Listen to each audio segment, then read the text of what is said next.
Good morning. It is 9 a.m. on Tuesday, January 11th. This is Yahoo Finance Live. I'm Julie Hyman. That is Brian Sozzi right there next to me on your screen. Let's take a look at what's going on in futures this morning after a wild day yesterday in which the Nasdaq dropped more than 2.5% and then recovered to close very slightly in the green. It was up by 7 points when all was said and done. The Dow and S&P finished lower by much smaller margins than they had fallen earlier in the day. All three major averages indicating a slightly lower open this morning. The inflation fight. Jay Powell goes before Congress for his confirmation hearing for a second term as Fed chief. This as markets have seemingly woken up to the likelihood of multiple rate increases this year. Slamming on the brake, shares of Rivian down more than 50% from their November high. They continued their slide this morning as a top executive exits the company. And where are all the biotech deals? Investors are closely watching that JP Morgan healthcare conference, but so far they have been disappointed. We'll speak with Michael Yee of Jefferies about his outlook. But first this morning, we do want to look ahead to that reconfirmation hearing of Jay Powell. It's scheduled to start at 10 a.m. today. And ahead of that, he released a statement, talks about inflation, among other things. Our Brian Chung is here to give us a preview of what we can perhaps expect from that hearing. Good morning, Brian. Good morning, Julie. Yes, and in that statement that he had provided in prepared remarks, he said that the economy is expanding at its fastest pace in many years, and the labor market is strong, but as always, challenges remain, especially with the Omicron variant. But a number of other issues to watch for in this hearing that's going to be kicking off at around 10 a.m. today. Now, of course, this is not your regular hearing. This is a confirmation hearing for a second term at the head of the central bank. The first is obviously going to be tackling inflation with the high prints that we have seen on both CPI and PCE and every other measure of inflation. How will the Fed respond? You're starting to see some shops on Wall Street now calling for perhaps 4 interest rate hikes this year to try to get ahead of that. Is the Fed behind the curve? He'll have to answer questions on that when he does face the Senate Banking Committee. Secondly, there's also climate policies. This is going to be very interesting because you have Democrats on the left side of the Senate Banking Committee that feels maybe the Fed isn't being strong enough on wanting to police climate change that might be related to financial risks in the banking system. But then on the other side of the aisle, some Republicans feel Federal Reserve is paying too much mind to these types of issues and maybe stepping outside of their congressionally mandated roles in doing so. But the third thing that could be worth watching as well is an ethics scandal. Obviously, we recall some of those headlines from the end of last year where you saw at least 2 Federal Reserve Bank presidents retire early because of some financial transactions that they made during the course of 2020. And then just yesterday, we got an announcement that Fed Vice Chairman Richard Clarida would be stepping down from his post as vice chairman 2 weeks earlier than originally planned. This is coinciding with reporting from the New York Times just at the end of last week that he did not properly disclose, as originally reported, the nature of his stock fund rotations during the course of 2020, during which, of course, the Fed was making emergency actions. So that announcement, which came yesterday, which is a day before the Fed chair was set to testify in front of the Senate Banking Committee, could very much be in view as well. Of course, all of those headlines we'll be watching for when that confirmation hearing does take off at 10 a.m. And of course, we'll have the full updates right here on Yahoo Finance. We will indeed. And I just wanted to follow up on that Clarida announcement because, again, this highlights the idea that we don't have a full complement at the Fed right now because we are awaiting still nominations from the Biden administration to fill a couple of empty spots. Now, that spot, presumably the one that Clarida is vacating, which he already was vacating, but as you said, it's just happening a little bit earlier. That spot, all going well, will be filled by Lael Brainerd if she is confirmed, but there are still some other empty spots.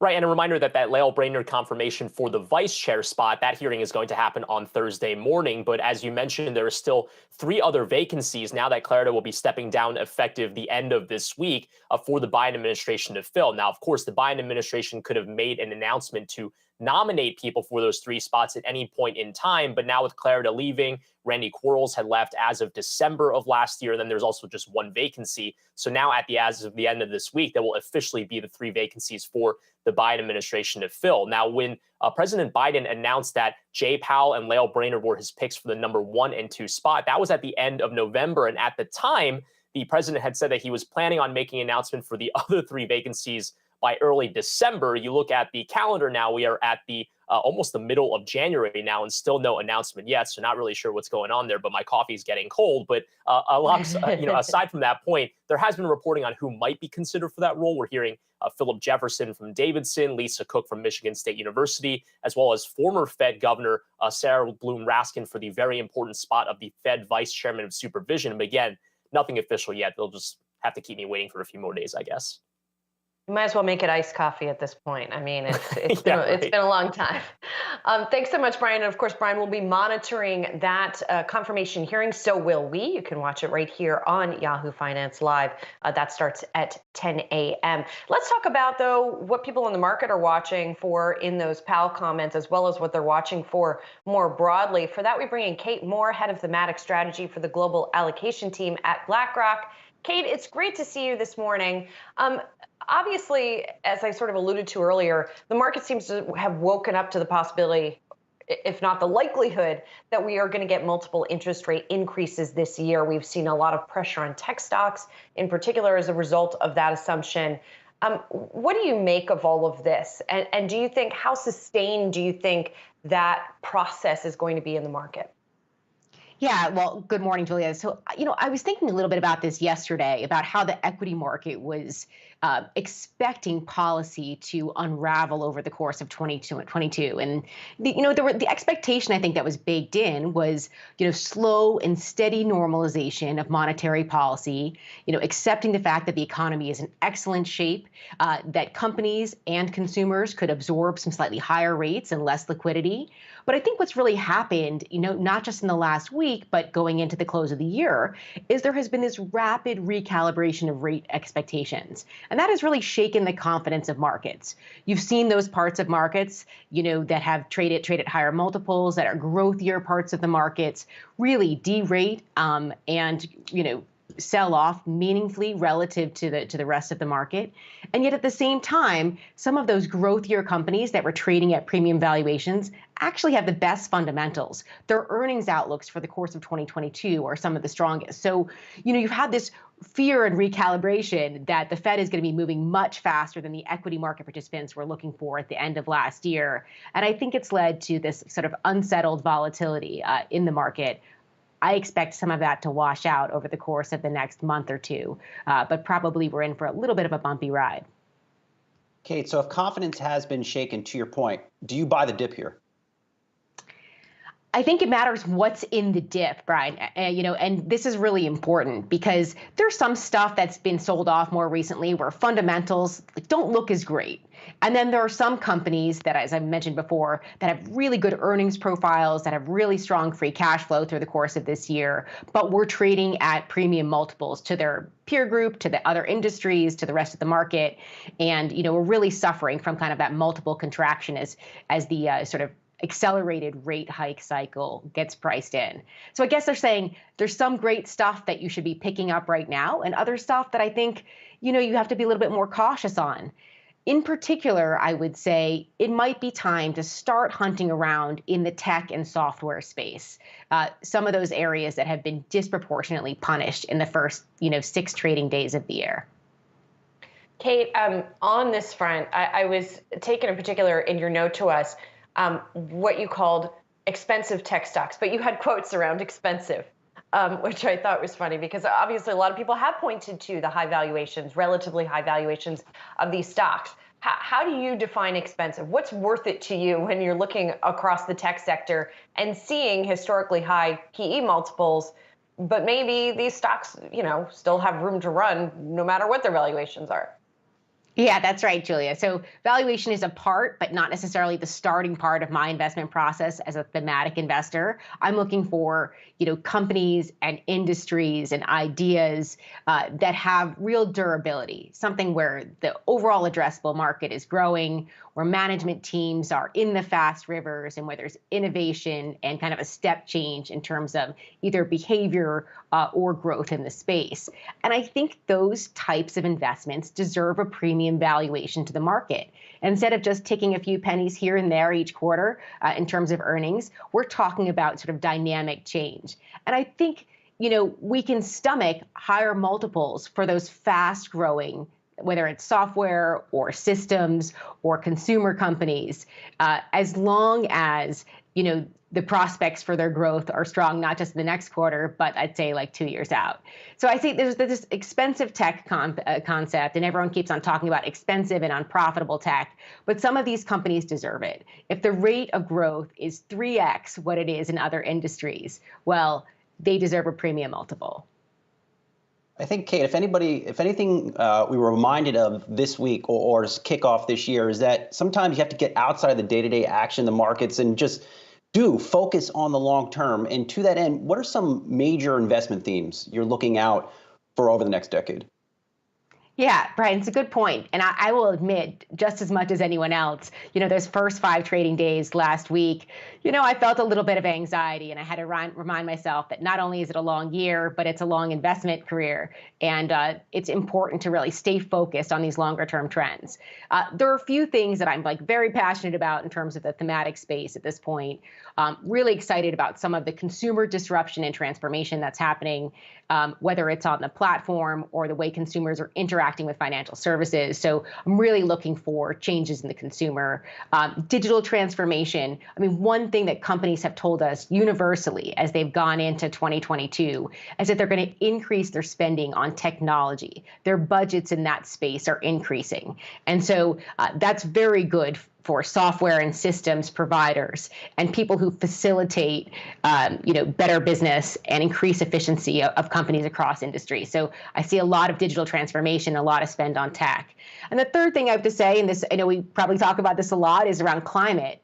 But there are tons of really interesting companies in the electric vehicle supply chain. We're getting more and more coming to market, but there are great opportunities globally on that space.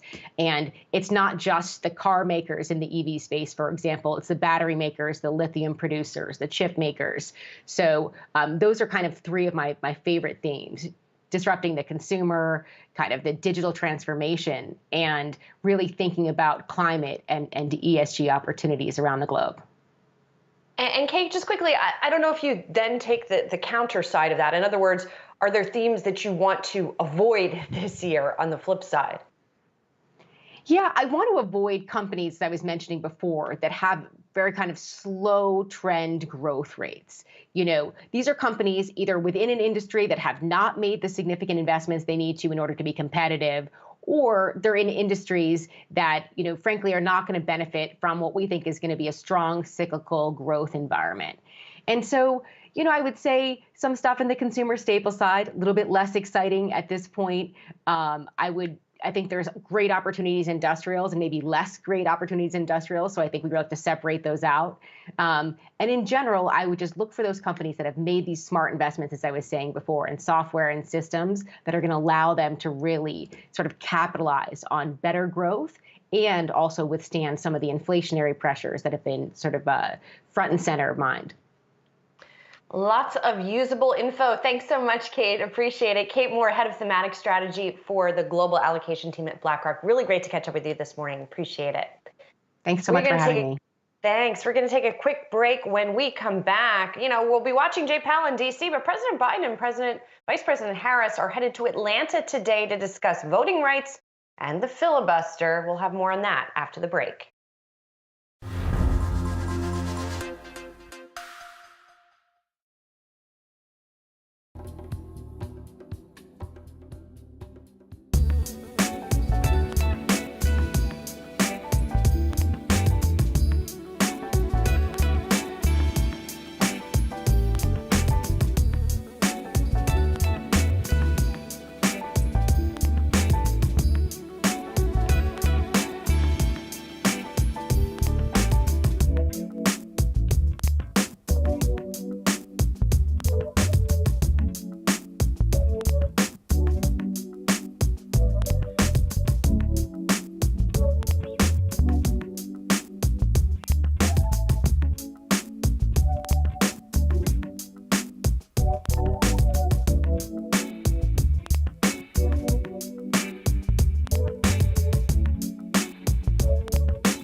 President Biden will endorse changing Senate rules to pass new voting rights protections in a speech in Atlanta today. Yahoo Finance senior columnist Rick Newman is here for more on this. Rick, good morning to you. My contact over at RenMac, who covers policy down in D.C., mentioned to me that this is a risky political speech for Biden. Do you see that? Do you see it that way? I do. It's puzzling because there seems to be no chance that the Democrats are going to be able to do what Biden's going to call for today.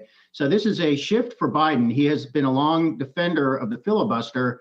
And apparently today he's going to say he supports certain changes in the filibuster, not getting rid of it completely, so that Democrats might be able to pass this voting rights law. But this is not what is on the main thing that's on the mind of voters, especially in Georgia. Brian, guess what people in Georgia want to talk about today? They want to talk about last night's national championship game. So Biden's going to go down in the middle of that celebration and try to make the case for arcane changes to the filibuster, which nobody understands in the first place. Democrats don't have the votes to do that for a familiar reason. There are at least two Democrats, Sinema of Arizona and Manchin of West Virginia, who say they're not going to do it. So it's just not clear why they're doing this when the odds of success seem to be so low. Remind us, Rick, what the heck the filibuster is. I think that there's still sort of broad misunderstanding or, whatever it is about understanding it and its importance here to this latest fight about voting rights. Sure. That's a great question, Jill. I mean, the filibuster is basically a type of veto for the minority party in the Senate. And basically it means that you have to get 60 votes to pass anything because of the filibuster. So Democrats only have 50 out of 100 seats, and they have that tie-breaking vote with the vice president. So they're 9 votes short of 60.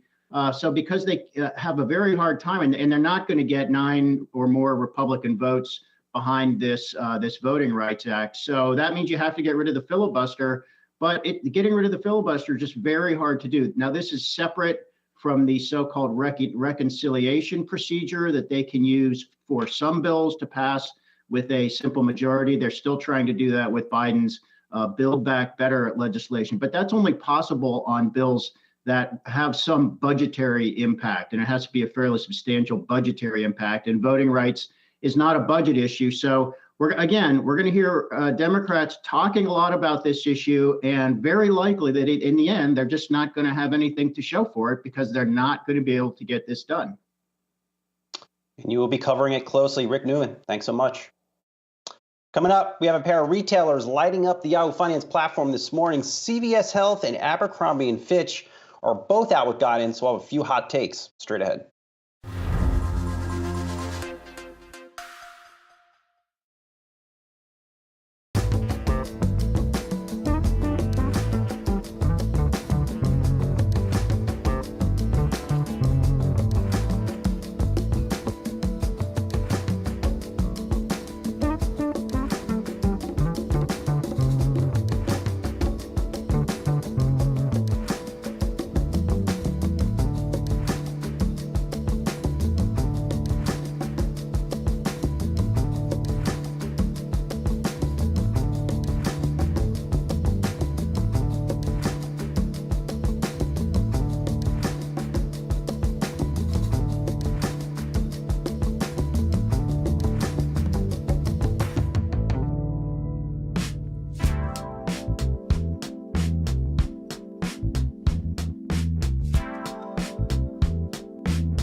More companies coming out this morning tweaking their forecasts, and one of them is CVS. Now, this also is linked to that JP Morgan healthcare conference that's been ongoing. CVS coming out and raising its forecast for the full year of 2021. The shares are just up about 0.9%. And by the way, it's raising this forecast not even a month before it's set to come out with full earnings, which is February 9th. But nonetheless, the company says now earnings for the 2021 period are going to be $8.33 to $8.38. $8 was the high end of the former forecast. So obviously this is much better than estimated. That's the adjusted earnings per share range we're talking about, of course. And the company reaffirming its full year 2022 guidance as well. Now, Saz, this comes on the heels of Walgreens also reporting numbers that beat estimates. So it seems like that these companies are really getting a lift here, as a lot of people are going to them for things like tests. Yeah, it's all of them. Julie, you're right. You're right to mention Walgreens is the ultimate tell on this quarter, or this guidance raise from CVS. Walgreens out last week, very strong earnings. A couple weeks before then, Rite Aid shares got hammered on their quarter, but even still, their sales were strong. Bottom line is people are going into these pharmacy chains.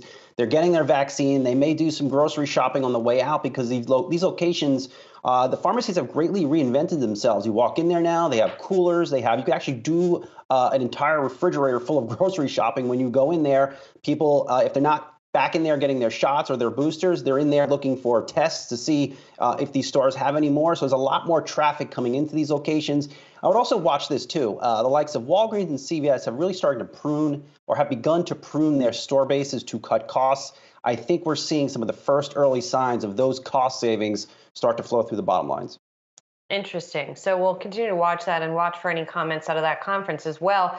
In the meantime, when you look at apparel retailers, man, we've got some interesting forecasts coming out from these companies. And just as CVS is sort of linked to the JP Morgan healthcare conference, some of these retailers' commentary is linked to the NRF conference and the ICR conference and retail conferences that are happening this month as well. So Abercrombie & Fitch coming out and saying it's going to fall short of its guidance, but gross profit rate in line with prior guidance. So that seems to be what the company's shares are reacting to. Fourth quarter net sales, as you see there, it says will rise 4 to 6%.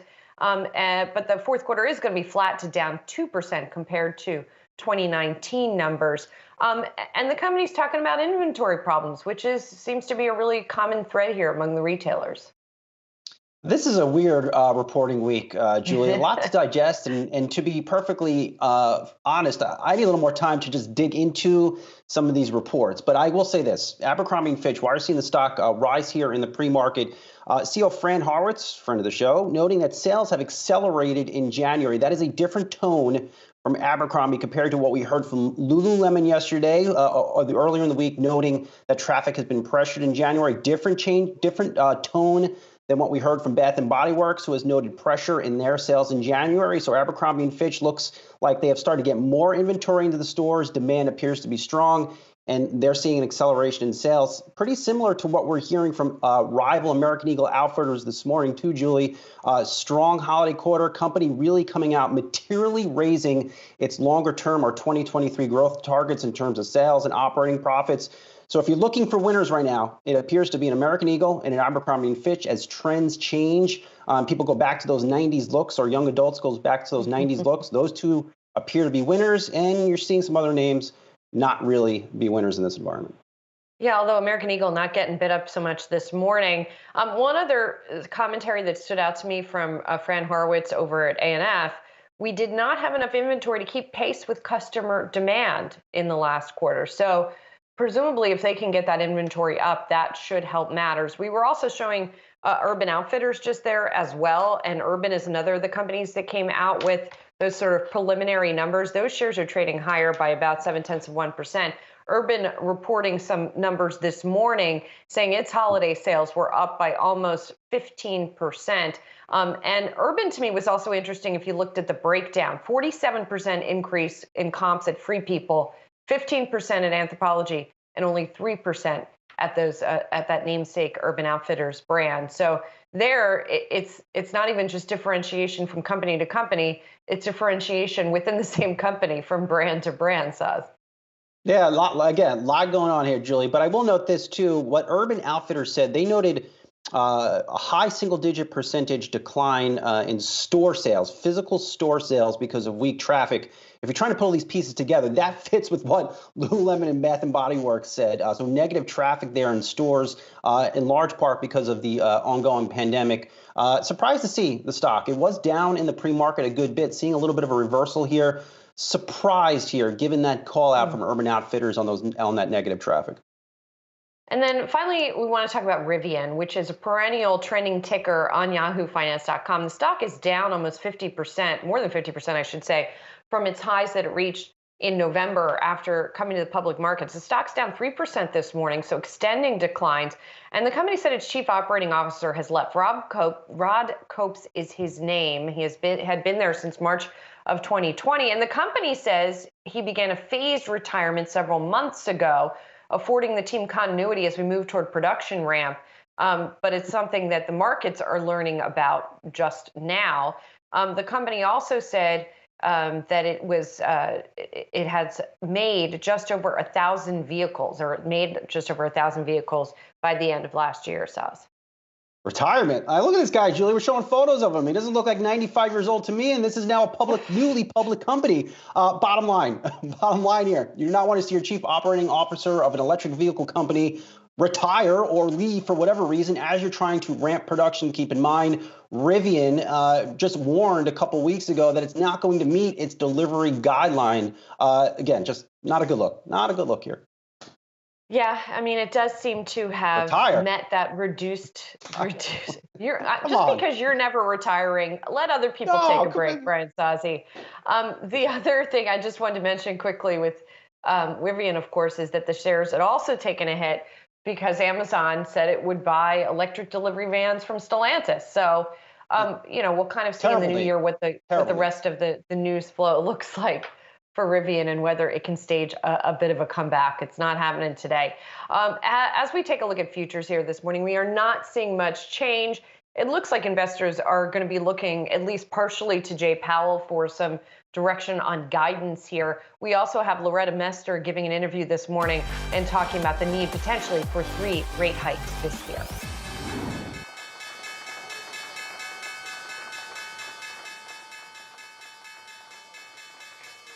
There we got Van Eck ringing the opening bell here on this Tuesday morning as we see the little change in markets, but maybe market participants happy with little change right now, considering the wild day that we had yesterday with the Nasdaq really plunging and then coming back to little change by the end of trading. Today looks much more placid by comparison, at least for now. Of course, as we know, anything can change at any moment, but the Dow, the S&P, and the Nasdaq opening up relatively little change. Jared Blickery here with what he is watching as we get underway on what for now looks like a much quieter Tuesday.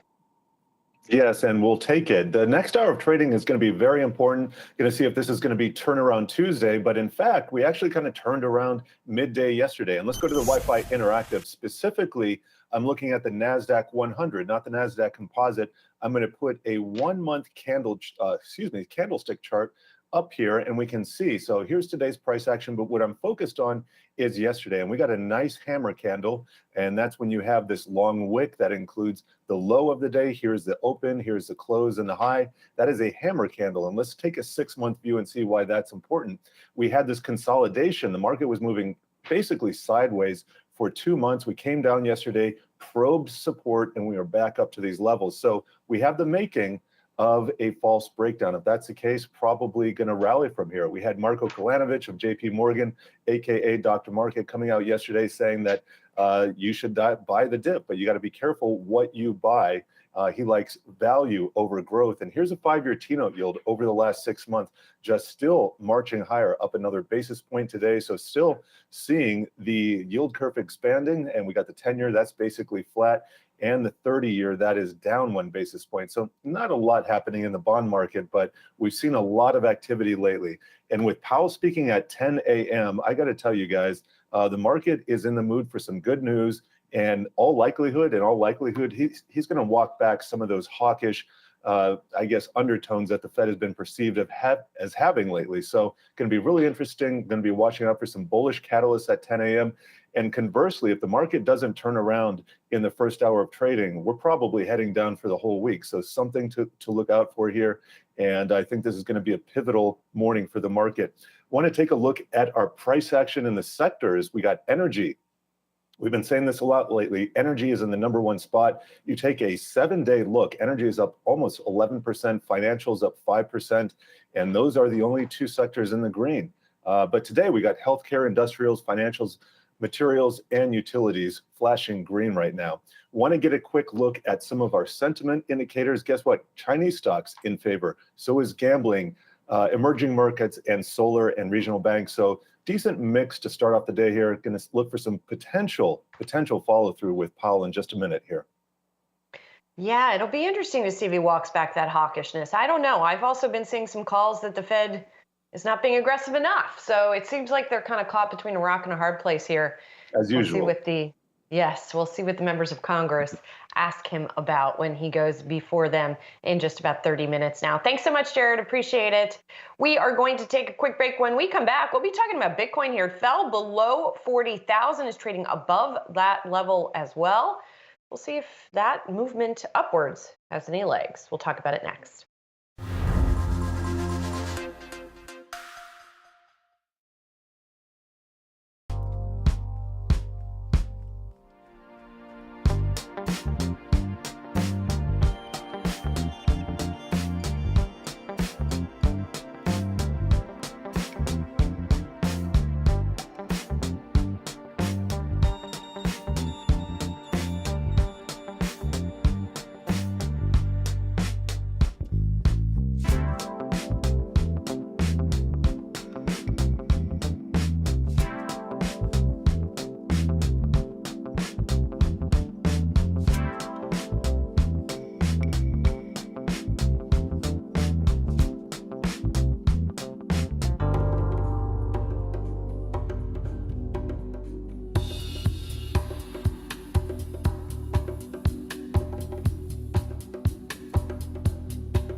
Bitcoin is off to one of the worst starts to a year in some time, with the benchmark crypto off about 8% so far in January. Is there any relief in sight for the bulls, though? Leah Wald is the CEO of Valkyrie, which is a key player in the crypto investing space. Leah, nice to see you this morning. Look, tough month for the Bitcoin bulls. Is there something more at play here underneath the surface besides just fears of higher interest rates impacting some of these riskier assets? Yes, and thanks for having me. You're right. It definitely has been tough. Bitcoin's down nearly 40% from its all-time high in November. Bitcoin sold off for 6 straight days, going back to last week, moving largely in tandem with equities. And this correlation we think is largely due to institutions and funds that invest in both traditional and digital assets going risk off until this uncertainty plays out. So though the prices did dip between, below 40,000 for the first time since August, they did find support. And we do think that they're gaining footing. So it's now above 41,000, nearly 3% on the day. And it does appear to be consolidating, but, it is still well off from the all-time high set last year. And, for us that have been in Bitcoin for a while, we are used to this. So, we're looking at that technical level. Hey, Leah, it's Julie here. You're used to this, but not used to a Fed tightening cycle, right? I don't think Bitcoin's been around since we had a really significant tightening cycle here in the United States. So, I mean, how does one even predict what a new asset is going to do in a situation like this where liquidity is coming out of the market? Yeah, it's unprecedented. I think you're absolutely right. From what we're seeing, traders are definitely concerned a hawkish Fed is going to raise interest rates faster than previously expected. Analysts are expecting 4 rate hikes this year rather than the 3 that were previously signaled. And rising rates, as you guys know, usually portend a risk-off environment. And that usually sees bonds favored over riskier assets like equities and definitely digital assets. So I think you're absolutely right. This is an unprecedented environment from, the pandemic to what's happening in the Fed, across the board. So I think that it's especially important and prudent to watch those technical levels and also the fundamentals of Bitcoin, which I will note actually have been strong. Leah, this weakness we're seeing in prices, does this, and really I would say an uncertain outlook, does this hinder or hurt the adoption of Bitcoin amongst institutions this year? Yeah, I think that that's a really good question. I don't think that it hinders or hurts actually. And I think that because we have seen such, strong adoption in last year, but also going into the end of the year. And you do see it in a very major way from institutions speaking and working with, fund admins and also just generally from equities, a bright spot that people don't often think about, but Bitcoin mining stocks have been surging over the past year. As an industry, they've generated over 15 billion in revenue and, have largely outperformed broader indexes. Also, kind of fun side note, but they can be used as an ESG focused, socially conscious portfolio because most miners, especially in the US, are actually using renewable energy, such as solar, wind, or hydroelectric power to their rigs. So I think if we think about it, in the various elements in the industry, there's definitely bright lights that can still be found that I think we'll keep seeing adoption in certain ways. Leah, I want to talk about your ETF for a moment, the futures ETF. It was the second one on the market here in the US. It is tracked with Bitcoin, not surprisingly, and has seen a downward trend. And you guys, when you talk about adoption, you have not had the inflows into the fund, perhaps that you might have hoped. Talk to me about that fund, about the marketing of it at this point, and about what you're hearing from people who are potentially interested. Yeah, absolutely. So I would say that I can't specifically speak to the performance of the fund, but what I can say is that response has been positive. We're happy with how the fund is performing because we believe that being smaller than others has enabled us to have that less tracking error. And, that's because we've been able to stay in front month contracts, futures contracts. So I think that in regards to demand and inflows, we are very interested in what this quarter has to offer. Again, I think that and from what we've been hearing, large money managers, large pools of wealth have been waiting to see how the different futures ETFs have tracked and how they've handled their roles. So I think that this potentially could be the quarter where they're finally feeling more comfortable or not, with how we've performed or others have performed. And they will see that as potentially a portfolio allocation and it hopefully passes their investment committee. But we did expect it to take a little bit longer for large institutions to really start buying these futures ETFs and not to be off the very front. Well, we appreciate you keeping it real for us. I know it's been a tough few weeks in all things crypto. Leah Wald, CEO of Valkyrie We'll talk to you soon. All right, here's your Yahoo Finance stat of the day. CFOs are wasting no time cashing in before higher interest rates. Global corporate bond issuance has reached $101 billion year to date, according to data from Refinitiv and the Financial Times. U.S. debt issuance is tracking at a record pace. The global debt raise trailed only a strong $118 billion start to last year, which was the highest on Refinitiv records dating back 19 years. All right, it's been a big week for biotech, and it's only Tuesday. Pfizer's CEO told Yahoo Finance an Omicron-focused vaccine is targeted for March. We're back next with a deep dive into the space with Jefferies' Michael Lee.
Well, we have been closely watching the headlines out of JP Morgan's annual healthcare conference, but the headlines that perhaps are lacking in the minds of investors are those having to do with mergers and acquisitions. Now, we just heard the Abbott CEO speak this morning, and he talked about testing, of course, which is a big topic for Abbott. He also made some comment on M&A and said they're looking closely at devices and diagnostics in M&A, and they have the flexibility for M&A at the right time and the right price, but didn't announce anything this morning. Michael Yee, Managing Director at Jefferies, is with us right now. Michael, it has been interesting. You have a lot of commentary around M&A. You have a lot of partnerships, sort of development partnerships, but not many actual deals. How is this year different than most years, and how does it sort of match with investor expectations? Well, it's great to be here. Good morning. The last 12 plus months have obviously been extremely challenging in the biotech sector. I think, as you alluded to, it's only 11 days into the new year. XBI is down another 8%. So we're not off to a great start. And I think there have really been two issues, I think, that go to your point. One is there just has not been a lot of positive clinical data, a lot of clinical news flow, a lot of lack of positive developments out there fundamentally, and there's just it's been challenging for a lot of companies. The second is, with the group down so much, you would think that there would be a pickup in M&A, particularly with the robust balance sheets of all these pharma companies. But I said it was a busy day, but no M&A yesterday. And this is typically a time where we do start to see M&A pick up. I think to your question, I would just say that there seems to still be a spread between bid and ask. Bristol Myers was also out making some comments around how seller expectations are still high, and companies, quite honestly, still have a lot of cash from all of that cash they've raised over the last 12 to 24 months from record IPOs. So bottom line is, look, I still think there's M&A that can happen this year. It doesn't happen to happen this week. Still think that provides some optimism for the group. And I still do think the group can rebound this year. Michael, who are buyers in this environment and what might they be looking to add? Yeah. Well, I think that certainly companies like Pfizer, which is going to have $50 billion of free cash flow just from the COVID vaccine, let alone another $50 billion from the other core businesses. So over $100 billion. In addition, I think we've done some math saying that there's over $500 million across pharma and biotech. The guys like the Lilly, the Roche, the J&J Pharma, which is spinning out, as well as guys like Pfizer and Merck. So look, I think that these guys continue to look for innovative new transformative medicines, particularly in oncology and immunology. It just doesn't have to be this week. Stock prices are depressed. I think those things can come together this year. And look, we have a particular eye on oncology and inflammation. Of course, the consumer market is still very focused on what's going on with COVID, and we've been hearing that there could be an Omicron-specific vaccine or booster that is ready in the coming months. Michael, you and I were just talking during the break about the necessity of these variant-specific vaccines, and how do you think about that sort of variant chasing when it comes to that development and the utility for the public at large and for the drug makers? Well, I think fundamentally, of course, it is absolutely, positive that we are going to continue to have iterations of the Pfizer and Moderna vaccine. I know Pfizer made a comment about their transitioning to an Omicron preparation, to manufacture, and Moderna has also alluded to that, if not a multivalent or a multivariant vaccine all in one. That's great. I think that's great. That's important to continue to keep the COVID at bay. However, a lot of this has already been priced into COVID vaccine stocks. And if you look at Moderna's stock, obviously a rough past few months, even despite new variants coming about, as we do believe that there will be a tail for these businesses. But these companies have outsized valuations as they need to have other stuff beyond COVID vaccines to really support a renewed interest level for investors to come buy these stocks. So we have said that I think that the guys last year who've been, let's call it losers and have been bad performers last year, and the big winners of 2021, which are the COVID stocks, probably have some rotation as investors kind of go back to the guys that have been beaten down. So again, COVID vaccine variants are important. They will be coming. I am very confident you're probably going to be hearing about a fourth boost, and you will be hearing about future boosts, much like a flu vaccine every seasonal fall. However, that's largely priced into the stocks. And I think we're telling investors you want to focus on some of these other names that have been beaten down in the biotech sector. And maybe there are a couple we can talk about. Gotcha. Really interesting stuff here, Michael. As always, good to see you. Michael Yee, Jefferies Managing Director. And by the way, as we cover the JP Morgan conference, we're going to be hearing from Stanley Erck, the Novavax CEO. That's coming up later today. But right now, we're going to take a quick break and bring you some of the latest business headlines after that break.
Chipmaker Intel announced it's bringing David Zinsner on board to serve as chief financial officer and executive vice president. Zinsner, who previously served as the head of finance for Micron, will assume that role on January 17th. Those shares of Intel trading a little bit lower. They did rise in after-hours trading yesterday following the announcement. 16 Ivy League and elite universities are facing a federal lawsuit alleging they illegally conspired to eliminate competitive financial aid in a price-fixing scheme. The suit alleges the universities artificially inflated the cost of attendance for all students receiving aid. The suit goes on to say the result of the scheme was more than 170,000 students being overcharged by millions of dollars. 5 former students from Vanderbilt, Duke, and Northwestern filed the suit in an Illinois federal court. Among those named in the filing are Brown, Columbia, Yale, MIT, Notre Dame, Georgetown, and University of Pennsylvania. Car-sharing company Turo filed for an initial public offering. Turo says it will allow car owners and renters to participate in the offering as well. It's allocating 5% of shares to be sold to hosts and guests who meet certain criteria. This would allow those selected to buy the shares at the IPO price before they go public in a directed share program. No word yet on the specific size of the offering. It was a $100 million placeholder or the specific timing. We're going to take a break. When we come back in just a few minutes, we're going to take you live to Washington, D.C. for Fed Chair Jerome Powell's confirmation hearing, and he will almost certainly get a lot of questions on inflation as well. We'll be right back.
Welcome back to Yahoo Finance Live on this Tuesday morning. I'm Brian Sozzi alongside Julie Hyman. We are moments away from Federal Reserve Chairman Jerome Powell's confirmation hearing. Stocks right now are in wait-and-see mode after a sharp rally into the close on Monday.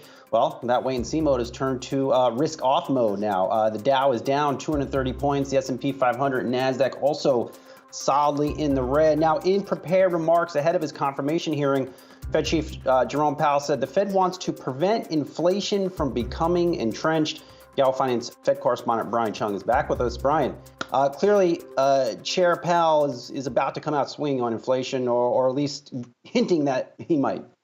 Yeah, we're waiting for that Senate Banking Committee testimony to begin in just a few minutes. Now, of course, this is not just a regular testimony. This is his confirmation hearing after being announced for a second term as the Federal Reserve Chairman by President Joe Biden. Now, of course, we already got his prepared remarks, and he really hit on the idea of inflation and wants to emphasize to the committee that this is something he's going to take very seriously. He said, quote, "We know that high inflation exacts a toll, particularly for those less able to meet the higher costs of essentials like food, housing, and transportation. And just a few seconds ago, we did get some opening remarks sent to the press by email from the ranking member, that's the top Republican on this committee, Pat Toomey.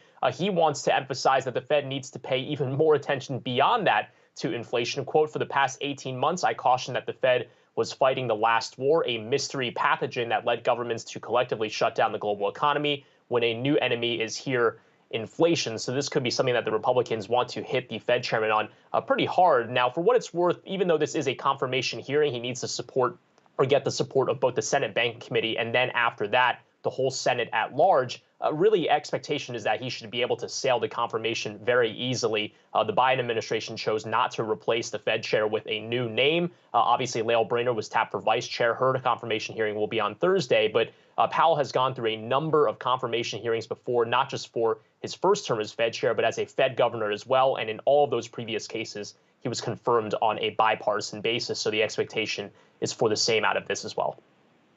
So not much suspense then around the confirmation itself, but certainly some suspense over the tenor of the questioning to him on inflation. Also potentially about the ethics issues that have gone on as he has been Fed chair. Loretta Mester giving an interview this morning, another Fed governor, and saying she doesn't believe the Fed has an ethics problem. I wonder if the members of Congress are going to see it that way. Well, the challenge is really not necessarily going to be, does the Fed have an ethics challenge with regards to its current statutory rules around how these Fed presidents and governors can do their trading, because the Fed in October last year tightened the rules to basically no longer allow any transactions that were done by the likes of the Dallas and the Boston Fed presidents during the turmoil of 2020. But the question is whether or not the optics damaged the Federal Reserve's reputation. And again, as you mentioned, Loretta Mester from the Cleveland Fed making remarks to Bloomberg earlier this morning saying she doesn't feel like there's any concern there. Now, of course, you would expect a Fed president, a senior Fed official to say the such. But of course, when you look at the optics of all of this, you've had at least two Fed presidents forced out early because of the large transactions, in many cases, multi-million-dollar transactions that were made while the Fed itself was making policy decisions that were confidential through the depths of the pandemic. And then just yesterday, you had the announcement from the Fed Vice Chairman Richard Clarida that he'd be pulling forward his pre-planned stepping down from the Fed by 2 weeks after the New York Times reported that he didn't properly disclose his stock fund transactions properly over the course of 2020. So again, the optics continue to come out here and don't seem to be very favorable to the Fed, but perhaps that announcement yesterday, again, we don't know if it was kind of masterminded by Fed Chairman Jay Powell, but the fact that it comes a day before his confirmation hearing on Capitol Hill, maybe that's an effort for him to kind of roll out the carpet in this testimony if he is asked about it, to say, look, I think most of this has been dealt with already. Let's bring in Jared Blickery into the conversation. Jared, stocks back under pressure here. There was a little bit of a positive sign into the close yesterday, but that's gone, right? Yeah, and I'll go back to some of my comments from, 30 minutes ago. I think we have the makings of a turnaround, but we're being tested right now. Just going to need some positive headlines from Powell. But also the flip side of that, if we start heading down in a major way during this hearing, we could see some significant downside price action. Market seems like it's in a mood to bounce, just looking for that headline. I do want to point out some things on the Wi-Fi Interactive here. We do have the makings of some risk appetite, and I just want to point that out. If you go to Chinese stocks, for instance, we can see a lot of green here. Alibaba, JD.com up 4-5% respectively. Pinduoduo up 6.5%. You look at the ARK Innovation components. These are stocks that got absolutely hammered over the last few days, going back to basically last Tuesday, the second day of the year. And then if you take a look at some of the sentiment indicators, we're taking a look at this. It looks like the stalwarts of this rally so far this year, which is the banks and the regional banks, that is taking a back seat. So we're seeing some interest here in taking a little bit of risk. Haven't really seen this. We saw a little bit of it yesterday, late afternoon, but haven't seen this so far this year other than this moment. And Jared, what are we seeing in the bond market as we prepare to hear from Jay Powell? It's been pretty quiet so far this morning. Mixed picture. If we can go back to the Wi-Fi Interactive, looks like the 5-year T-note yield is up another 2 basis points. The drift has generally been higher here. So the 10-year is just about break even and the 30-year is down 2 basis points. So a little bit of a flattening here from the 5-year to the 30-year. But I think it's going to be instructive what the bond market does during the Powell hearing, because we've seen inside the bond market, you have real yields, you have break evens. Break evens signal inflation expectations. Those have been crushed recently. If we get a pickup in those, probably means it's risk on. Brian, let me get back over to you. It was interesting to see to start this week with a Goldman Sachs now looking for 4 interest rate hikes this year, up from 3 previously. They're calling for one in December now. I mean, you cover the Fed very closely. Has Powell hinted at any likelihood of 4 rate hikes this year? Well, the last time we... Sorry, Brian. The testimony's about to begin there. Work. They wanted an economy that works for everyone, not just wealthy elites. That is what we're delivering. Think of where this country was a year ago. Domestic terrorists breached this building a year and a week ago and assaulted our democracy. 4 million more people were out of a job. The hope of vaccines for everyone was just that, a hope. Today, we have made much progress. We have a president committed to democracy, willing to stand in the breach, as he put it last week. Vaccines and booster shots have dramatically lowered the risk for most people, allowed Americans to go back to work, and our children to go back to school safely. We added 6.4 million jobs last year, 6.4 million jobs, the most since 1939. The nomination we consider today represents another step in President Biden's efforts to rebuild our economy. The president is putting results over partisanship, evidenced by the gentleman sitting at the table, renominating a Federal Reserve chair of the other political party. Jerome Powell served as chair of the Federal Reserve since 2018. He joined the Fed in 2012. He served the country before that in a number of different roles, Undersecretary for Finance at the Treasury Department during the George H.W. Bush administration. As chair, together with President Biden, he helped us deliver historic economic progress. We passed the American Rescue Plan, putting shots in arms and money in pockets. The unemployment rate dropped to 3.9%, down from 6.7% when President Biden raised his right hand. In December alone, we added 800,000 jobs, more than doubling economists' expectations. The economy's regained 84% of the jobs we lost since the pandemic hit 2 years ago. And for some of my colleagues who like to measure the strength of the economy only by the stock market, it was up 20% at the end of 2021. It last year hit record highs 70 different times. We passed an historic jobs bill, the bipartisan infrastructure package, a goal that presidents for decades, presidents of both parties, failed to reach.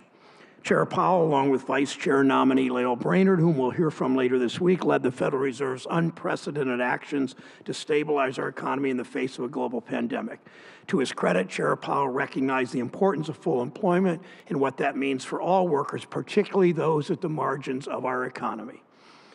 He held firm against attempts to politicize the Fed and prevented an economic downturn from becoming far, far worse. He understands the best way to bounce back from this crisis is to get the coronavirus under control with vaccines.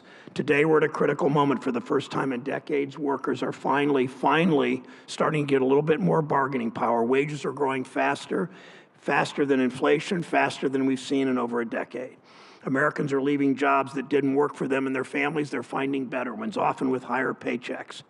Corporations call this, quote, a labor shortage. To me, it looks like the free labor market at work at its best. Of course, we still have challenges. We've seen severe supply chain disruptions caused by the pandemic because for decades, corporations put short-term profits over long-term resilience, lobbying this body for what turned out to be bad trade agreements and bad tax policy. The fragile supply chains stretching all over the globe are not easily fixed. These disruptions, along with corporate opportunism, are raising the cost of many consumer goods. That adds to the costs that have been growing more unaffordable for decades, from childcare to prescription drugs to housing. While paychecks are starting to go up, wages are still far from keeping up with corporate profits. We've only just begun the work of empowering American workers in reorienting our economy from Wall Street to Main Street. Some are suggesting, though, that the Fed pull back on the support of the broader economy and make it harder for people to get jobs. That's generally what happens.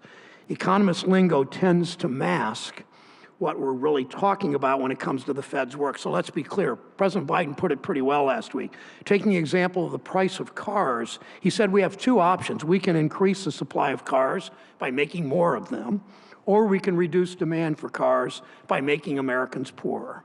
That's the choice we face. When people talk about cooling off the economy, what they really mean is making it harder for people to find jobs and stopping paychecks from growing.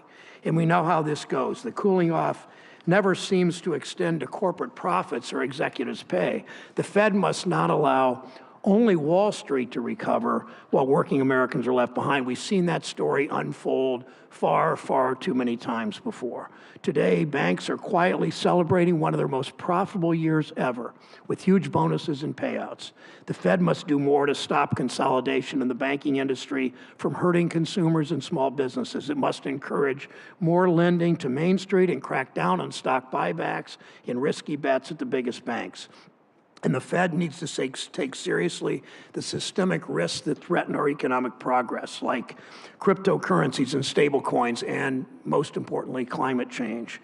Chair Powell's shown he understands, in his words, profound challenges for the global economy and financial system, unquote. If confirmed, we expect him to take what he's promised will be bold steps to tackle these risks. Chair Powell, Vice Chair nominee Brainerd have also begun important work with the FDIC and the OCC to update the Community Reinvestment Act. Regulations completing that update is essential to increase bank service to and investment in all the communities that have been left on their own for too long. We also expect reform inside the Federal Reserve System. It means increasing diversity at the Fed so the people making decisions for our economy actually reflect the workers who power that economy. It's something the Fed's entire history has been, frankly, shameful about. As Chair Powell said, if entrenched inequities prevent some Americans from participating fully in our labor markets, not only will they be held back from opportunities, but our economy overall will not realize its potential. Good words from the chair on that. Many of us have appreciated those words, but now we expect action. In all of this work, the American people must be able to trust that the Federal Reserve works for them, that officials aren't abusing their positions for personal gain. Recent revelations about the Fed's ethics scandal have confirmed a lot of people's worst suspicions about government officials. As chair of the Fed, Mr. Powell has a responsibility to restore that trust. The Fed plays a central role in how we want our economy to work. We can't have a Fed that returns to business as usual, because frankly, that just didn't work for most Americans. Chair Powell, President Biden nominated you to grow the economy for all Americans, not just those at the top, and to protect that growth from threats to our financial system like risky Wall Street schemes and crypto bubbles and increasing climate disasters. We expect you to meet these challenges. I believe you've shown the leadership to do so. We will be watching closely. Senator Toomey. Thank you, Mr. Chairman. Chairman Powell, congratulations on your renomination. As I have said, I intend to vote in favor of extending your chairmanship. Let me briefly explain why. There's a broad bipartisan backing for Chairman Powell's renomination because he has a record of acting thoughtfully and constructively, especially in some very difficult circumstances. First, he did implement a number of modest, sensible reforms that reduced regulatory burdens, including on small banks, and helped to encourage economic growth. Second, when the pandemic hit nearly 2 years ago and governments worldwide began to shut down their economies, credit markets seized up and the economy teetered on the brink of collapse. But with Congress's help, Chairman Powell acted swiftly and appropriately to stabilize the financial markets and the economy. And to his critics who claimed that the regulatory reforms that he spearheaded would hasten the collapse of the banking system, we now know that's clearly empirically false. After the pandemic caused the economy to nearly collapse, our country emerged with the most well-capitalized banks in history. It was and still is abundantly clear that those regulatory reforms did not come at the expense of financial stability. Of course, none of the Fed's pandemic actions came without a cost. This negative real interest rate environment continues to distort markets, risk asset bubbles, and punish savers. And the Fed has dramatically expanded its balance sheet with trillions of dollars in government bonds, effectively monetizing a lot of debt and facilitating profligate government spending. For the past 18 months, I cautioned that the Fed was fighting the last war, a mystery pathogen that led governments to collectively shut down the global economy when in fact a new enemy had arrived, and that was inflation. I'm relieved the Fed has acknowledged inflation is running well above and longer than its initial projections. In response, the Fed has accelerated the termination of its bond buying program, and FOMC participants appear to be accelerating the process to normalize interest rates. These are welcome developments. But I do remain concerned with the Fed's actions going forward. First, I worry that the Fed's extraordinary response to the crisis could become the new normal for monetary policy. We're more than a year into a record economic expansion, with unemployment at near all-time lows, and yet the Fed is still today buying government and agency securities. Having continued QE throughout the recovery was, in my view, a mistake. It's contributed to asset bubbles, distorted markets, and a suboptimal allocation of capital, credit, and resources, all of which ultimately lead to lower economic growth. Second, I worry that the Fed's new monetary policy framework has contributed to the Fed being behind the curve, as we're seeing inflation running at a 39-year high. Under this new framework, the Fed intentionally tolerates above-target inflation for an indeterminate period of time. Under the old approach, the Fed may have acted last April when we first passed a 4% inflation rate. We haven't seen that in some time. Beyond monetary policy, I'm deeply concerned to see the Fed, especially at the regional banks, wade into politically charged areas like global warming and so-called racial justice.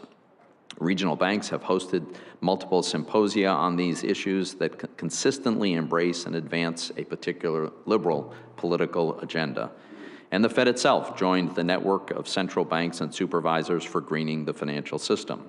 The network's stated aim is to use financial regulation to, and I quote, mobilize mainstream finance to support the transition toward a sustainable economy, end quote.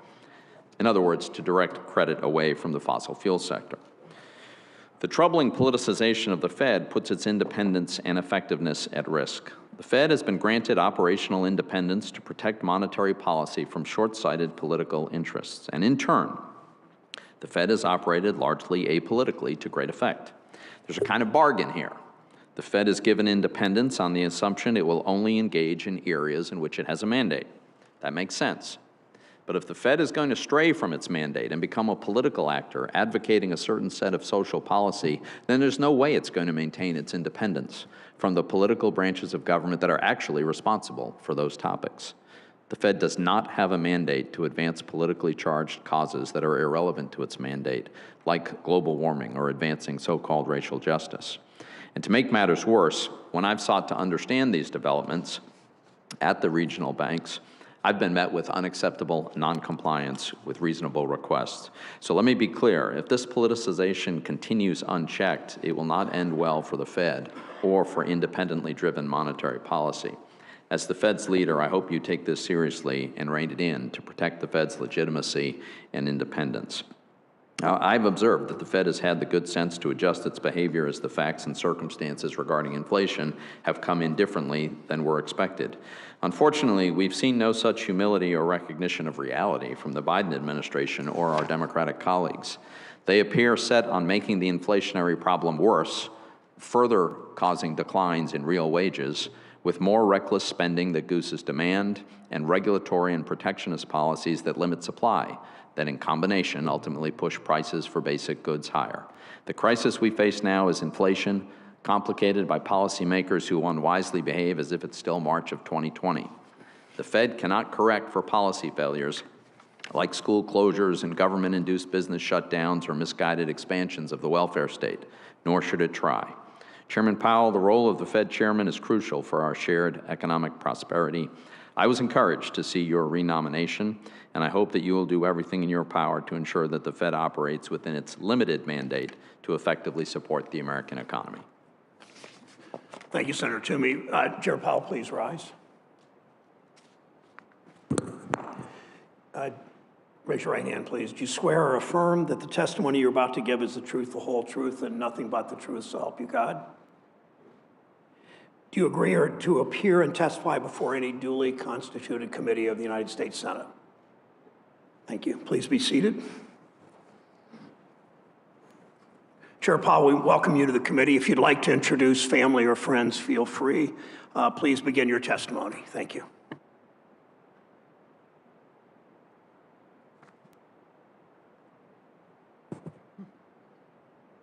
Thank you. Is this on? Yes, thank you. I didn't bring any family or friends here today in light of the limited seating circumstances, but I will mention them in my testimony. Thank you. Chairman Brown, Ranking Member Toomey, and other members of the committee, thank you for the opportunity to appear before you today. I'd like to thank President Biden for nominating me to serve a second term as chair of the Board of Governors of the Federal Reserve System. I would also like to thank my colleagues throughout the Federal Reserve System for their dedication, perseverance, and tireless work on behalf of the American people. Their commitment and expertise were essential to the Fed's response to the COVID-19 crisis and remain vital to the implementation of monetary policy as our economy continues to progress. Particular thanks go to my wife, Alyssa Leonard, and our 3 children, Susie, Lucy, and Sam. Their love and support make possible everything I do. My 5 siblings are all watching, or will later claim to have watched. And we are thinking of each other and of our parents today with love and gratitude. 4 years ago, when I sat before this committee, few could have predicted the great challenges that would soon become ours to meet. On the eve of the pandemic, the U.S. economy was enjoying its 11th year of expansion, the longest on record. Unemployment was at 50-year lows, and the economic benefits were reaching those most on the margins. No obvious financial or economic imbalances threatened the ongoing expansion. But this attractive picture turned virtually overnight as the virus swept across the globe. The initial contraction was the fastest and deepest on record, but the pain could have been much worse. As the pandemic arrived, our immediate challenge was to stave off a full-scale depression, which would require swift and strong policy actions from across government. Congress provided by far the fastest and largest response to any post-war economic downturn. At the Fed, we used the full range of policy tools at our disposal. We moved quickly to restore vital flows of credit to households, communities, and businesses, and to stabilize the financial system. These collective policy actions, the development and availability of vaccines, and American resilience worked in concert, first to cushion the pandemic's economic blows, and then to spark a historically strong recovery. Today, the economy is expanding at its fastest pace in many years, and the labor market is again strong. As always, challenges remain. Both the individual shutdown and the subsequent reopening of the economy were without precedent. The economy has rapidly gained strength despite the ongoing pandemic, giving rise to persistent supply and demand imbalances and bottlenecks, and to elevated inflation. We know that high inflation exacts a toll, particularly for those less able to meet the higher costs of essentials like food, housing, and transportation. We are strongly committed to achieving our statutory goals of maximum employment and price stability. We will use our tools to support the economy and a strong labor market and to prevent higher inflation from becoming entrenched. We can begin to see that the post-pandemic economy is likely to be different in some respects, and the pursuit of our goals will need to take those differences into account. To that end, monetary policy must take a broad and forward-looking view, keeping pace with an ever-evolving economy. Over the past 4 years, my colleagues and I have continued the work of our predecessors to ensure a strong and resilient financial system. We increased capital and liquidity requirements for the largest banks, and currently, capital and liquidity levels at our largest, most systemically important banks are at multi-decade highs. We worked to improve the public's access to instant payments, intensified our focus and supervisory efforts on evolving threats such as climate change and cyber attacks, and expanded our analysis and monitoring of financial stability. We will remain vigilant about new and emerging threats. We also updated our monetary policy framework drawing on insights from people and communities across the country to reflect the challenges of conducting policy in an era of persistently low interest rates.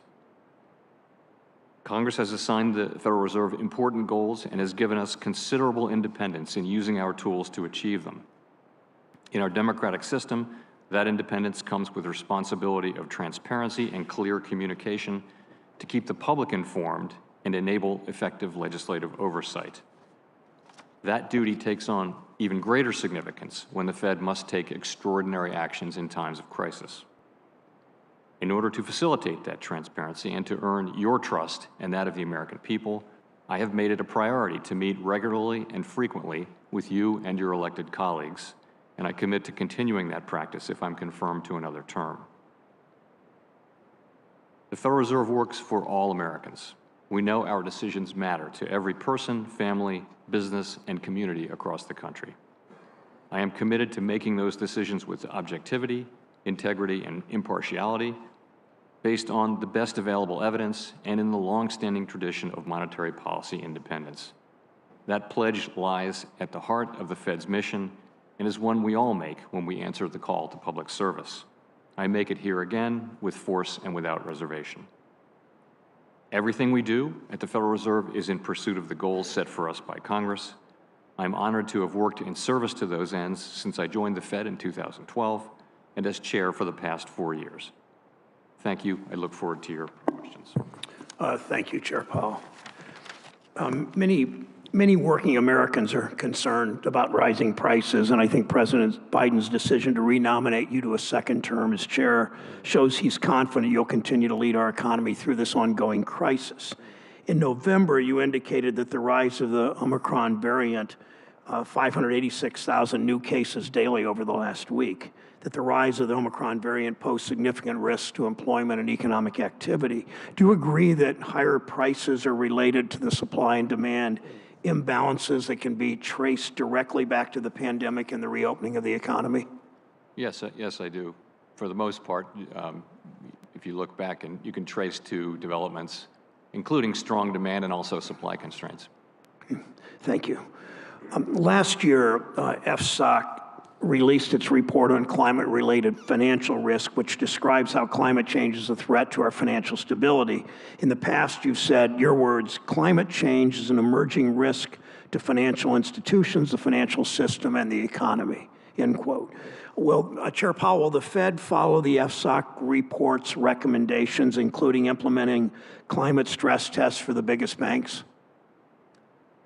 We are looking at climate stress tests. I think it's very likely that climate stress scenarios, as we like to call them, will be a key tool going forward. I would stress that those are very different from the regular stress tests, which affect capital.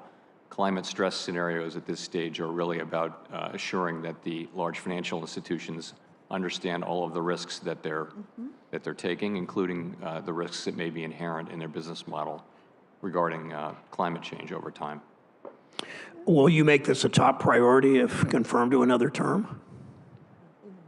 Yes, it will be. I would say within supervision, as I mentioned, that is likely to be a very important priority over the coming years. The position of Vice Chair of Supervision, but also yours? Yes. Okay. It's the Fed's responsibility, as you know, to promote financial stability. It means we need strong financial safeguards in place to protect American workers and families from risks in our financial system. It's all that. Chair Powell, recently the Fed has refocused its full employment objectives to make sure it includes workers of all backgrounds. Do you agree that when all workers, including women, including Black and brown workers, are able to fully participate in the workforce, that our economy grows? And do you think it's important for the Fed to understand and proactively address racial and gender disparities in wealth and income and employment in our country?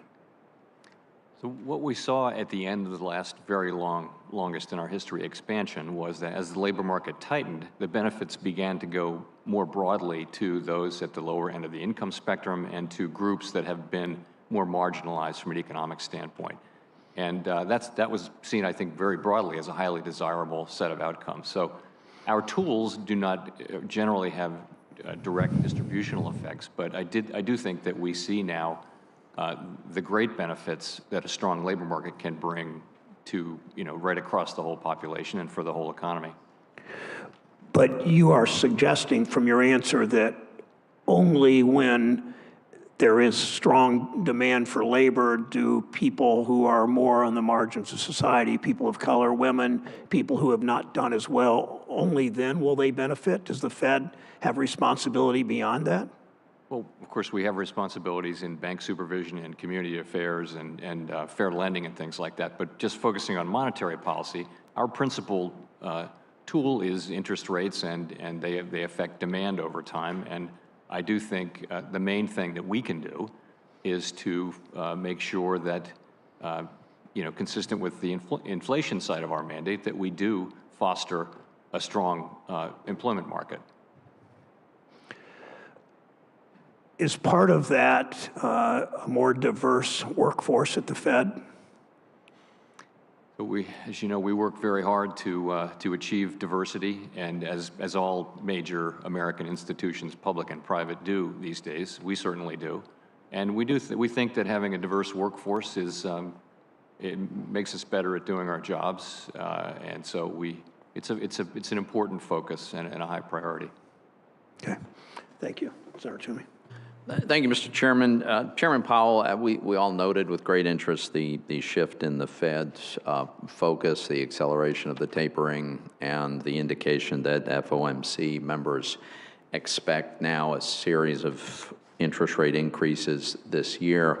I'm trying to understand where this leads to, and I wonder if you could comment on the fact that if we had 3 or even 4 25 basis point increases in overnight rates, we would still, in my view, have a very accommodative stance with negative real short-term rates.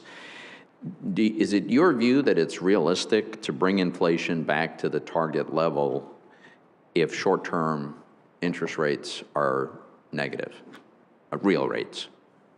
So the way I would look at it is this. What we have now is a mismatch between demand and supply. We have very strong demand in areas where supply is constrained, particularly around goods, particularly around things like cars. So we have to, how are those two things going to get into better into alignment? Well, part of the answer is going to be through shifts in demand, and we think that part of it will be through the return of greater supply. So I don't think we look to get all of the realignment between demand and supply through the demand channel, although we should get some. But at the same time, we do think we'll get, over the course of this year, return to normal supply conditions, and that's going to affect our policy. I will say, though, if we see inflation persisting at high levels longer than expected, then we will, if we have to raise interest rates more over time, we will. We will use our tools to get inflation back, and the main reason is this, that to get the kind of very strong labor market we want with high participation, it's going to take a long expansion. We can see that participation is moving only very slowly, and to get a long expansion, we're going to need price stability. Right. And so in a way, high inflation is a severe threat to the achievement of maximum employment and to achieving a long expansion that can give us that. I think that's a very important point. Let me also just ask you, as I mentioned, I understood the need for quantitative easing, the extraordinary measures that we're taking during the crisis, but I worry that the Fed's decision to continue to use these policies well after the crisis had passed, and in fact we're in the midst of a strong recovery, increases the risk of normalizing behavior like this bond buying. So I think it's your view that it's important that this not become normal routine part of Fed behavior. But could you clarify that? And if it is important that this not become a routine matter, how do we ensure that it doesn't? So I guess I would start by saying that the last two downturns there's been nothing normal about them. They've been two historically large downturns, one being the global financial crisis and one being the pandemic, and we were called to invent new tools and use all of our tools. If we had a regular way recession, a couple of quarters of negative growth, a typical recession, then the question would be, what do we need to do? And so in this era of very low interest rates, there's not going to be as much room to cut, but that would be the first thing that we would do. Now, just because we have been and probably remain in an era of very low interest rates, we would have to look at asset purchases as the next tool in line, but I don't think we'd automatically use it unless it was necessary. I would certainly hope we wouldn't automatically use it. I would hope that there would be a very, very high threshold to get over, especially when you consider the ways in which it distorts the allocation of capital. As I mentioned in my opening remarks, one of the things I'm very concerned about is especially the regional banks having strayed from the Fed's statutory mission on monetary policy into inappropriate and overtly political advocacy. Just one of many, many examples, the Boston Fed conducted a virtual event as part of its Racism and the Economy series, in which the speakers routinely and adamantly called for defunding the police. Just nothing to do with the Fed's mandate. For 7 months now, I've been asking for information from several regional banks about their political activism, and for 7 months, they have simply refused to comply with my request. So I've requested some documentation from the main Fed with respect to this activity, all of which, by the way, is subject to FOIA in any case. Now, I'm sure it's not your opinion that the ranking member of the Senate Banking Committee is entitled to less information than a member of the general public would get through a FOIA request. So can you commit to getting me the information that is now long overdue? So I am aware that you have submitted a FOIA request and we're processing it now, and I don't know what's asked for. I don't know whether it's actually covered by FOIA, but to the extent that it is, you'll of course get it. I think it's very important that this committee and Congress understand how the Fed reaches decisions to engage in political advocacy. Thank you, Mr. Chairman. Senator Toomey. Senator Reid from Rhode Island is recognized. Thank you very much, Mr. Chairman. And Chairman Powell, congratulations on your renomination. I believe that President Biden has made two excellent choices, yourself and Governor Bernard. I think you worked together hand in hand for many years. I think you'll be a superb team, and so I look forward to supporting your nomination and Governor Bernard's nomination also for vice chair. And let me join my colleagues in commending you for an exceptional job with respect to the pandemic. One of the interesting consequences of the pandemic and the employment market is that we've seen wages rise. In fact, we've seen them rise with respect to factory workers and non-supervisory personnel, about 5.8%. And my concern is, would an increase in interest rates in anywhere begin to slow down that rise or indeed reverse it? So like you and I think like everyone, we think wages moving up is generally a good thing. But if you look back through history, there are times when wages have moved up in a way that has fostered persistent inflation, and that hurts everyone. It particularly hurts people on fixed incomes. So we don't see that right now, but we do see these are the biggest wage increases in decades. And so we're watching carefully and you know, to the extent we are looking at this year, what we see is an economy where the labor market is recovering incredibly rapidly, really beginning around the end of the middle of last year. The unemployment rate's been dropping at more than 0.3% per month since last June. It's now below 4%, which is pretty close to half-century lows. So that part of the employment market is doing very well. Meanwhile, inflation is running very well, very far above our target. And what that's telling us is that the economy no longer needs or wants the very highly accommodative policies that we've had in place to deal with the pandemic and the aftermath. So that's what that's really about. We're really just going to be moving over the course of this year to a policy that is closer to normal, but it's a long road to normal from where we are. Right now we are very highly accommodative, and it is really time for us to begin to move away from those emergency pandemic settings to a more normal level. It really should not have negative effects on the employment market. Which it's ironic because, as you pointed out in your opening statement, when you took over, we had 11 straight years of significant economic growth, but that was not translated into the wages of most working people, particularly entry-level and non-factory workers, et cetera. And now we've seen a situation where that's reversed, and I would hope that we could continue that type of progress. And I know you'll be sensitive to that going forward. One of the interesting things about the situation we face now is that the Fed tools are probably most effective reducing overall demand. But a lot of what we're facing is supply problems. You know, the situation about automobiles, the problem there, in fact, I think used cars are so expensive, they're distorting the inflation numbers significantly. And that's a result of the shortage of microchips and other types of chips, which is a result of the pandemic. These are supply issues. So to what extent will your dealing with demand help supply? And maybe that's the real problem. No, it really won't. We really can't directly affect supply side conditions. And that's why I mentioned this really is a problem both of very strong elevated demand, particularly in a part of the economy, the goods sector, the durable goods sector, things like washing machines and cars and all the things that people bought during the course of the pandemic when they couldn't spend money on travel and services.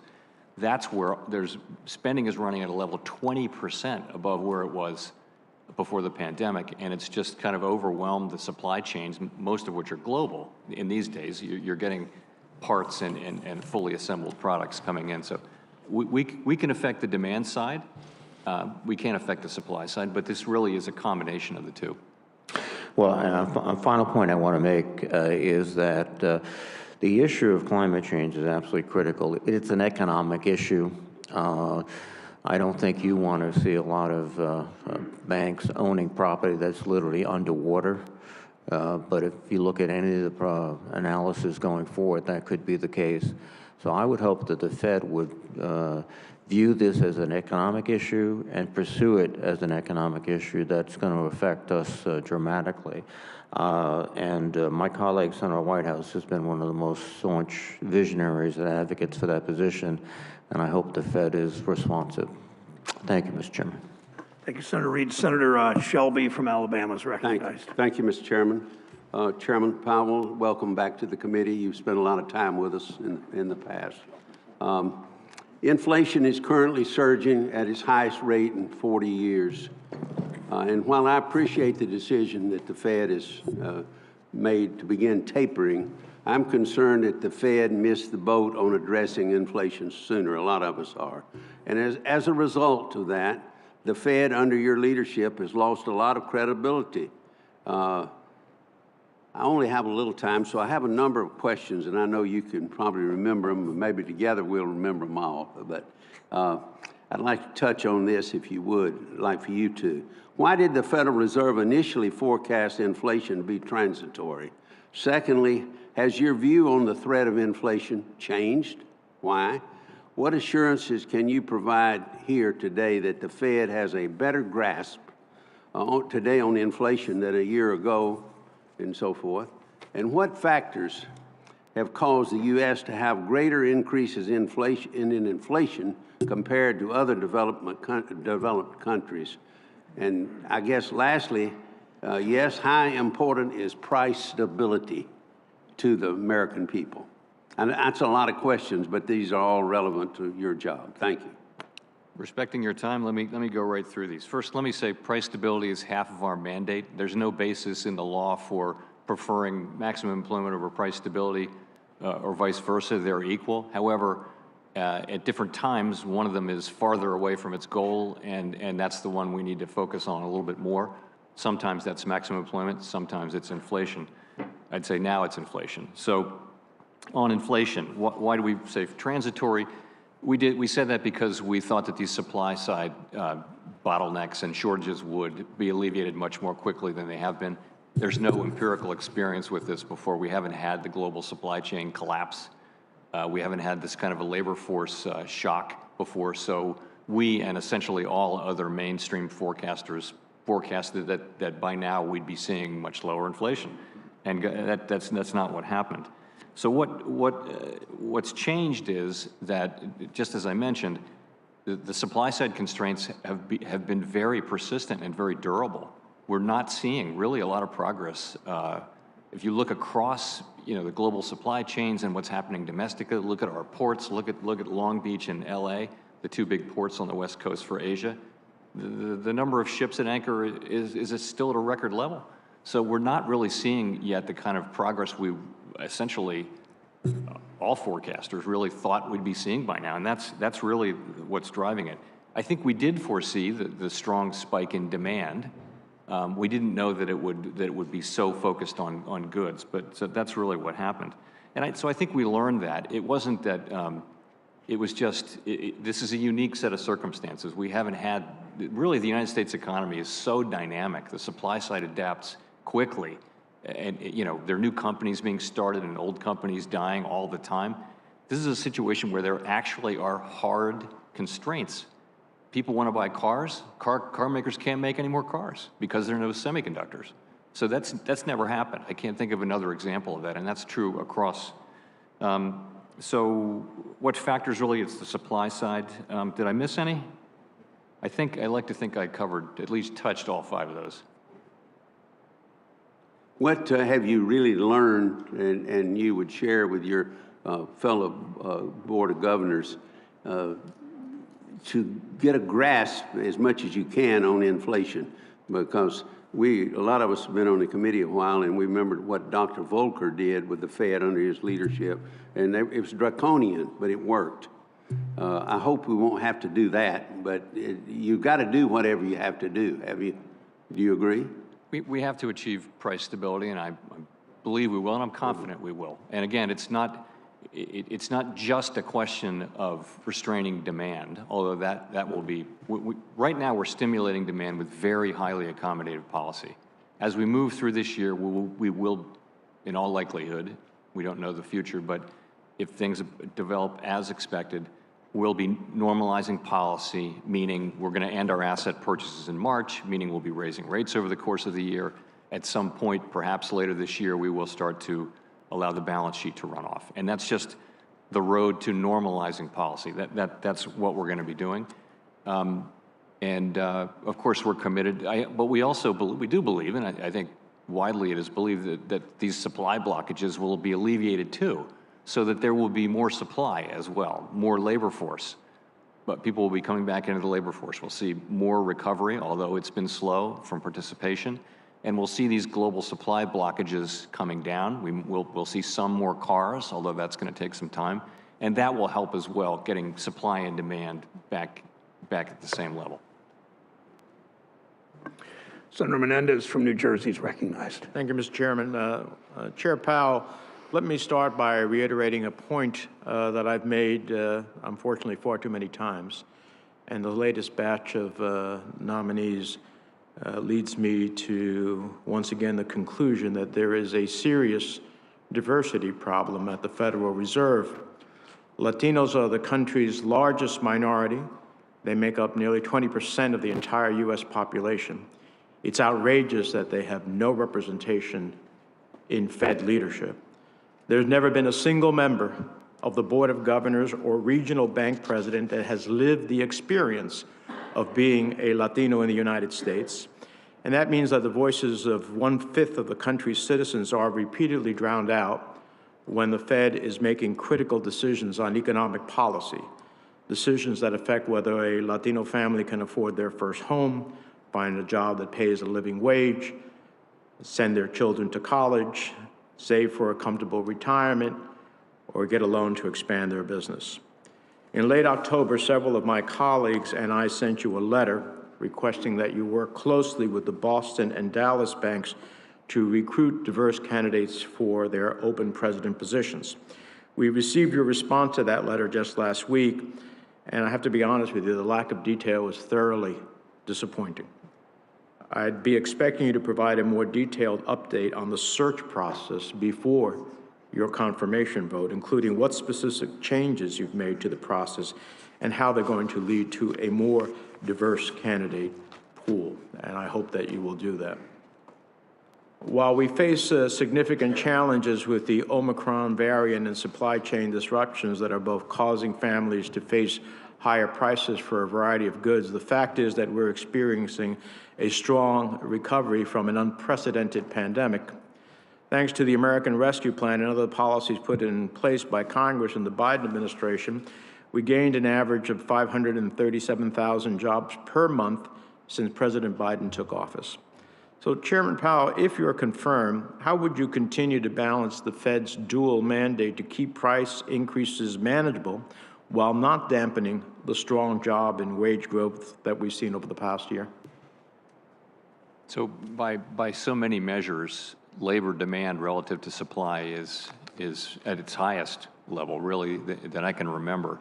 The level of job openings is at an all-time high as a percentage of the labor force. The level of quits labor economists look at the level of quits as a real indicator of how strong the labor market. The percentage of quits, the number of quits, is at an all-time high. So the problem is not lack of demand for labor. The problem is that there's a significant supply problem, which is associated with the pandemic and a range of other factors.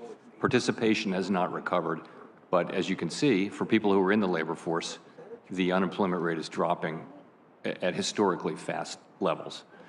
So we don't have a labor demand problem to solve through our policy. What we have is a labor supply problem.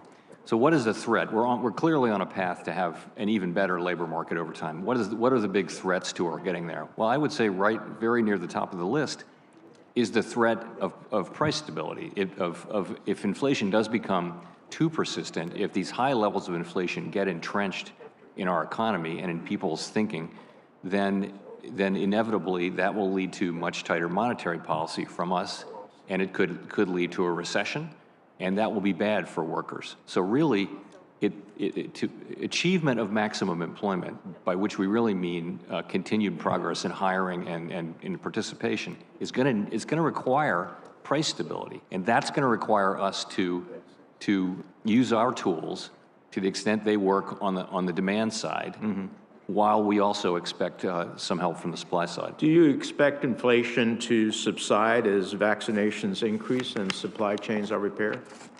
Over time, yes. Over time. The question is how fast, and the risks that we're running in the meantime that inflation psychology starts to get entrenched. But certainly I believe that. And you make a great point about vaccination. Getting ahead of the pandemic, I mean, I don't think 2 years ago we thought we'd still be having record levels of cases and even close to record levels of hospitalizations. Getting past the pandemic is the single most important thing we can do. Now, finally, according to the New York Times, New Jersey and other parts of the Northeast were hit particularly hard at the beginning of the pandemic and during the most recent surge, while the Midwest was most strongly affected in November of 2020 and the South at the end of last summer. How closely does the Fed look at differences in regional performance when making policy decisions? We have to focus on the national level, but of course we follow, in this instance, the earlier Delta, for example, COVID rolled around the country on a regional basis. That's not so much the case with Omicron. It's so contagious, and it's not the same everywhere, but it really is going through the whole country at a pretty rapid rate. But we follow that very, very carefully. You know, I would say we didn't know much about vaccines and pandemics 2 years ago, but we've all had 2 years to learn. So, but we defer to the experts, though. We don't substitute our judgment on medical issues for the experts, but we talk to them all the time. All right. Well, I look forward to following up with you on the diversity question. Thank you, Mr. Chairman. Senator Crapo is recognized from Idaho from his office, I believe. Yes, thank you, Mr. Chair. And Chair Powell, welcome back to the committee. When you last appeared before the committee, I also asked you about an expected Fed report on digital currencies. You indicated that delays in releasing the report were because the Fed wanted to ensure that their analysis was correct and to complete and that a release was expected in the coming weeks. However, that report still has not been released. Do you have an update you can share on the status of the report? And are there problems with sharing this report with Congress and the public and what the Fed may be proposing with respect to possibly centralizing public digital currency?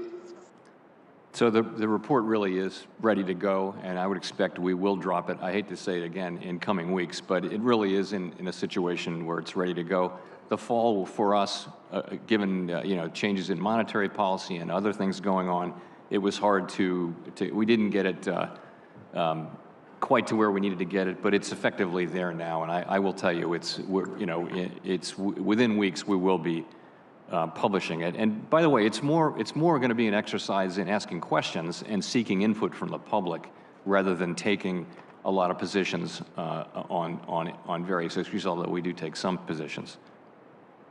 All right, thank you. Well, as I hope that you'll be able to meet this couple of weeks projection. As you know, I've been asking you and other members of the Fed about this for a long time, and I really do believe it's time that the Fed release this report so that we can engage in the further discussion of it.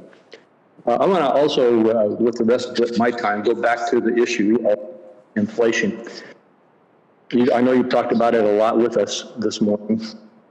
In response to my questioning about inflation last November, you confirmed that inflationary pressures would certainly last, and you're through the middle of this year, of this coming year.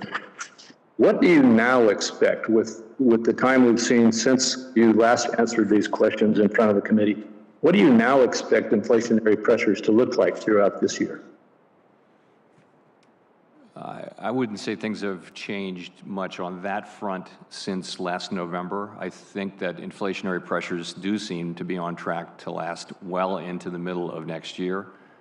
And if they last longer than that, then I'll just say that our policy will continue to adapt. Our policy has been adapting to this, for some months. But if inflation is going to last longer, then that would potentially imply more risk of its persistence and ultimately becoming entrenched, and our policy will respond accordingly. You just said well into the middle of next year. Did you mean this year or through all year and then next year? I meant this year. You're right. I still think it's 2021 sometimes. Hey, I thought so, but I wanted to be sure what you were saying.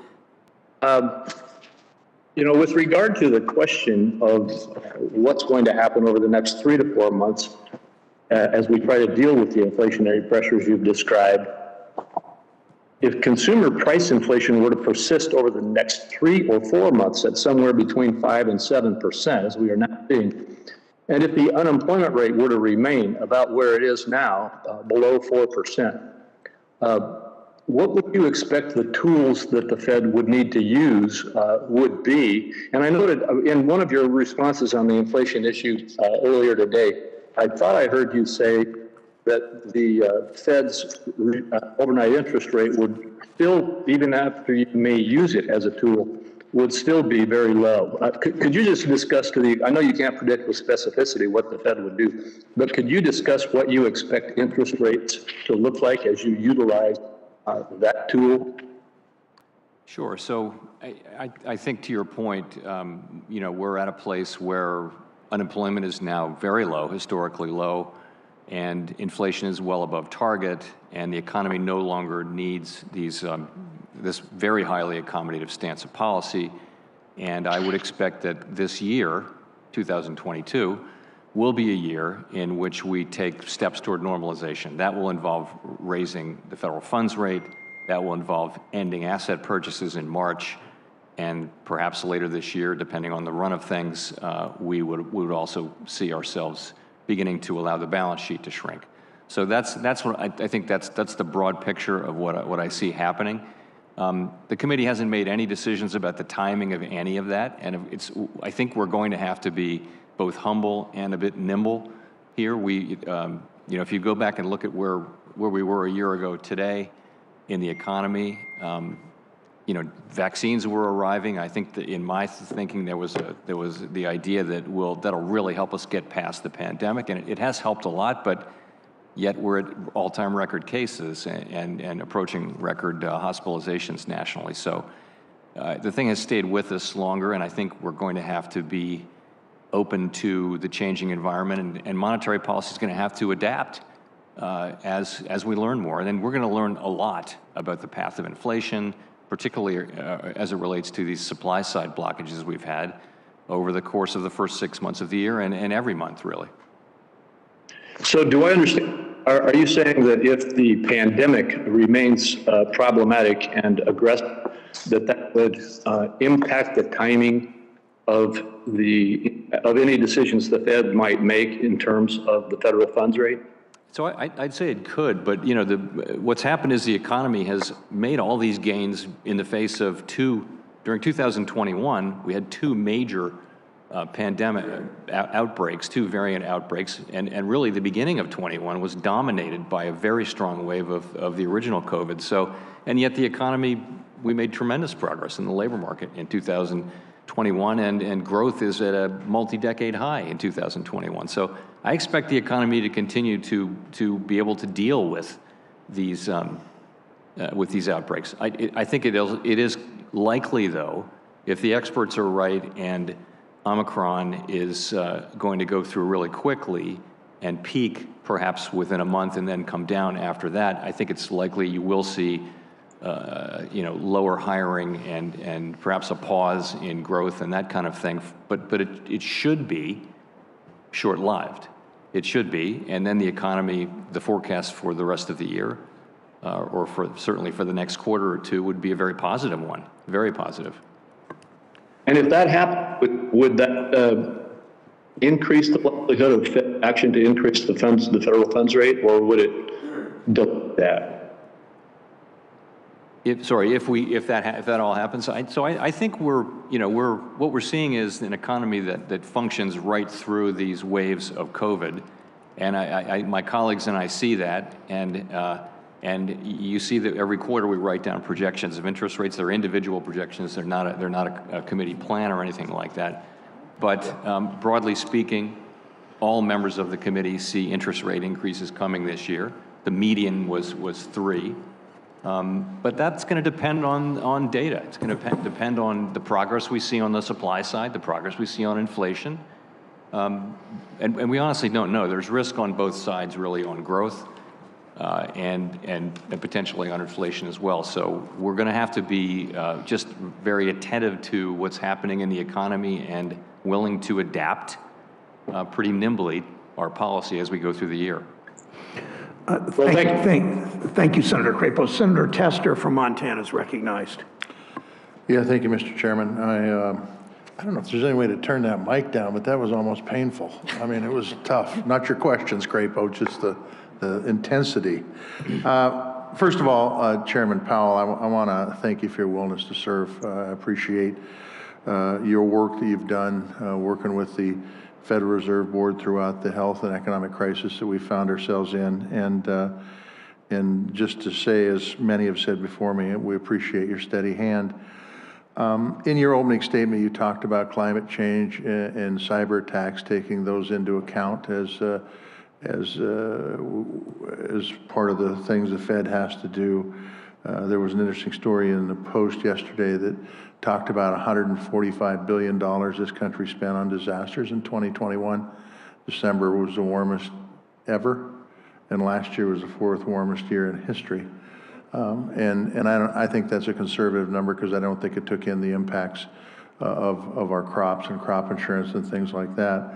I say that because I hope you will continue to gather as much information as possible about what needs to happen as this climate situation appears to be getting worse and not better as time moves on. The American taxpayer deserves that. Look, the challenges that we've had because of this pandemic, it's fair to say that the Federal Reserve has helped us get through this in a major way. This question's been asked before, but I'm going to ask it again in a different way. Could you compare the economy pre-pandemic, pandemic a year ago, and today, and tell me where we're at in relation to those 3 different points in time? Sure. So the pre-pandemic economy, that was a very long, historically long, 10 years and 8 months expansion. Growth was just modestly above potential every year. So we were getting growth between 2 and 3%, and we think potential growth is around 2%. So that implies a tightening labor market. So we had this long, relatively uninterrupted period of growth, and what happened is unemployment kept coming down and participation kept coming up, and that was very beneficial. And so you saw people around the edges of the labor market getting more wages. We saw companies going to prisons and recruiting people who weren't going to get out for a couple of years. I mean, it was it was a great labor market. So that's pre-pandemic. So then the pandemic comes and it upends everything. So the question really is, how's it going to be different? And we're only beginning to see that because we're not out of the pandemic. We're a long way from out of the pandemic potentially. But so what are some of the things that we're seeing that are with us now? One of them is that the recovery in labor force participation overall has been slower than hoped. Actually, prime age labor force participation has moved up a full percentage point almost last year, but overall that was offset significantly by older people retiring, older people and not older people retiring. So we're seeing some differences. We're going to see people working remotely.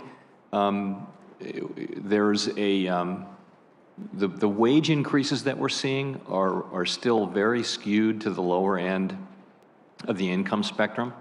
So there may be something happening there where wages are just going to be higher for people, and we don't know whether any of this will persist. But some of those are some of the things that we're seeing.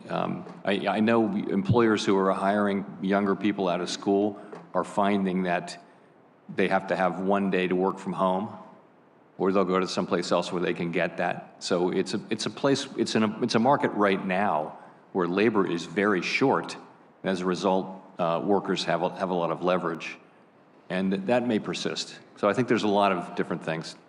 I've just got a limited amount of time here, but could you speak a little bit about the importance of the independence of the Fed? I remember pretty clearly the kind of pressure that was put on you by President Trump to try to politicize the Fed. And I commend you on keeping it independent. Could you talk about why that's so important? Sure. So it's essential that we work for all Americans, and that's what we do. And it's essential that we do that without regard to political considerations like election cycles or particular political parties' views on issues that are outside our mandate. You know, we have to focus on the job Congress has given us, which is maximum employment and price stability, and also the payment system and financial stability and other things. But we've got to do that, and that is what we need to do to justify our continued independence, and we're committed to doing that. Thank you. Thank you, Mr. Chairman. Senator Tester. Senator Rounds from South Dakota is recognized. Thank you, Mr. Chairman. Chairman Powell, first of all, let me congratulate you again on being selected to serve a second term as the chair of the Federal Reserve, and I do look forward to supporting your nomination. I want to follow up a little bit with regard to the discussion on inflation. And consumer price index rose 6.8% in November. There appears to be a consistency along that line. Part of that you have the opportunity to impact with regard to the demand side. Can you talk to us about your discussions, or at least your analysis, of how much of the inflationary trends we're seeing you have the ability to impact with your monetary policy? So we don't have much ability to affect the supply side. And if you look at where the really big contributors are to the overshoot from inflation, it's in the goods sector still largely, and that's cars, that's new, used, and rental cars. It's appliances and what about food? Goods. Food too. Hamburger at over $5 a pound. Yeah, no, and that's not something we can't. I'd say that there are supply side issues there too, as you and I have discussed, but those are really outside the range of our. Be fair to say tools. Petroleum products as well. Yes. Gas, price of gas at over $5 a gallon. Those are items that are supply side. They are not the demand side, and yet That's right. you have a responsibility to try to, or at least your goal is to remain inflation at about 2% or so. Right. But the supply side of this is a significant part of the entire inflationary demand.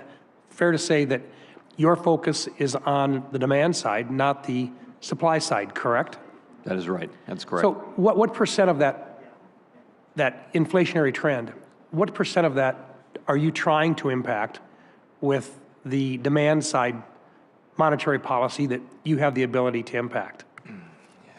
It'd be hard to break it down in that way. I would say it this way, though. Right now, our policy is very highly accommodative, so we're stimulating. We're not restraining demand at all at this point. We're encouraging it. We're trying to get to a place where we're more neutral and then perhaps tight, if that's appropriate. But it's not political in nature. It is economic in nature to say that the inflationary trends that we are seeing are partially from the ability of consumers with cash in their pockets to be able to pay a higher price. But second of all, it's because of the limitations and the bottlenecks that we find within the supply side of our economy, correct? Yes.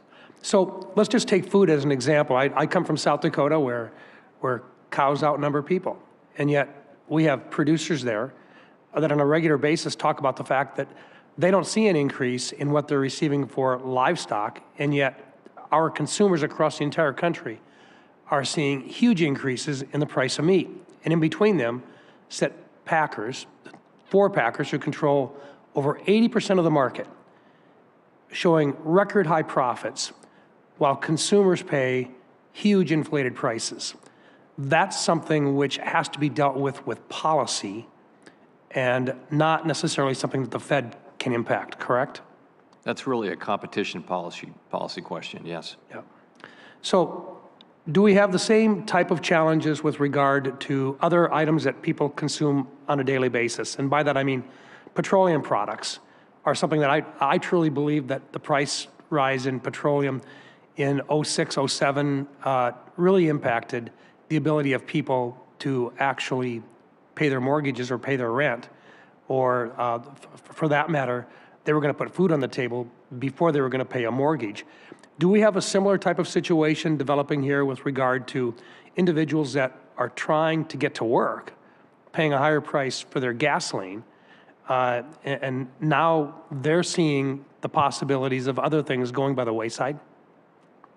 That is right. I mean, gas prices are high, and those gas prices and food prices are, and heating oil prices, are the kind of things that affect people who are living paycheck to paycheck on a fixed income.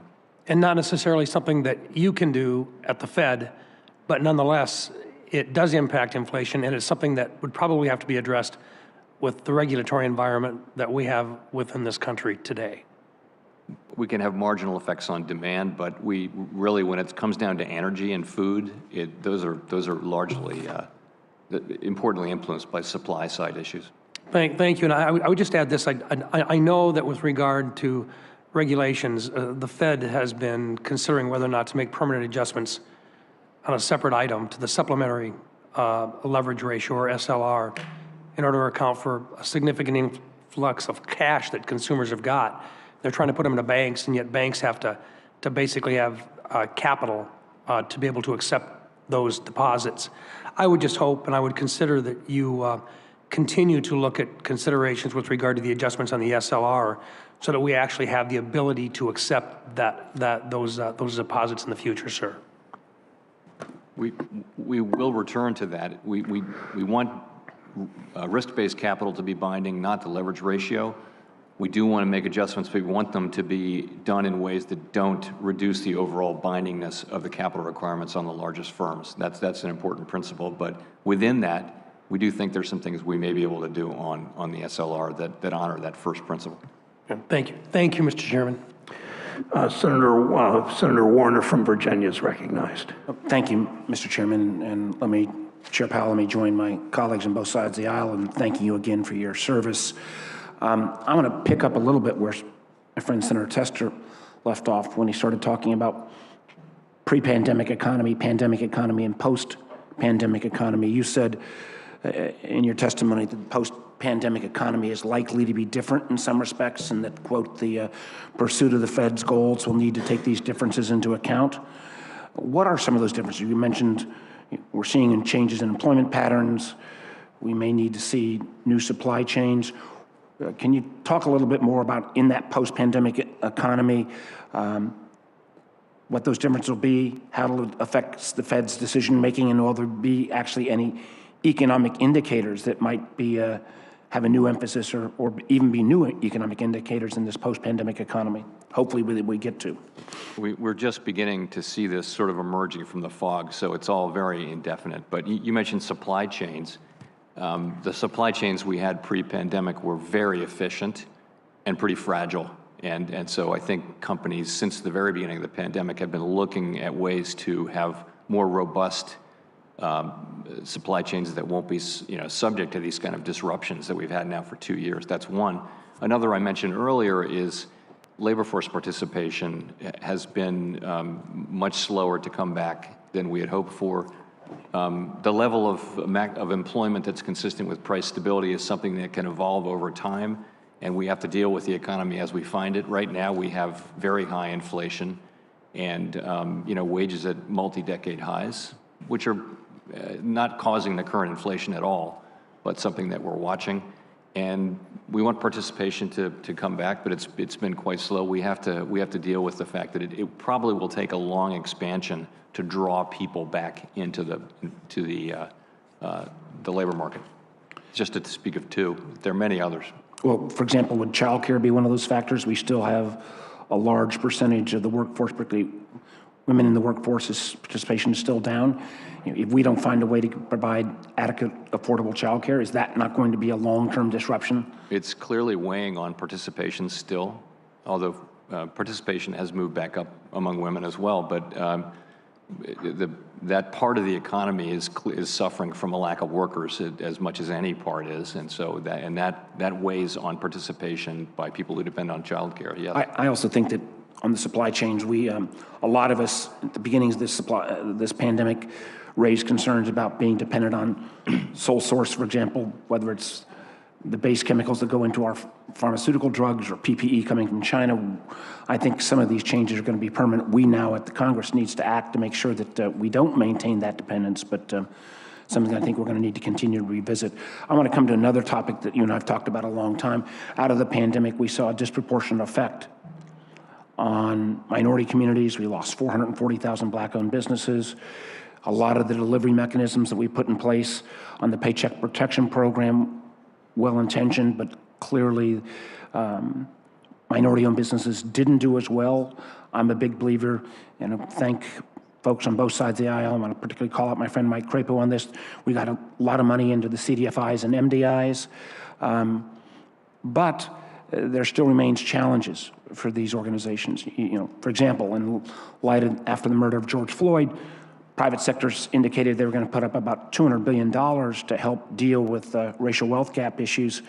But we continue to hear that there are a number of entities that might want to, for example, invest in MDIs, minority-owned depository institutions, with no intent of changing control, but they can't make those investments because of potentially triggering that regulation on change of control. I think we're going to need some regulatory review here.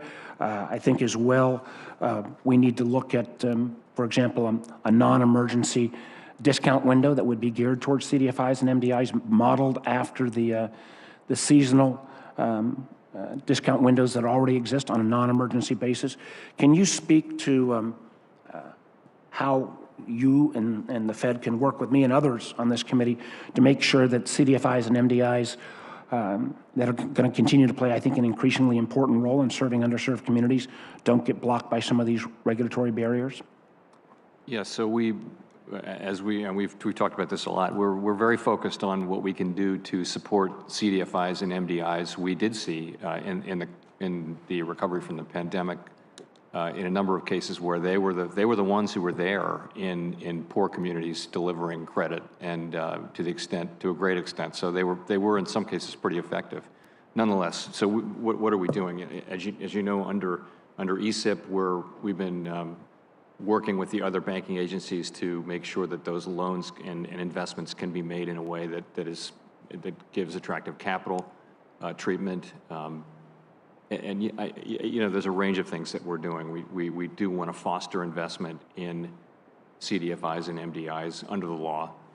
And well, I would just ask that we can continue this offline, but you know, for those entities and private capital that wants to come into these institutions with no intention of trying to take over control, whether we set up a different class of stock or some ability for the private capital to flow into these without triggering the change of control requirements that frankly at this point prevents a lot of those investments. So I appreciate what we've worked on so far, but much more to do. Thank you, Mr. Chairman. Thank you, Senator Warner. Senator Tillis is from North Carolina is recognized. Thank you, Mr. Chairman. Chair Powell, thank you for being here.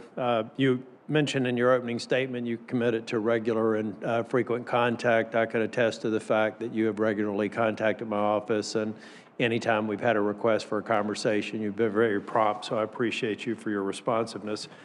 I want to talk a little bit about the current extraordinary inflationary pressures and the tools that the Fed has to deal with it. Of course, you could have a benchmark rate increase. We know what that would have as a consequence for raising the price of lending and ultimately affecting the cost of buying a car or buying a house or just making ends meet. Your other option is to reduce the balance sheet, particularly from some of the COVID era bond buying programs. I believe that it was Governor Waller who just last month said that because of the alarming rate of inflation, the Fed should begin shrinking the asset portfolio without delay. And I think this week, the Fed president from Atlanta, Mr. Bostic, said he thinks the Fed should aggressively draw down the balance sheet by at least $100 billion a month. I know you went up from $15 billion to $30 billion, but that's a 3.5-time increase over the current run rate.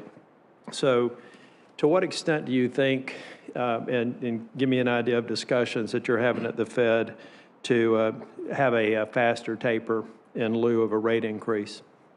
We haven't made any decisions. We had our first discussion of these issues about runoff, and as you mentioned, there are a number of different pieces to talk about. We had that at the December meeting. I expect we'll talk about it again at the January meeting. Again, just no decisions. But as we reflected in our minutes, we looked at what the Fed did last time, and I was there as we ended QE and then later started to have the balance sheet shrink, and we thought we looked at that experience and thought that's quite informative, but the economy's in a completely different place than it was when we ended asset purchases the last time. So the period of time between stopping purchases and beginning runoff will be shorter, and also the balance sheet's much bigger, and so the runoff can be faster. So I would say sooner and faster. That much is clear. Beyond that, we're not at a point of making decisions. At this point, we'll have another discussion, and I think we will be in a position to provide guidance at coming meetings. But and we're mindful that the balance sheet is $9 trillion. It's far above where it needs to be, and it's at the current drawdown rate. That's about a 24-year trajectory to retire the balance sheet. Is that right? It would depend on the speed you assume. Yeah. What sort of indicators are you looking at that would actually drive you to a faster taper, particularly based on some of the comments of the folks at the Fed? We're looking at the whole range of things. This balance sheet is much shorter in duration than the one that we had at the end of the global financial crisis. That can play into it. I think we tend to do a lot of analysis. We tend to take 2, 3, 4 meetings to work these things through. I find that the best ideas sometimes take a while to surface. They did the last time on this issue, so it'll be part of the things that we're discussing and doing this year. Okay, thank you for that. I should have also mentioned that I look forward to supporting your nomination. Thank you. I want to turn to bank mergers. Senate Bill 2155 gave us the opportunity to do some regulatory tailoring for some of the smaller banks, and I think it was largely successful. Appreciate the bipartisan effort to do it. But I still, bank mergers are one of the most highly regulated transactions. that you could go through. It involves the federal regulators, including the Fed, the Department of Justice, and a lot of opportunities for outside interest groups and others to voice their opinions. But I'm getting the sense that moving forward, there may be a trend towards making it more difficult for some of the super regionals and other banks to move through the merger process. I tracked one recently that involved a North Carolina banking institution that seemed to take a bit longer than I thought it would have. So can you give me an assurance that there isn't a sort of increasing bias on the part of the federal regulators to make it more difficult for some of these super regional and smaller banks to actually get through a merger and acquisition process? Or am I missing, is this a trend that I should be concerned with, or do you believe that the financial regulators are still in a position to allow that ecosystem to continue to evolve, which I personally believe is very important for the viability of the U.S. banking system? So we're still applying the same. The law hasn't changed, and our practices haven't changed. We're still working our way through, the applications that we have in front of us. Okay, and I'll submit a question for the record on the status of the Fed payment system. Thank you. Thank you, Mr. Chair. Thank you. Senator Warren from Massachusetts is recognized. Thank you, Mr. Chairman. So since President Biden took office, we've added more than 6.4 million jobs, the most jobs that have ever been added to the economy in U.S. history. But over the past few months, families have faced higher prices at the grocery store, at the gas pump. Addressing inflation is one of the Federal Reserve's most important jobs. And if we're going to solve this problem, then we need to understand why it's happening. So if we can, let's start with Econ 101. Chair Powell, in markets with lots of competitors, are companies' profit margins generally likely to stay low? That is, in competitive markets, are profit margins likely to stay steady, modestly above the cost of labor, materials, and capital? I mean, microeconomics would tell you that all other things equal, you'll compete down to your marginal cost. Good. And in markets with greater concentration and not much competition, are corporations generally able to raise prices and increase profit margins, all else being equal? So the connection between concentration and market power is not as clean as we might think it might be. In some of the industries that have concentrated, there actually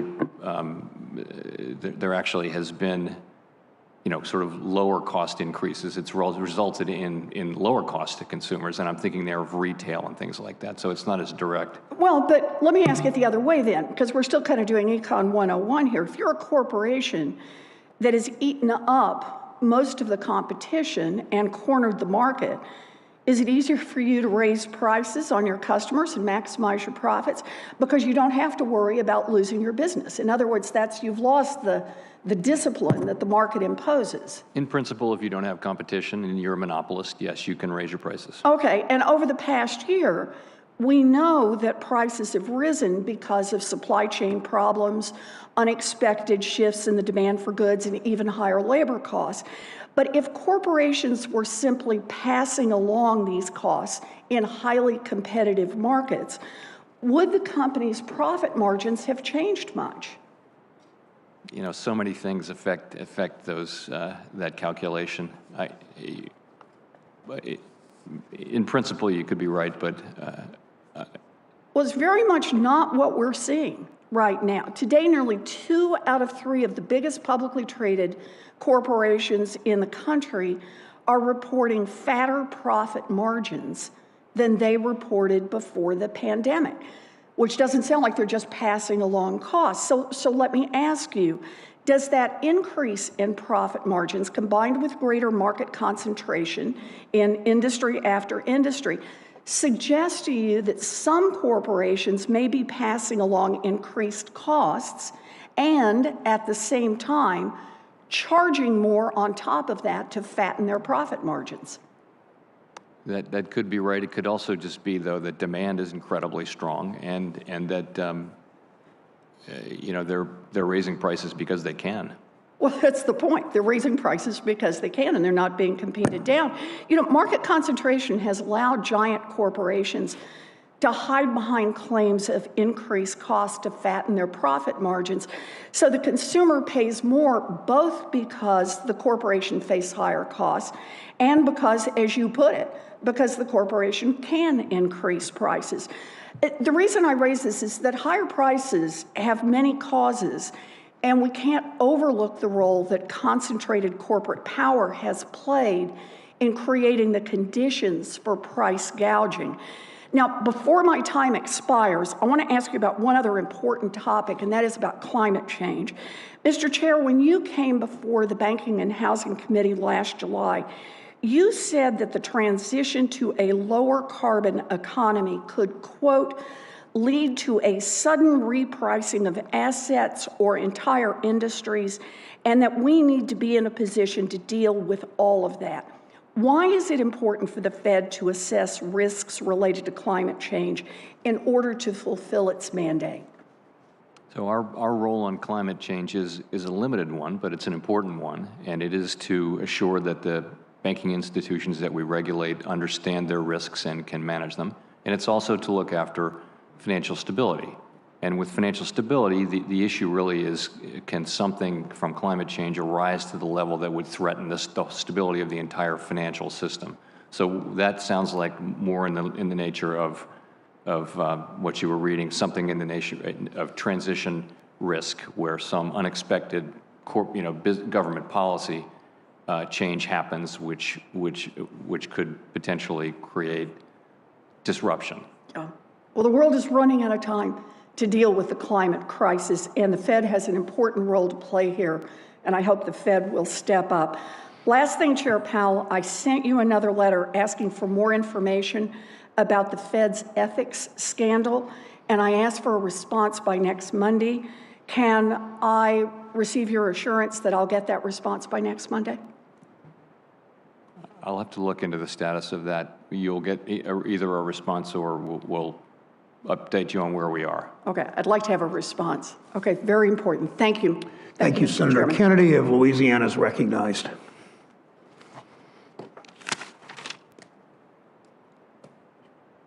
Mr. Chairman, congratulations.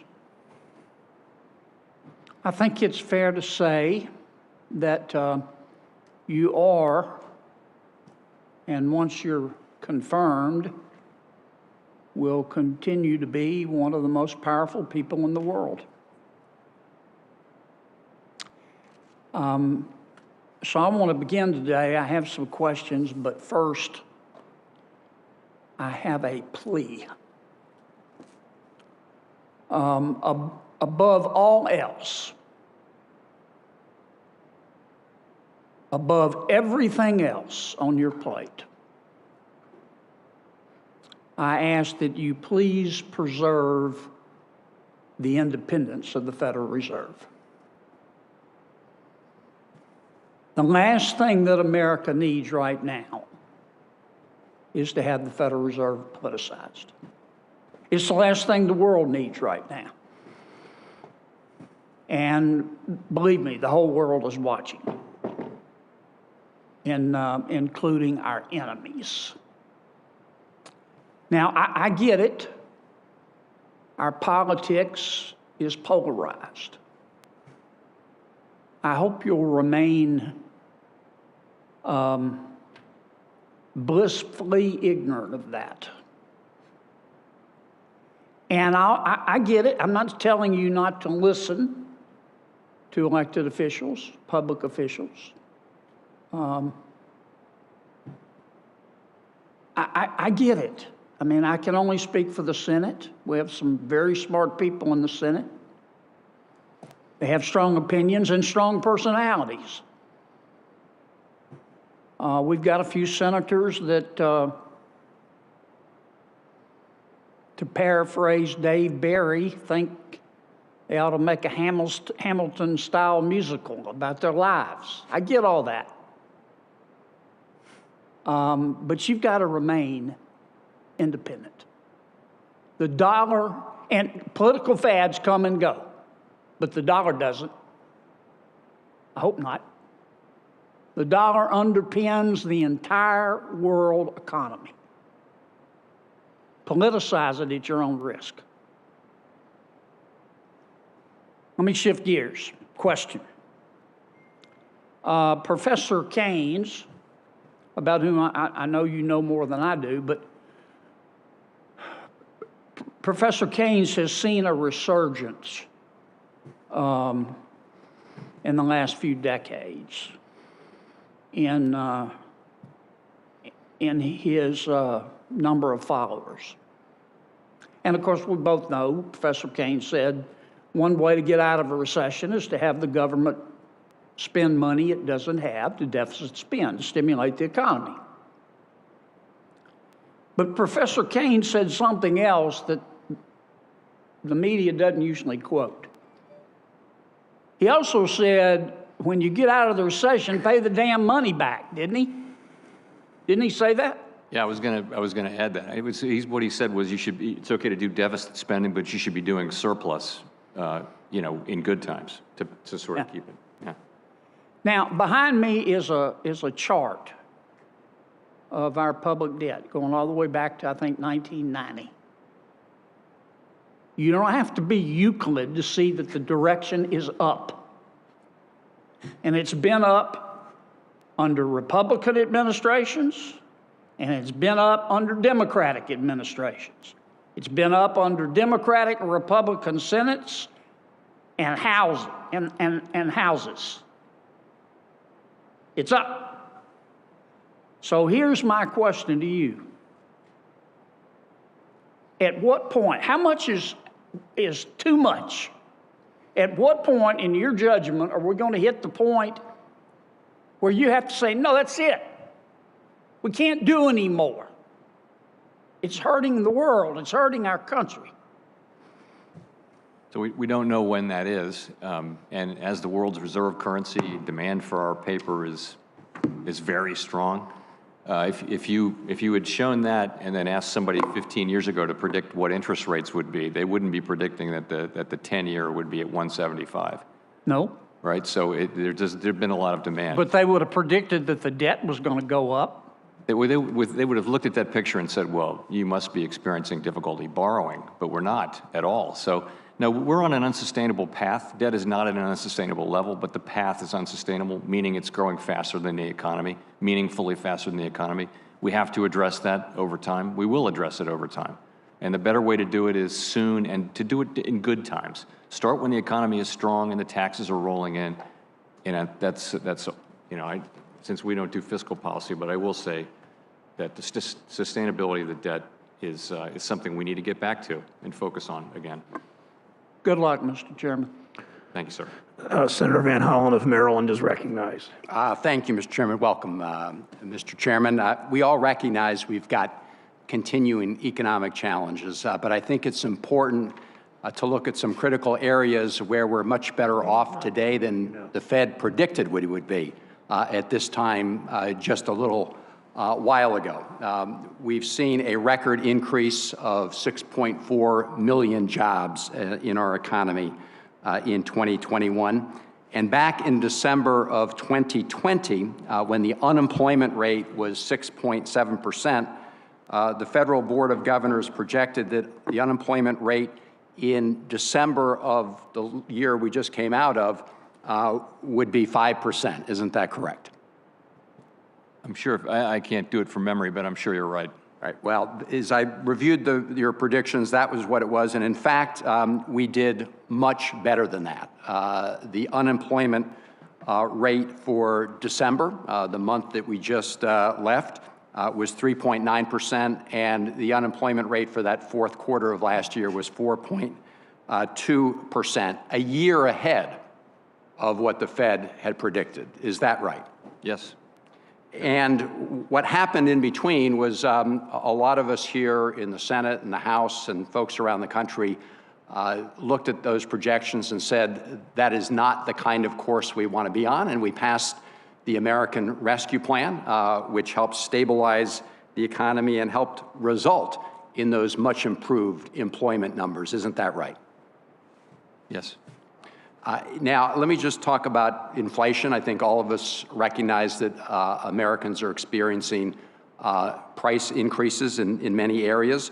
The Federal Reserve has predicted the Cleveland Fed it projected a 2.6% inflation rate for this year, which matches the Federal Reserve Board's projections. If you look at consumer expectations, not surprisingly, they're running higher than that because of where we've been in the last couple months.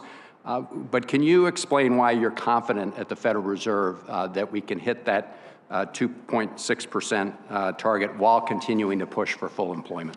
So that is the median of expectations, of individual expectations. We don't have a committee or official Fed forecast. And it's conditioned on a number of assumptions. And the most important assumption here is that we do get significant relief on the supply side, that global supply chains loosen up and we get more semiconductors so that we can start manufacturing cars again. That's essentially, that's going to be a big part of getting inflation back down. Part of it will also be our moving from a very highly accommodative policy to a somewhat less accommodative policy, but still accommodative. But a lot of it will come on the supply side. Right. And on the supply chain issue, I mean, there have been recent reports of progress in a number of supply chain bottlenecks. Can you just speak to your perception of where that stands? Yeah, so it's just, you've always see a few snowflakes, but it doesn't amount to a storm yet. If you look at the Port of Los Angeles, Port of Long Beach, record numbers of ships still at anchor. We did see, and this may be what you saw, that inventories are moving up and delivery times have shortened, and that's a good thing. But on the other hand, Omicron can really, particularly if China sticks to a no COVID policy, Omicron can really disturb the supply chains again, although it could be briefer this time. So I think the picture is, we wouldn't want to say, I wouldn't want to say that it's decisively improving yet, but we're watching it carefully. I got it. I was pleased to hear President Biden say when he renominated you for this position that you saw the economic risks of climate change as a, quote, top priority. Is that an accurate statement? Yes. And if confirmed, how do you plan to prioritize addressing the financial risks of climate change in your next term? So we have a role to play. It's a narrow one, but an important one, and that is it relates to our existing mandates. We don't have a new mandate on climate change. It is really the simple mandate, the central mandate of supervising and regulating financial institutions to make sure that they're aware of and able to manage all of their risks. And we're doing that particularly focusing on the largest financial institutions who, by the way, are spending a lot of time themselves on these issues. And secondly, looking at financial stability issues. We have responsibility for the stability of the financial system, and over time, climate risk can play into that as well. Well, thank you, Mr. Chairman. I'm pleased to see that you do agree that it's a top priority. Thank you. Thank you, Mr. Chairman. Senator Van Hollen. Senator Haggerty from Tennessee is recognized. Thank you, Mr. Chairman. Ranking Member Toomey, I appreciate your holding this hearing, and I want to congratulate Chairman Powell on being renominated to be the chair of the Fed. Thank you for your testimony and your presence here today, Chairman. First, I have just a quick housekeeping question for you. I think I know the answer to this, but as a matter of fact, have you ever embellished your resume, your record, your publication history? I don't think so. I did not think so. Thank you for clarifying that for us. I'd like to turn to the topic of quantitative easing for just a minute, Chairman Powell. When Chairman Bernanke first introduced quantitative easing back in 2009, he assured lawmakers at that point that it would be both temporary and rare. Essentially, it was introduced as an emergency measure. Do you agree that that quantitative easing should be both temporary and rare? I agree we shouldn't use it unless we need to, but I will say it's going to depend to some extent on where interest rates are. We've been in a very low interest rate environment even during good times all over the world, and when that's the case, we don't have a lot of ammunition to support the economy. So I can imagine a regular garden variety downturn, which we haven't had in a long time, in which we didn't need to resort to quantitative easing to asset purchases, and we then wouldn't. But in a world where you've only got a couple hundred basis points to cut, you may need to do that, because what that gives you is the ability to move longer run rates down, not just at the short end. I understand, but I just remain concerned because here we are 12 years later from its first introduction. The Fed's balance sheet's nearly at $9 trillion. We're continuing to grow it, albeit at a slower pace. So it remains a real concern. You said earlier to Senator Shelby that you think the Fed could begin the process of normalizing its balance sheet later this year. Can you provide us with a little bit more clarity on this process, how soon you think this would begin, and whether you'd consider actively selling securities rather than just letting them gradually run off the balance sheet? So this is we had our first discussion of this set of issues at the December FOMC meeting. We'll talk about it again at the January meeting in a couple of weeks. Haven't made any decisions. This time is going to bear some similarity to what we did last time, but it's going to be different too, and that's already clear in that we will have the ability to move sooner and to move a little faster than we did last time. So more clarity is coming, soon on that, but I don't want to get ahead of the committee. In terms of selling assets, we haven't made any decisions on that. We didn't do that last time. We never ruled it out either. Mm-hmm. So it's just something we'll be looking at. The balance sheet's a whole lot bigger this time, and also the duration is shorter. So it's a different, and the economy is much stronger. Yeah. So it's a very different situation. So I'd like to come to a question of governance, if I might. While you've been nominated to remain chairman of the Fed, the Biden administration's 3 proposed appointees would, together with the nominee for vice chairman, who we will hear from this Thursday, constitute a majority of the Federal Reserve Board. Looking recently at the 5-member board at the FDIC and what happened there. There at the FDIC, a 5-member board overturned 88 years of tradition and independence with Biden political appointees led by CFPB Director Rohit Chopra forcing out the FDIC chairman before her 5-year term was up, strictly for partisan reasons. This incident causes me to worry that an activist bloc at the Federal Reserve Board could sideline you. They could exert their authority while excluding the full FOMC membership. So my question for you, Mr. Chairman, is the Fed vulnerable to similar unfortunate, politically motivated hijacking of an organization like we just witnessed at the FDIC, and what could this committee do to prevent it? First, and you'll know that I don't have any comment at all on the recent events at the FDIC.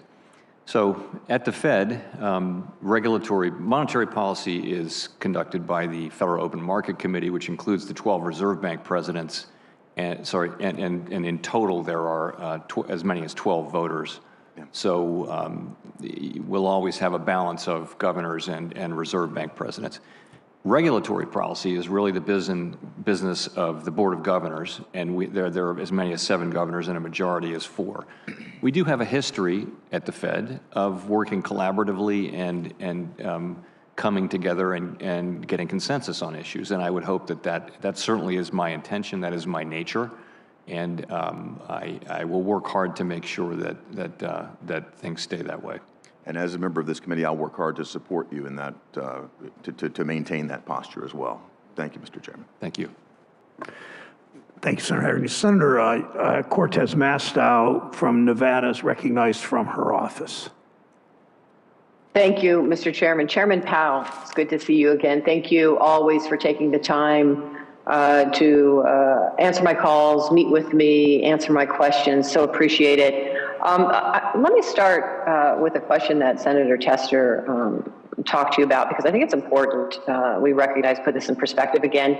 He asked you about comments about what the economy was like pre-pandemic, during the pandemic, and then after. And you actually said something I think was important, that we are still in a pandemic. And even still in the middle of this pandemic, you said earlier in your opening remarks that the economy is expanding at its fastest pace in many years, and the labor market is strong. Now, in our many conversations, you have always prioritized job growth and higher wages, especially for those who tend to earn lower salaries. And you have consistently said that the best thing any one of us can do to increase employment, raise wages, improve our supply chains, and reduce inflation is to get vaccinated. to wear masks and follow the medical guidance to prevent the spread of COVID-19. Do you still believe that reducing COVID-19 infections will have the greatest impact on inflation, supply chains, employment participation, and wages? I do, and I think if you imagine a world in which we no longer have to deal with a pandemic, and I think that's the answer to your question, we would quickly see the supply side problems alleviate. We'd probably see significantly more labor supply. So these issues are still related to the pandemic. It's proving more difficult than we had hoped to end the pandemic, but I certainly would think that's right. And let me just add one additional thing that, of course, we all have concerns with the rising prices of so many goods. I see it in my home state when I go grocery shopping or hear it from my own family members and constituents in Nevada. One other area I want to also focus on, though, is housing. A new study from the Federal Home Loan Bank of Atlanta reported that the median American household would need 32% of its income to cover mortgage payments on a median-priced home, the most since November 2008, and home prices have climbed 18% in the past year. Now, we are short at least 3 million homes, especially affordable homes. So, Chairman Powell, do you think increasing the supply of housing, in essence, building more homes, would also have an effect on the inflationary prices that we're seeing right now in the housing market? Yes, and that's outside of what we can do, but clearly the housing market's extremely tight. It was tight before the pandemic, and it's remarkably tight now, and supply is quite limited. Thank you. Let me jump to another topic, which is ethics for the board of directors. I think we're all disappointed that Vice Chair Clarita did not disclose his active trading in late February 2020. You and I have had this conversation. Can you describe the changes you've made to improve the ethics guidelines and training at the Federal Reserve? Yes, I'd be glad to. So we've really made a complete change in the way we govern purchases and sales of securities by covered people, which includes all of the policymakers and senior staffers. No one can any longer buy individual stocks. In addition, if you want to sell something so people will be owning mutual funds mainly, as I already do. When you want to sell something, it has to be outside of blackout, as always, but you've got to give 45 days notice, and you make that decision. You've got to clear that trade with that sale with a central body. We don't really have, because of our federated nature, we don't have a group in the center that applies these rules consistently and clearly across the whole system. We will have that now at the Board of Governors. So you'll go and you'll say, I want to sell X amount of this mutual fund. 45 days later, that trade will take place, whether things change or not. So there will be no ability to time the market and really no appearance of the kind of appearance issues that we've had. I think the old system was in place for decades on end, and then suddenly it was revealed as insufficient. And so we do take the need to protect our credibility with the public very seriously, and I think our new system is easily the toughest in government and the toughest I've seen anywhere. Thank you, Chairman Powell. Mr. Chairman, thank you.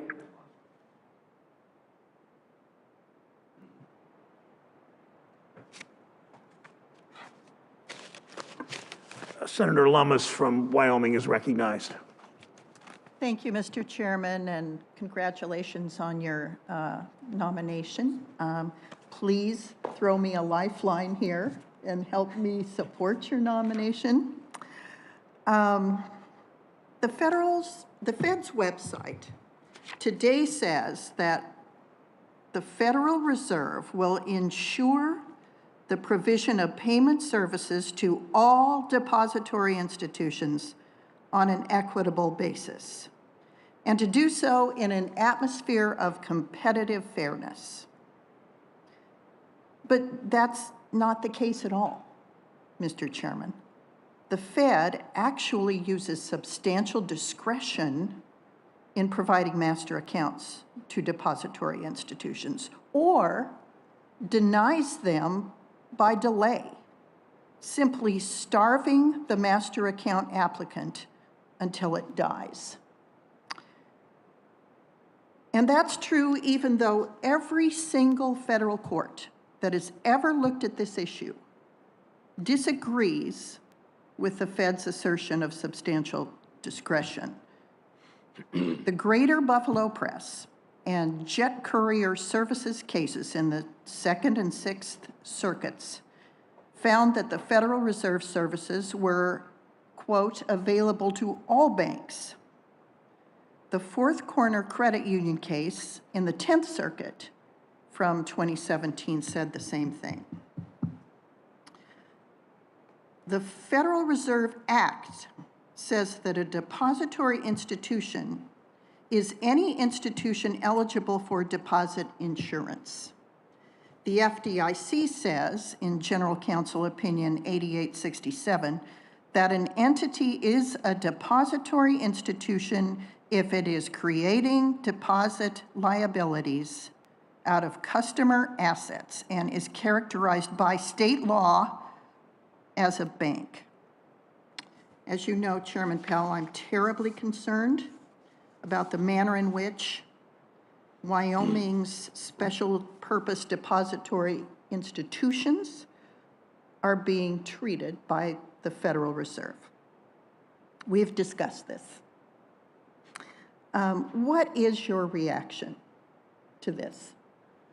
So, as we discussed, there are novel charters, and the SPDIs are one of them, and we want to be really careful because they're hugely precedential. They're very important from a precedential standpoint, and so we've been looking carefully at this. And I would say there are good arguments for viewing SPDIs as depository institutions for this purpose.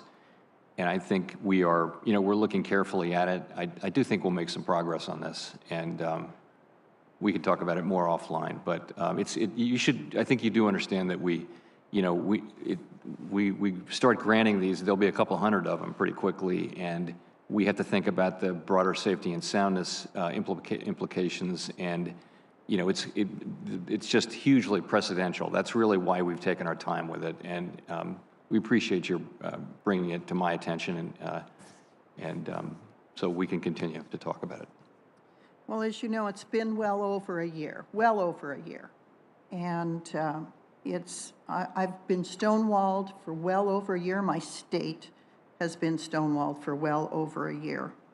You know, you mentioned in your testimony today that we can begin to see that the post-pandemic economy is likely to be different in some respects.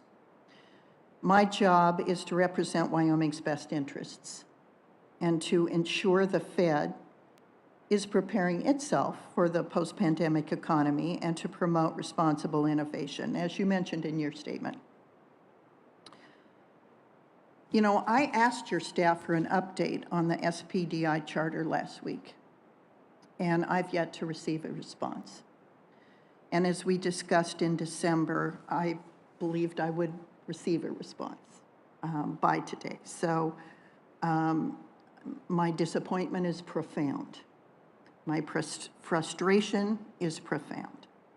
And for now, I'll just leave it at that. But I will say thank you for your dialogue with Senator Kennedy and Senator Hagerty today. I thought those were encouraging dialogues. And once again, Chairman Powell, throw me a lifeline. I yield back. Thanks, Gentlewoman. Senator Smith of Minnesota is recognized. Thank you, Chair Brown and Ranking Member Toomey, and welcome to the committee again. Chair Powell, it was, as always, was good to talk with you yesterday, and I want to just say, Mr. Chair, that I think that together, Chair Powell and Lael Brainerd would make a great team at the Fed, and I think you're a strong combination. So, Mr. Chair Powell, I'd like to ask you about where we are with employment and how this relates to the decisions that the Fed is making. Last week, the Bureau of Labor Statistics released job numbers from December, as you know well, and thanks to the American Rescue Plan, and I would also say the hard work and grit an innovation of Americans. The unemployment rate has dropped to just 3.9%, which is really a remarkable and historic recovery from the beginning of the pandemic. I'd note that in my home state of Minnesota in November, the unemployment rate was even lower. This is really an incredible accomplishment. And you and I have discussed this before, how it is useful to unbundle, though, these aggregate numbers so that we understand a little bit more about what's happening. We understand that it's a more complicated story. For example, amongst black workers, the unemployment rate remains stubbornly high at 7.1%, more than twice what it is for white workers. So, Chair Powell, could you tell us, how should the Fed consider factors like this as you evaluate economic strength and whether the economy has reached full employment? The factors, what I'm referring to is unbundling these aggregate numbers so we understand more deeply what impact, where we are with the different sectors of our economy. Sure. So we do look at a wide range of indicators to determine whether labor market conditions broadly are consistent with maximum employment. It's not a single number like inflation can be. And you mentioned a couple of them. So what we saw at the end of the last very long expansion was that unemployment rates and the gap between white unemployment rates and other unemployment rates are at all-time lows. And this was a very desirable feature and really a feature of having a tight labor market. So that's something that's a little bit of something that tells us whether the labor market is tight. We're not targeting a particular number there, but we're using it to inform our thinking. You mentioned African-American unemployment, which is at 7.1. It dropped by 2.9% this year. That's the same decline as for white workers. The other thing I'll say is that there was an increase in December of 5 or 6 tenths among black unemployment. It's a much smaller sample size and it's pretty volatile, so we would tend to look for a couple of months. It can bounce around more than the overall aggregate. Another key aspect of maximum employment, though, is participation. So we also want to think that participation is at its structural high level, and there isn't a lot of slack in that pocket. And that's been, we saw that at the end of the last cycle. We saw participation holding up in the face of demographic decline. And so that's another thing that we look at carefully. Yep. Thank you. I agree with that. And I think that we are in Minnesota, as we are all over the country, experiencing a shortage of workers. And I'm glad to see that what we are seeing, in fact, is wages increasing, especially for people who are in lower wage jobs. And that for the first time in a long time, workers, I think, have increased bargaining power, which is a benefit to them. So these are complicated issues. I think it's important that we kind of look beneath some of these aggregate numbers.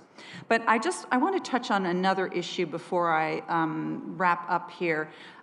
You and I have talked about my grandmother, Avis Mason, who was born in 1898 and who became the president of a small community bank in Etna Green, Indiana. Her father, who started the bank, was blessed with 3 daughters, which is how she became president. Like so many banks around the country and over the years, her bank was ultimately sold to a larger bank and became part of the story of increased consolidation in the financial sector. And this pattern has repeated itself for decades in Minnesota and all across the country. Over the last 30 years, the number of banks in this country has been more than cut in half. And we've seen, I think, the harm that industry consolidation can do broadly, especially in small towns and rural places. I note the comments and the questions of my colleague, Senator Rounds, with whom I've done a lot of work on issues of concentration in agriculture. So, Chair Powell, one of the important duties of the Fed is to review bank mergers. Can you tell us how you think about bank mergers today, and what do you see as the impacts of consolidation on concentration and access to financial services, especially in underserved areas? So we operate under a statute which requires us to consider a number of factors. And those include competition and future prospects, financial and managerial resources, convenience and needs of the communities to be served, CRA performance, BSA, AML compliance, and financial stability. So all of those things go into and there's a rich lore of how we apply those things, and generally banks that are applying for permission to do mergers understand that body of work. More broadly, though, as we've discussed, the if you could look back at the United States banking industry, for 30 years and more, almost 40 years, you've seen a very steady decline in the number of banks. So one of the things that's driving that is just, the loss of rural population. And I've seen many, in my earlier years at the Fed, many cases in which you'd have a county that had lost half of its population over the last 50 years. It's very typical of rural America. And there was only one bank left, and it wanted to merge with another bank in a nearby state. So anyway, it's a trend that's happening because of demographic changes. Also, fixed costs are going up. Regulatory costs are going up, and that's a fixed cost. The need to invest in technology to serve your customers is really a fixed cost now, and that requires a bigger bank. So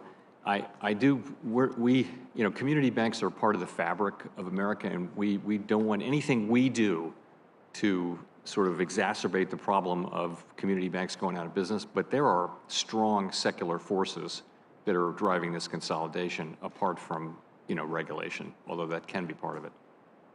Thank you. I believe I'm out of town. Thank you, Mr. Chair. Thank you, Senator Smith. Senator Kramer from North Dakota is recognized. Thank you, Chairman Brown, Ranking Member Toomey. Thank you, Chairman Powell, for stepping up again and being willing to take the job on. Congratulations. I'm going to go back to a question somebody asked probably an hour and a half ago, a very high-level point that one of my colleagues made, and I don't remember which one, but he said, in congratulating you, that President Biden clearly has confidence in your ability to lead our economy through this crisis. And without judging those particular words, I'd ask you flat out, do you lead our economy? Is that what your job is to do, is to lead the economy? I'm responsible for an agency that has specific narrow mandates. I wouldn't want to characterize it one way or the other. Yeah, I wouldn't either, quite honestly. But I have great respect for and confidence in our free market economy with a very light regulatory touch. That said, I also want to associate myself with Senator Kennedy's strong word of encouragement to keep the Fed independent. That is why I respect you so much. Chairman Powell, under the previous president, you maintained independence, and we would certainly hope and expect that you'd continue that independence under the current administration. I want to, you've touched on this, but I want just a little further clarification, because somebody, I think it was Senator Menendez, asked you how do you balance the two mandates, of course, price stability and maximum employment. I thought you did a pretty good job. I want to give you a chance to make it even clearer. And maybe I'll help with the way I form the question. Doesn't price stability naturally lead to a strong economy, which naturally leads to maximum employment? In other words, you talked, I think, in your answer that we focus on whichever one's needs the help the most at a given time. That's my paraphrase of it. But perhaps you could just elaborate a little bit on it. Sure. So most of the time, monetary policy works the same way for both of them. Usually inflation is low when the economy is weak, when unemployment is high, and so you cut interest rates, and that helps unemployment go down and helps inflation move up, back up to 2%. So usually that's the case, almost all the time. In rare occasions, though, you have a situation where the two sort of goals are not complementary, and we've had a little bit of that here. I'm not sure we have it anymore, but the idea being that we were far from maximum employment. That's no longer the case, but inflation was really high.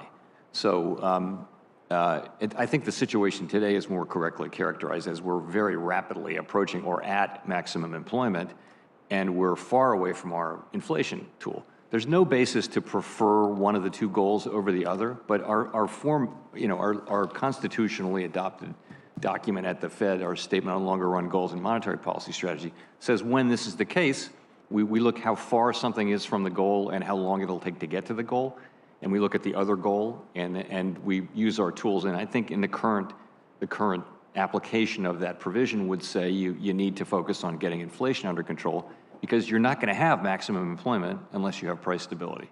I agree. Thank you. Well said. In fact, with that in mind, what I worry the most about with the Fed, and you and I have discussed this previously, is the mission creep that I think both clouds and frankly complicates that main mission of price stability. If you're having to sit around and you have to hire people that are going to assess climate risk, as an example, as though banks themselves aren't already considering that, which, by the way, climate risk, in my mind, is really regulatory risk. Because climate is a global issue. It's not a domestic issue. It's a domestic issue to the degree it's a global issue.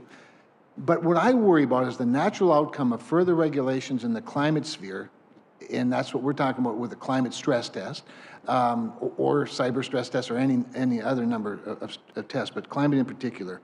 The natural outcome is that we're going to somehow transfer our climate guilt to other countries who don't have our environmental and labor standards. In other words, we don't do anything to help the climate except have more imports from faraway places that are much larger polluters than ours. So I have to tell you, I'm a little worried. I'm quite worried, actually, mostly worried about the mission creep at the Fed, should we continue to add these extra things that you have to be focused on. And I would just ask for a response to that, and then my time will wrap up. Well, I agree with your principle, which is that we got to stick to our knitting if we want to remain independent. I really do. And I guess I would say climate is appropriate for us as an issue to the extent it fits within our existing mandates, and I think it does, in the sense of it's another risk over time that banks are going to run, but we're not. The broader answer to climate change has to come from legislators and the private sector. I agree. Thank you, and I look forward to supporting your confirmation. Thank you. Thank you, Mr. Chairman. Thank you. Senator Ossoff is recognized from his office. Thank you, Mr. Chairman, and thank you, Chair Powell, for joining us. Congratulations on your renomination. Chair Powell, are you prepared, if necessary, to act with agility, flexibility, and speed if inflation risk to the upside manifests in the coming months and quarters? Yes, I am. And what do you assess to be the level of risk that inflation surprises to the upside in this year? Well, I would say it this way. My expectation is that we will see some relief on the supply side as the year goes on. By that I mean global supply chains will start to loosen up. The shortages will start to be lesser. If that doesn't happen and if we see inflation becoming even more persistent and even higher, then I think the risk of it becoming entrenched in the psychology of businesses and households and people, I think that increases, and that would indicate that we would respond.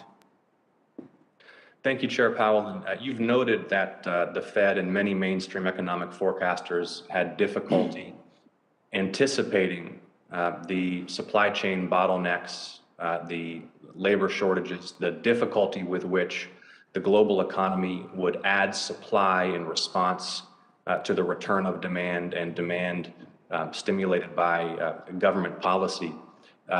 How can the Fed improve its modeling such that it's not surprised by those macroeconomic dynamics in a future crisis? So I think this is a unique situation. We don't have 10 pandemics to look back on and say, oh, these are the common features when the global economy shuts down to deal with a global pandemic. It was all just new, and it wasn't, the problem, strictly speaking, isn't the models, it's the assumptions you put in the models, right? So I wouldn't blame the models.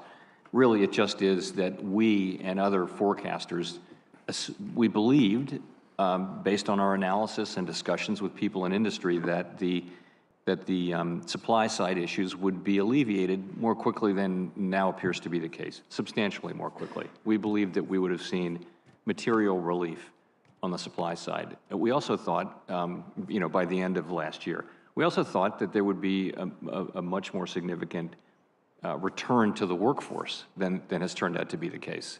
And while that's not what's causing current inflation, it is more the demand side issue that labor supply can be an issue going forward for inflation, probably more than these supply side issues, these supply chain issues that we're seeing. So we assumed, we believed that we would see these things, and the data have come in pretty consistently showing that that the supply side challenges are more persistent and more substantial than we'd expected. Thank you, Chair Powell. I want to discuss with you institutional integrity, public confidence in institutions, ethics among those who hold high office and have privileged access to information. I'm an advocate for banning stock trading by members of Congress who make policy, who have access to information and economic forecasting, and banning stock trading by their spouses. And I will be introducing legislation this week intending to make that the law with penalties for members of Congress who violate those new rules. We had this week the resignation of another senior Fed official related to controversy about their stock trading. How widespread is the practice of stock trading, management of one's own portfolio at senior levels in the Fed? Do you agree that it undermines public confidence in the institution? Will you work with this committee to advance legislation? I know the chairman has proposed some to end that practice. And will you comply with any lawful requests or commands for records or information by this or other congressional committees to examine those trades and their propriety? Well, to the latter, of course, we will do that. But so I would just point out, we have immediately upon the emergence of these facts, we began to devise a brand new system of governing investment by principals and senior staff associated with the FOMC. That process is very far along. It's nearing completion. We've already announced the contours of it, and it effectively ends any ability to actively trade on the part of any senior Fed official, either FOMC member or senior staff. You can't purchase any equities. If you bring equities to the, to the Fed, ownership of equities to the Fed, of course, they can't be in banks or anything like that, but you can sell them. But if you want to sell or buy anything, you have to give 45 days notice, and it's non-discretionary. Once you say you're going to do that, then those securities will be bought or sold in 45 days. So there's no ability to time the market.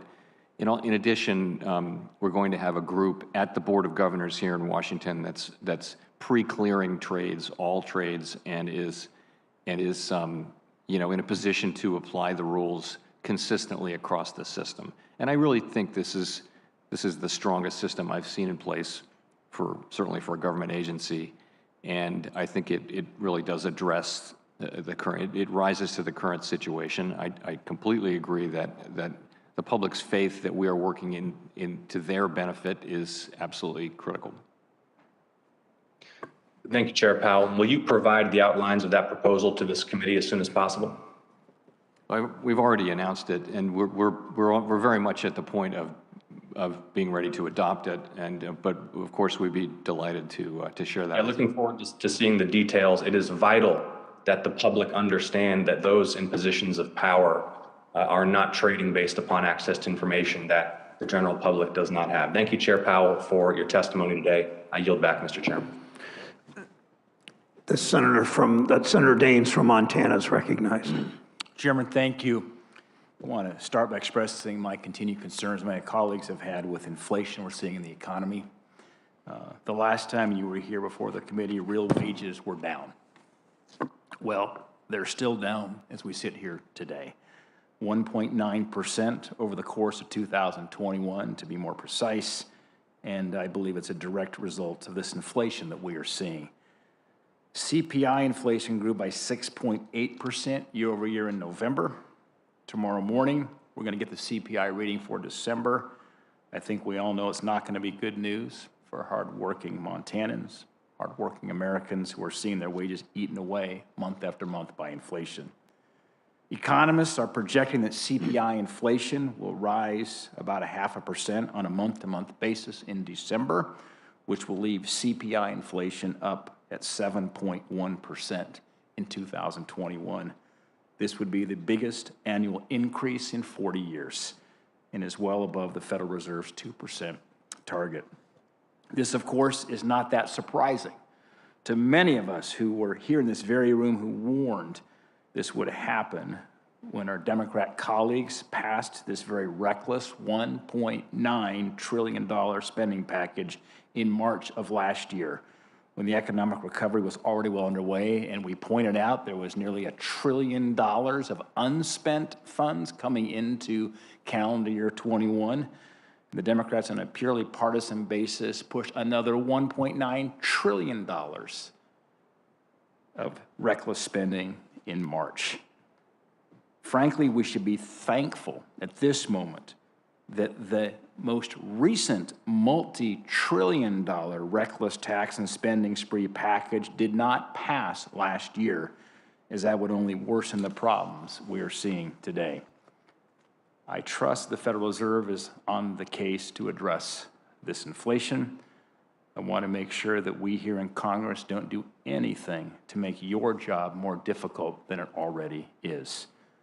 Moving away from inflation, I'd like to briefly address the Federal Reserve's dual mandate.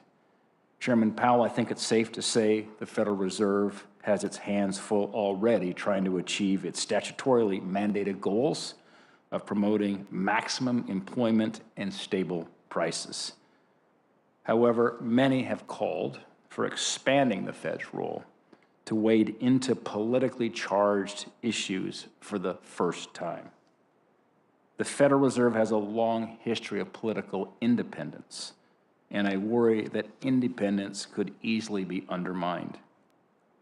Chairman Powell, will you commit to strictly following the Fed's dual mandate and not expanding it in ways that are not clearly supported by the law? Yes. I know Senator Crapo mentioned this earlier, so I will just add briefly to his remarks on the Fed's report on the costs and benefits of a central bank digital currency.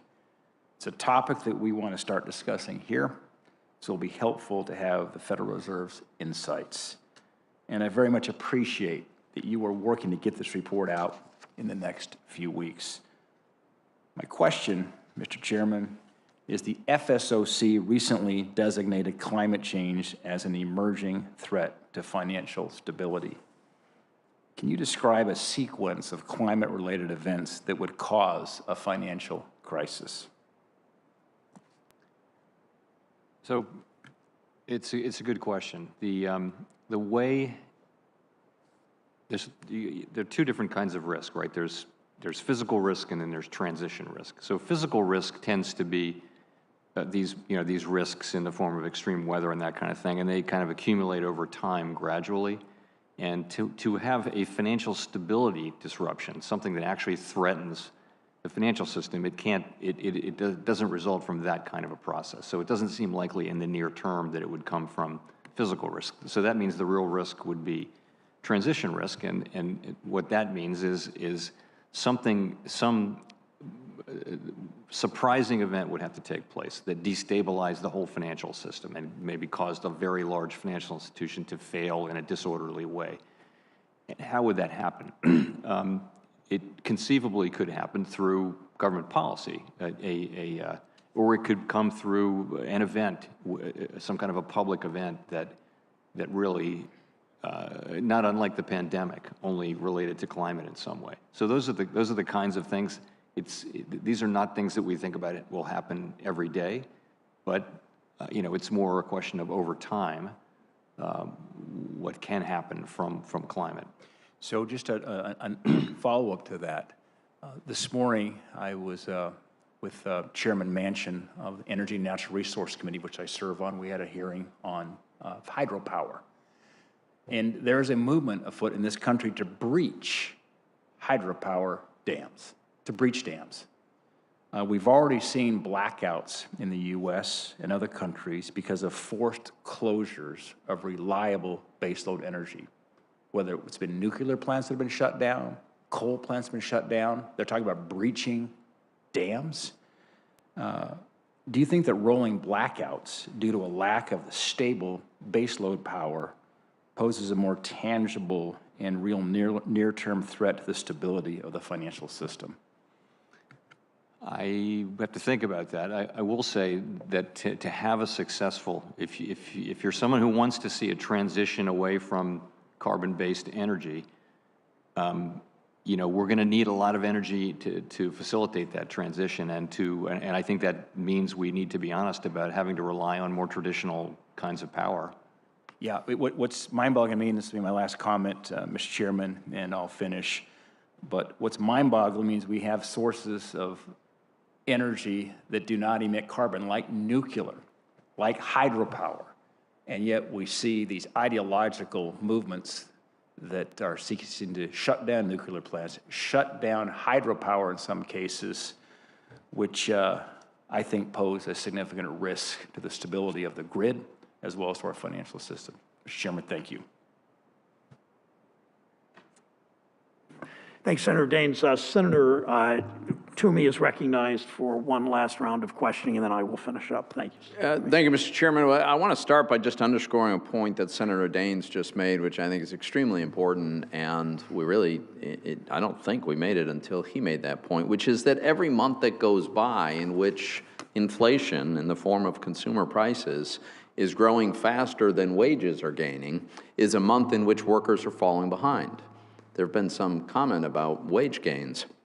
I think we'd all like to see wage gains, but wage gains that are more than wiped out by price increases do not leave a family better off. And so it is not a contradiction. It is not somehow contrary to the interest of a working family to get price stability. In fact, it's necessary for the well-being of the working families of Pennsylvania and America that we bring about price stability. Mr. Chairman, two quick questions for you. One regarding a central bank digital currency. Some have advocated, as you know, that that a central bank digital dollar be used and developed in such a fashion that individual Americans have retail accounts with the Fed, and the Fed becomes the retail banker for America. It seems to me that there is absolutely nothing in the history, the experience, the expertise, the capabilities of the Fed that lend the Fed to being a retail bank. Is that a fair observation? I would say it is, yes. Thank you. A second, I know we're going to get our report soon, and I'm very much looking forward to this, as you and I have discussed. But I wonder if you could respond to this. If Congress were to authorize and the Fed were to pursue a central bank digital dollar, is there anything about that ought to preclude a well-regulated, privately issued stable coins from coexisting with a central bank digital dollar? No, not at all. Right. Thank you very much. Thank you, Mr. Chairman. Thank you, Senator Toomey. Chair Powell, the recent, you've responded 3 times, I believe, to this issue, but I wanted to try to get a little more specificity from Senator Cortez Masto, Senator Ossoff, Senator Warren. The recent revelations about the vice chair's financial transactions before the Fed announced its extraordinary support of the economy in 2020 are pretty troubling, as you and I have talked and you've responded to here. After the initial fallout from Fed officials making stock trades, you announced stricter trading rules at the Fed. That was, I believe, in October. Those rules have still not been written, to my knowledge. We've not seen them if they have been written, so they certainly obviously haven't been implemented. When will these rules, when will we see them, and when will they be put in place? Imminently. You know, we've tried to take care and write them correctly. They're complex. We have to hire people. We've got to build systems, and we've got to write rules. So we've been hard at work at that since October. We're ready to move ahead with that, and I would think it's in the very near future. Okay, we're watching. I have a bill with several of my colleagues. Senator Warnock, Senator Ossoff mentioned it. His bill and our bill complement and do some of the same things. The importance of banning conflicting trading at the Fed. We should move also with our colleagues too. So that's a next step in this. I want to, before closing, address one issue that came up today. You've said banks were well capitalized during the pandemic. They had one of their most profitable years ever. but the largest banks still are spending it on stock buybacks and bigger dividends while still demanding relief for policy measures because of the volume of the deposits they're taking in. Government help can be necessary, but they don't need government help now. They should scale back. They could and should and can scale back their stock buybacks. Banks could use that capital to increase lending to small businesses, mom and pop manufacturers. We've seen manufacturing wages, which used to be the highest wages in our economy particularly for sort of moderate income people. We've seen that slide back in part because mom and pop manufacturers critical to the supply chain are not always getting the access to capital they should. We should use that capital to increase lending, to invest in communities instead of enriching their executives while pushing to weaken resiliency of our banking system. The Fed needs to strengthen, not weaken capital requirements. It's a job of our banking system to support the real economy, not executive stock portfolios. That's what this comes down to. Everything the Fed does needs to support the economy so that it works for all Americans, workers, small businesses, their communities. That's the Fed. You must lead. If confirmed, I plan to support your confirmation. I'm counting on this as most of us in the Senate are. So, Chair Powell, thank you for being here today. Thank you for providing testimony. Senators who wish to submit questions for the hearing record, those questions are due at the close of business on Friday, the 14th of January. To the nominees, we'd like to have your responses by Wednesday, January 19th. Thank you again for your testimony today. The Committee on Banking, Housing, Urban Affairs is adjourned. Thank you. Thank you. Welcome back to Yahoo Finance Live. I'm Akiko Fujita along with Zach Guzman. We have been watching Fed Chair Jerome Powell testifying before the Senate Banking Committee as he seeks a renomination to head up the central bank yet again. Zach, we've been watching the market action alongside this testimony over the last 2 hours or so. The Dow really the only one in the red, although pretty flat right now. The Nasdaq up about 140 points and the S&P 500 up 15. Want to bring in Yahoo Finance's Brian Chung, who's been watching the testimony alongside us as well. Brian, as expected, a pretty wide-ranging questioning here. The Fed chair talking about inflation rates, the tools the Fed has if, in fact, inflation remains much more persistent. Also, a lot of questions about the ethics scandal in light of Vice Chair Richard Clarida stepping down.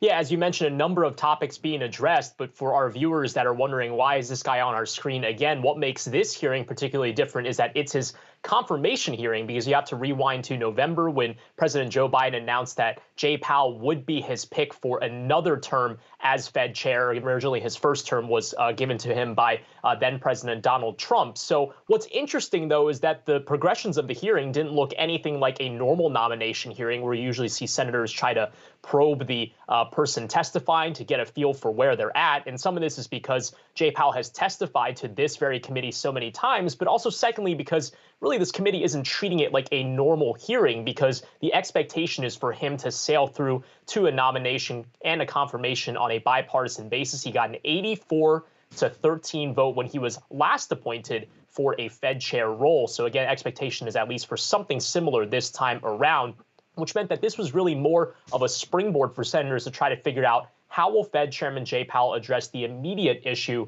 of rising inflation. Obviously, there are two factors at hand here, supply and demand. How will the Fed use its interest rate tools to address that? Take a listen to what he said a few moments ago. I don't think we look to get all of the realignment between demand and supply through the demand channel, although we should get some. But at the same time, we do think we'll get over the course of this year return to normal supply conditions, and that's going to affect our policy. I will say, though, if we see inflation persisting at high levels longer than expected, then we will, if we have to raise interest rates more over time, we will. We will use our tools to get inflation back. If we have to use our tools, we will. Of course, some people wondering, why is that notable? I could or could not do anything at any given point in time. But for the Federal Reserve, the most powerful economic policymaker in the world, even the consideration of maybe moving faster could be adding more fuel to those that expect the Fed to maybe hike interest rates more than expected this year. Now, of course, he talked about a number of other topics as well. He talked about the Fed's ballooning balance sheet because they're still continuing to add assets, which is a pandemic era policy. The Fed balance sheet getting close to $9 trillion. Fed Chairman Jay Powell said that's far above where it needs to be. And then obviously the ethics scandal also in view with now 3 Fed officials being pushed out early because of trades that they made during 2020. Fed Chairman Jay Powell saying that the changes that he made in October last year to tighten those policy measures is likely more stringent than other government policies in other parts like Congress itself. So very interesting to see all of that commentary. Looks like markets may be moving up a little bit on the commentary, but of course we'll see what the other Fed commentary is in the weeks to come. Okay, Brian Chung with a roundup there. Thanks so much for that. Let's bring in our guest for the hour here, Jack Janasiewicz, Natixis Global Asset Management Portfolio Strategist. Jack, good to talk to you today. We heard the Fed chair say that we have to be humble and a bit nimble, especially as it relates to some of these inflation fears that's persisted. You know, Brian pointing to a key line we heard from Jay Powell, which is if we have to raise rates more over time, we will use our tools to get inflation under control. What did you make of that statement? And this is, I think, something that the Fed and Chair Powell has been talking about for quite some time. I think the way I would simply describe that is it's the optionality and it's the flexibility that the Fed has been trying to say that it's willing to demonstrate going forward. If the numbers come in hotter, they're willing to react to that. If the numbers are coming in maybe a little bit looser or a little bit easier, a little bit softer, they're willing to react to that. So the point being, they're trying to maintain that flexibility, let the data come to them as opposed to forecasting. I think that's been a little bit of a change in terms of how the Fed has been proceeding relative to maybe previous Feds. But it comes back to that same thing that he's been saying repeatedly, optionality, flexibility. We're going to be adjusting as the data tells us to adjust. Yeah, Jack, I think that was pretty interesting to hear here, too, when we're talking about the two fronts, the dual mandates there on price stability and the labor market. And really, we heard Jay Powell kind of talking about how those two play together. Just want to play what he said a minute ago and get your reaction on the other side. Take a listen. To get the kind of very strong labor market we want with high participation, it's going to take a long expansion. We can see that participation is moving only very slowly. And to get a long expansion, we're going to need price stability. Right. And so in a way, high inflation is a severe threat to the achievement of maximum employment and to achieving a long expansion that can give us that. So look, to me, I mean, that sounds like a pretty patient Jerome Powell there, maybe stepping a bit off the hawkish stance. I mean, how do you listen to the tone he's using there and maybe put it into context with the market reaction we're seeing right now? And I think this is spot on, right? It's funny, when I was taking notes during the press conference, that sort of segment I thought was the key to this whole sort of takeaway, if you will. But you know, I think the Fed's modus operandus here is a little bit different than maybe some people are expecting. And what do I mean by that? Well, it certainly seems when you look at what's being priced in with rate markets, right? The March meeting's certainly in play. Rate expectations, I think, now are up to 75% for a hike. June is still pretty elevated. But if you look out to September and December, they've been around a coin flip 50-50, and they really haven't moved in the last couple of months here. So rate expectations certainly seem to be pulled forward.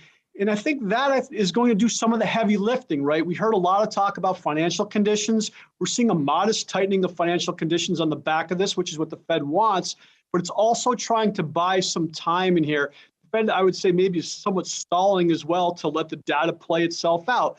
So listen, we can hike rates maybe in March because basically the market's giving it to them. But I also think you're going to hear a lot more about balance sheet talk. You're going to hear about forward guidance and a little bit more of a more hawkish tone on that front, sort of let maybe the markets do some of that financial tightening. It buys time because I think the balance sheet is less impactful for the global economy or the U.S. economy, more so than the balance sheet is. That buys them time to see how the data comes in. Maybe we start to get a little bit of easing with supply chain issues, maybe some of those bottlenecking in the labor market issues start to ease up a bit, and that gives them a little bit more time to digest those numbers. So that sort of, I think, hiatus that we're trying to build in here, that cushion, that's exactly what I think you're hitting on here. Buy some time, let the numbers speak for themselves, but in the interim, let's rely on the balance sheet in terms of trying to keep inflation expectations somewhat contained. In terms of buying time, you mentioned the supply chain bottlenecks that we've been watching. Certainly that has been a big part of some of the pressures that we've seen build up on the price side. We heard Jay Powell say today that he doesn't really decisively want to say that things have improved. If anything, what the disruptions we've seen during the pandemic have shown just the fragility of the global supply chain. He seemed to suggest that this is going to drag on, potentially into the second half of the year. What's your outlook on that front? Yeah, and this is one of the big wild cards, I think, when we start to think about how the inflation dynamics will continue to unfold. I sort of laugh and sort of tongue-in-cheek talk about the fact that they retired transitory, but if you look at their comments, if you hear what he said today, you look at some of the from the Fed minutes, they still reference the concept of transitory. They just don't want to call it transitory. So the point being here is I think they expect that if COVID starts to become under control, as things start to normalize, that supply side of the demand supply imbalance maybe starts to loosen up, and we'll start to see some of those inflation prints ease up a bit. And that's, again, part of that thesis where I think they're trying to buy a little bit of time for the second half of the year. Listen, transitory is very definitional, right? To me, transitory simply means it's not permanent. Some people try to put an end date on transitory, and I think that's a little bit misleading. But the point being, some of this is going to eventually go away, solve COVID. If we get COVID under control, a lot of this starts to clean up. The question is, how long does it take? And I think that is sort of the key issue, because it's then becoming a political thing, especially when you think about midterm elections coming up. The Fed, inflation, that becomes the political punching bag. And that's the key risk, I think, in here in terms of thinking about this as well. Yeah, and I guess, Jack, just lastly to wrap up here, I mean, when we're looking at it, you were taking notes, I was taking notes, we were seeing markets swing, the 10-year moving lower off of that confirmation here. I mean, does it change the playbook at all in your mind in terms of where we are? If we're seeing markets move higher today, could it maybe be in the short term a bit of a turnaround from the sell-off to start the year? Yeah, and I think it all comes down to expectations, right? And coming in this morning, when I checked the Fed hikes for this year, we're almost at pricing in a full 4 hikes between now and the end of the year, 3 for next year. A lot of talk on a lot of the news publication sites, for example, that maybe we need to have 5 or 6 hikes. And then you start hearing about balance sheet runoff and then even selling off some of the balance sheet. So, maybe we're getting to the point where we're hitting peak hawkishness from expectations. I think the commentary today from Powell was somewhat taking the edge off of that. And so to me, the incremental move has to be even more hawkish than what's already out there. That's pretty tough, I think, given the backdrop that I just outlined. So, maybe with that sort of more dovish tilt, if you will, that puts a little bit of support into the marketplace, because quite frankly, I thought coming in today, we were getting some pretty hawkish expectations by the markets here. And that's what I think we saw with regard to some of the price action in the run-up to the week. Well, good to get your analysis on the back of the testimony today. Jenna Siewitz, Natixis Global Asset Management Portfolio Strategist. Appreciate you taking the time. We are off for a quick break, but coming up, we've got our continued coverage of JP Morgan's annual healthcare conference. A conversation with Novavax CEO Stanley Erck is coming up after this break.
As COVID hospitalizations surge with the rise of the Omicron variant, the race is heating up to get vaccines distributed across the globe. Novavax is the latest to file for emergency use authorization of its protein-based vaccine in 10 new regulatory agencies.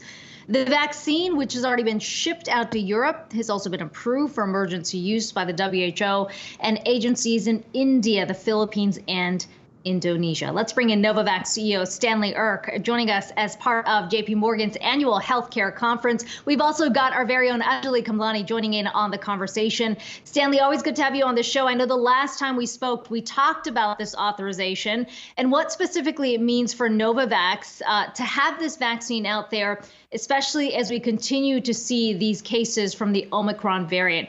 How does this vaccine change the landscape in terms of how we tackle this latest surge? Well, I think a lot. I think that you note that we have shipped our first product to Europe. We've actually shipped our first product to Indonesia. We shipped 10 million doses. We focused on low and middle income countries first, and we are now actually vaccinating people, which is a terrific feeling. And I think that all is going to happen is going to accelerate over the coming couple of quarters. The hard part is you have to balance in this first quarter as you're launching and you're trying to get product globally and trying to get it to low and middle income countries at the same time you're trying to fulfill other obligations. It'll be a little bit rocky at first, but it's going great right now. And so the production sites have scaled up and we're starting to make lots and lots of product. I want to touch on that, Stan. Can you fill us in a little bit about that ramp up and maybe a number on how many doses per month you're anticipating, throughout the year as you continue, especially as we know that you're suddenly met with all of this demand at a time when people didn't necessarily expect you would? Well, we are. We expected we would, and what we expected is starting to happen. We are on track to do what we have said we would do, which is to get to the point where we can make a couple billion doses this year. So we're at a rate in this quarter of over 200 million doses per month by the end of this quarter, and that's going to satisfy a lot of this demand. But the markets, the market for primary vaccination, 2-dose vaccination, which is now being talked about as 3-dose vaccination, is unsatisfied. There are 30 to 40 in high-income countries, there are 30% of the people are not vaccinated.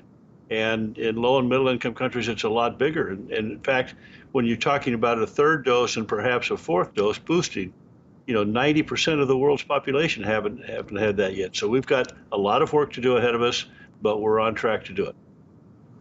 Absolutely. I'm so glad you brought that up, especially as we talk about sort of resetting those numbers of vaccinated, if you do consider the 3 doses fully. One of the things that we've seen other companies run into on the ground is, especially for low-income countries, the struggle with logistics, especially for the mRNA ones. There's a different requirement for cold storage. Have you already had discussions, and do you already have a solid plan to be able to get those injections in arms, considering the struggle that there is? We do. There are over 1 billion doses of vaccine distributed throughout the world, particularly in low and middle income countries. And in a refrigerated, what's called the cold chain process, has been in place for a decade now. That's what we do. We ship at refrigerated temperatures. We use the standard cold chain that's in place. And we have a couple things in our to our advantage. One is that it's simple refrigerated temperatures. Number 2, it's stable. We've got a stability of 9 months instead of 6 months, and that helps a lot in the distribution chain. And then finally, we ship it in a vial that's all pre-mixed. You don't have to do anything to it. You just stick a needle in, and it's all pre-formulated. So a lot of benefits to our vaccine in distribution. Stan, Zach here. Thanks again for coming on. I mean, when we talk about kind of the roles that now each one of these vaccine makers is going to have to play, it does seem like, Novavax stepping into the fold here across the globe is going to be rather important when it comes to equality in getting them into the arms of everybody across the globe. A lot of experts have been saying that that's really kind of the reason why we saw Omicron spread as quickly as it did, just because global vaccination rates are so low. I mean, would you say that it's fair to call Novavax now, as it steps into the fold, maybe the most important player in really getting this under control? Well, I'm of course not unbiased, but I do believe that's true. For all the reasons that I just stated before, I think it's true. We're going to make a significant impact on this COVID pandemic, and we have the right vaccine to do that. The other vaccines have done really spectacular breakthroughs in getting to the marketplace, but there's a void, and we're going to fill that void. It's not exclusively low and middle income countries, because high income countries need this. We need to get past the vaccine hesitancy. We need to get boosters that are safe and efficacious, and we have data to show that ours does exactly that. Stan, I want to talk about that safety part of it. After hitting the market, we saw each vaccine company, one after another, hit certain concerns. Do you have any insight right now, or do you have any things that you're looking for that you might have considerations of as the vaccine gets rolled out into the market, and a backup plan or a plan of action in case you do see some safety concerns? Well, we have what we call a benign safety profile. There's a couple things you think about. One is tolerability, how much local and systemic reactions there are, and how long they last. And I think we have the best tolerability profile there is. Safety, to be fair, we don't have tens of millions of doses out there yet, and so you don't have the opportunity to see what rare or infrequent events there are. We haven't seen any or much, and our label will reflect that. But we have a very standard protein-based vaccine that has so far proven safe in not only COVID, but we've used it in flu and we've used it in malaria. So we're pretty confident. Stan, there's a sense right now that there's a bit of re-rating, a resetting of expectations on COVID, and kind of learning to live with it. Once you get the infection, it's not just about a complete isolation, a complete shutdown anymore. The CDC changes guidelines. We even heard from the Fed chair today saying that businesses are just kind of learning to live with these waves. As it stands right now, how do you think Americans should be thinking about this? We've heard that inevitably there could be another variant. We could see more surges. Is this kind of that transition? We always expected this being endemic instead of a pandemic. Talk to me about how we should be resetting our expectations for the next year, let's say.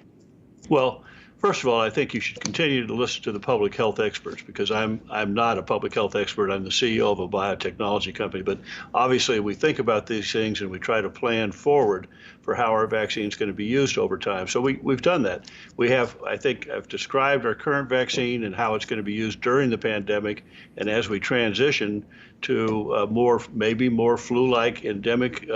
We actually have a clinical trial going on that we started 6 months ago that it combines our flu vaccine, which we think could be the world's best flu vaccine, we hope, and our COVID vaccine, so that you can boost on an annual basis or semi-annual basis.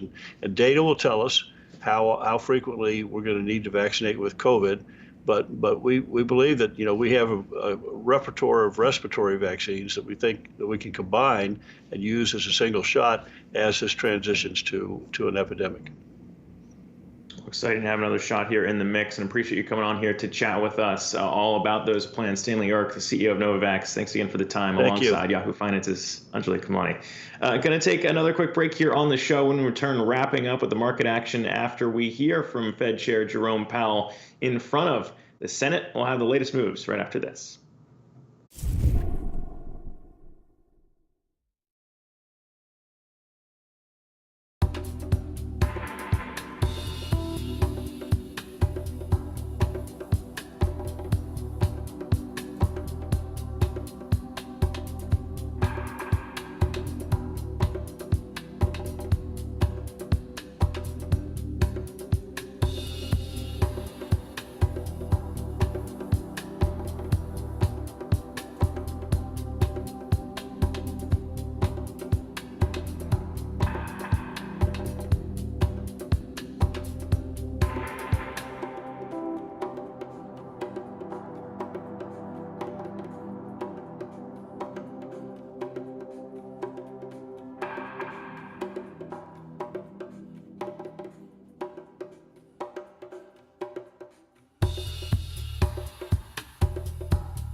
Welcome back to Yahoo Finance Live. We are seeing the Nasdaq continuing its rally after that Senate confirmation here from Fed Chair Jerome Powell. The Nasdaq now up more than 1% as we continue to track those moves higher. And for more on it, I want to bring on Yahoo Finance's Jared Blickery, who has the latest.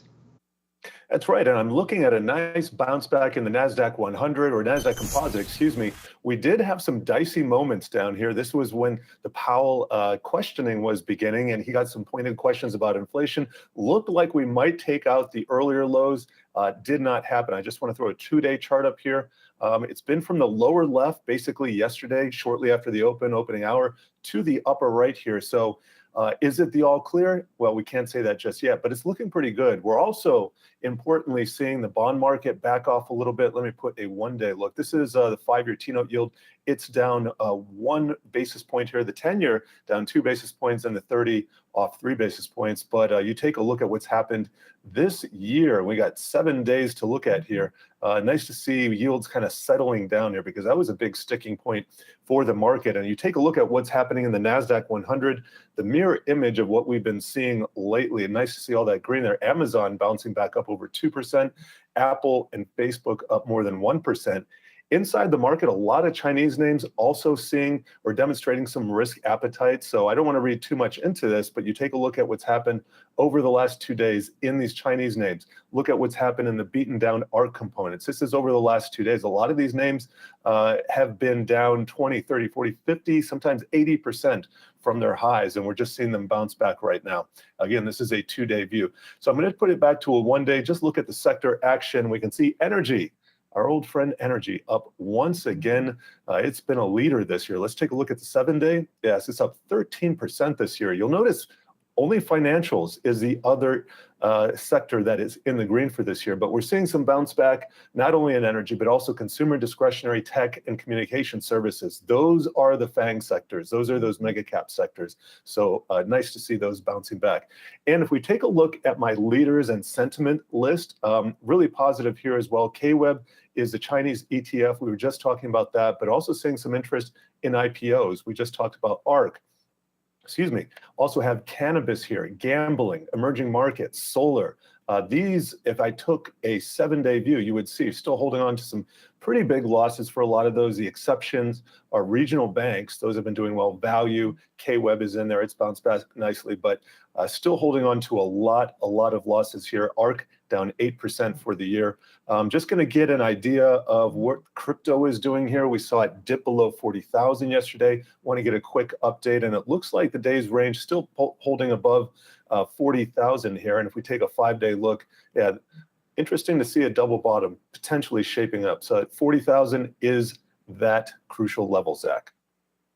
Yeah, a lot of levels to watch here in the session today as a potential tone shift is juicing the market. Jared Blickery bringing us the latest. Appreciate that. That's going to do it for Akiko and myself in our hours. Thanks for watching, everybody. We'll have much more to carry you through the rest of the trading session right here on Yahoo Finance Live right after this.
Welcome to A Time for Change, everyone. I'm Alexis Christoforous here with Marquise Francis. We're only a week and a half in, but so far 2022 is not being very kind to crypto. The price of Bitcoin, which is of course the granddaddy of digital currency, is off to its worst annual start since the dawn of crypto, currently trading just below 40% from its all-time high of nearly $69,000 last year. And analysts are bracing for a lot more volatility ahead. But true believers are not backing off, and more of them are women. Joining us now to talk about women in crypto are two trailblazers. Hong Feng is breaking barriers as one of the only female CEOs in the crypto sphere. She is the chief executive of OKCoin, one of the world's fastest growing crypto platforms. We're also joined by Randy Zuckerberg, entrepreneur, investor, and CEO of Zuckerberg Media. Welcome to you both, and thanks so much for joining us.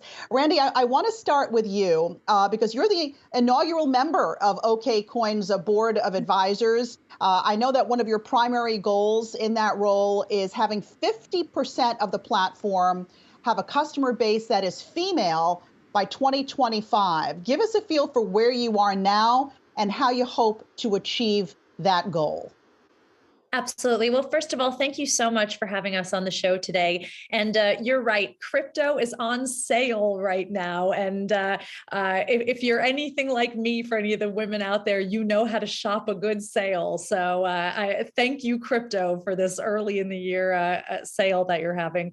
For me, I've spent the last 15 years fighting an uphill battle in tech where I've routinely been the only woman in the room in almost any company, any setting, any industry. And so for me, when I first started to get excited about crypto and Web3 and this space, I saw it as an opportunity for women to get in on the ground floor. And instead of pushing a boulder uphill in traditional industries, why not just start from the beginning? Currently, the state of crypto, it is very male dominated, as in most tech, most finance. But you mentioned we have Hong, an amazing female crypto CEO, and we have a strong vision ahead of recruiting many more women into crypto. So Hong, I understand 24% of your customer base is now women. Traditionally, and I'm sure I'm not telling anything you don't already know, women have historically been more risk averse than men when it comes to their overall investment strategy. Crypto is a pretty volatile asset. How do you work to change sort of the mindset of women when it comes to investing in cryptocurrencies? Yeah, I think the two biggest hurdles, one is perception, the other is education. Perception being that in crypto, I think the perception is that it's a male-dominated industry. But the matter of fact is, if I look around on my team and also looking at a lot of the friends that I've got to know over the last few years in crypto, there are a lot of female thought leadership and also a lot of significant female participants and contributors in this space, Randy included. So I think it's really about changing that perception that female is not really visible in crypto. And the matter of fact that there are a lot of female contributors and leaders in this space. We just need to give them a lot more voice to change that perception. And then secondly, I think it's about education. And that education applies to people regardless of whether they're male or female, because the biggest thing about crypto is that it's actually changing the way you look at certain things. It's changing your mental framework, looking at money, looking at how people interact with each other, how organizations are incentivized and individuals incentivized to coordinate. It is a big difference from our historical paradigm. To get there, it takes time. It takes a lot of learning and takes a lot of time like this where market is volatile and you actually have to put your thoughts and assumptions and your learnings to test and come to the right conclusion. So I think it takes time, and that's obvious. But we, as a industry participant, would like to do a little bit more to encourage that learning experience and help people to see that it's actually, once you get across that curve and see what Bitcoin is really about, it can be short-term volatile, but long-term it holds value over time. Randy, I'd love to understand how you're approaching things, even like NFTs, you know, another asset where we're seeing few women actually tip their toe. You know, yesterday I interviewed Shark Tank investor Kevin O'Leary, who told me he's now a crypto convert, but he actually believes the NFT market is a larger, or will be a larger addressable market than cryptocurrencies. What is your involvement, if any, in NFTs, and how do we get women involved there? Yes, I'm so glad you asked that. I'm a huge NFT collector. And I think what's unique about my NFT collection is that every single piece that I've collected has been created by a female artist or a female leader of the project. And I'm so glad you mentioned it, because I think NFTs are a fantastic gateway to get more women into crypto. I think when we think about cryptocurrency, we think that the only thing that you can do is buy and trade and sell. But what has really drawn me into crypto are so many of the things that we do naturally in business and our lives. Collectibles, community, identity, buying art, buying music, things like that, that are just such a natural extension of what we're already doing in our daily lives. So I think for anyone out there who's a newcomer into crypto, NFTs are a great way to dip your toe in and really learn about the industry in a deeper way. You know, Hong, I want to get back to a point you touched on just a moment ago, and that's sort of the idea that people getting into crypto are now seeing it as a longer term play. When did you start to see that change among buyers, where it's not just in and out, but people are seeing the intrinsic value crypto may have for them as a long-term investment? We have been seeing a lot of hodlers on our platform over the last 2 years, and that the hodler percentage kept increasing. Actually, we see a 400% increase of Bitcoin hodlers on our platform over last year, and 300 plus hodler increase on our platform for Ethereum. So that's definitely in play, but it doesn't, you know, many times the reality comes in different shades. And you may have customers who hodl certain assets and then trade in others. You may also have customers who hodl a certain asset in a certain portion and then trade a piece of it, depending on market changes. So that always is part of what we see in customer behavior. But I think ultimately, when you have market situations like this is where people put their holdings to test and start to change their way of thinking. And if you actually zoom out a little bit more to see the crypto history, that actually played over and over again, 2006, 17, and 18, when there is a bull market and bear market. That's when a lot of newcomers actually either left or stay on to become believers. And the same thing happened before that. So I think different cycles like this in the market actually create little windows for people to quote unquote convert into believers. I know that OKCoin recently published what you're calling a State of Cryptoverse report, and there were some interesting industry trends in there. Randy, I'm wondering what sort of your big takeaways were. I saw that young people, women, and developing nations are the biggest growth drivers, or at least were last year. Do you see that trend continuing?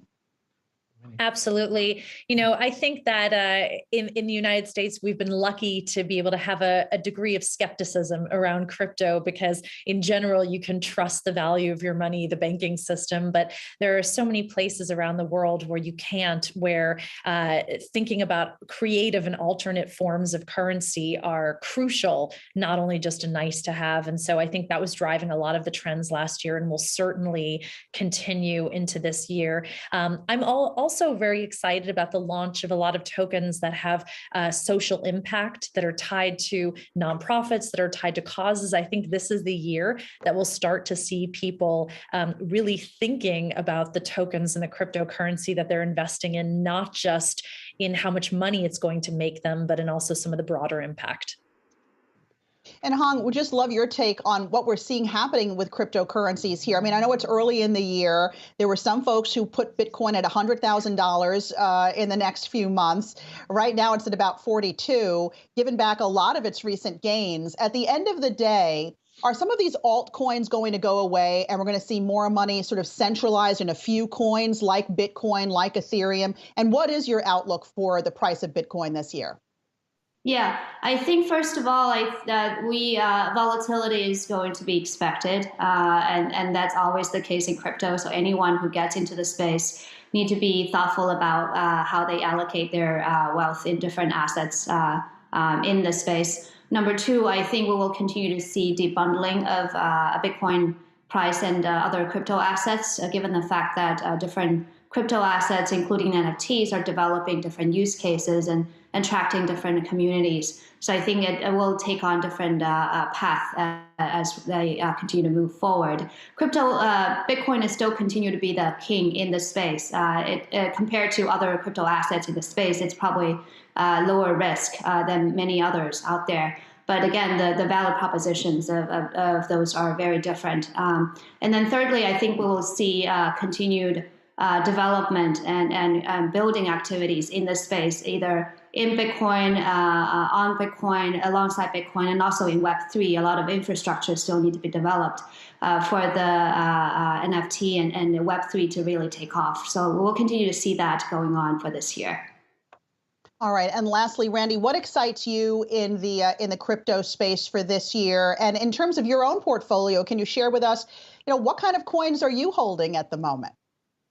Sure. Well, I'm excited that we're just at the beginning. I know, I mean, we've been talking about many of these currencies for years, but it feels like we're at the beginning of a new shift in finance and the internet. I have not honestly felt this enthusiasm since 2007, 2008 at the start of Web 2. So I think this is a great time for anyone to really explore, to dive into NFTs and cryptocurrency. My portfolio right now, it is very NFT heavy, which means very Ethereum heavy in my wallet. But I'm a Bitcoin believer as well. I think it's a great time to get in at this price. And I like to hold a lot of the alt tokens, and I like to be involved in some of those communities as well. So I highly recommend having a diversified portfolio in crypto or in anything that you do. Yeah, more and more, right? It's acting like a regular asset, right? Where we have different classes. All right, Randy Zuckerberg of Zuckerberg Media, thank you so much. Hong Feng, CEO of OKCoin. We appreciate your time today. And don't go anywhere, because coming up next here on A Time for Change, an ex-banker who is now teaching women of color about crypto.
Welcome back to A Time for Change. Here's an interesting, even shocking fact. According to a recent Harris poll, nearly 1 in 5 Black American adults owns cryptocurrency. That's right, nearly 1 in 5. And for many, crypto presents a promising way to build wealth and finally get a leg up on a system they felt shortchanged by in the past. Our next guest has worked both sides of the aisle, first as a banker and government regulator, and now as a Bitcoin consultant and founder of Guidify, a fintech platform for women and people of color. Charlene Foderapo, thank you so much for joining us today. And just to jump right into things, I listed all of the jobs you currently have and previously had, but you're also an author of children's book and one of the writers of the Bitcoin and the American Dream. So let's focus on that one for a moment. How do you see Bitcoin and crypto as a tool for social justice? Absolutely. Well, thank you for the opportunity to be here with you here, Marquise. You know, Bitcoin is absolutely a tool for social justice. If you think about Black Americans, we believe that Bitcoin allows Black Americans to build generational wealth, but not just Black Americans, Latino Americans, the LGBT community, and Indigenous communities. It allows the ability to build wealth, and these are communities that have traditionally been left out of the discriminatory banking system that we have today. Mm-hmm. And last year, you said 2021 was a breakout year for Bitcoin because major banks were investing in it and corporations were buying in. So I'm curious, given the volatility in 2022 thus far, do you still have faith in the future of crypto and Bitcoin? Absolutely, absolutely. So, you know, I think that whenever I get that question, I ask people to think about the big picture, and the big picture is so bright for Bitcoin. If you look at Bitcoin and a 10-year basis, they had annualized returns of nearly 200%. And if you look at Bitcoin in the past 2 years, so this pandemic era, Bitcoin had returns of roughly 400%.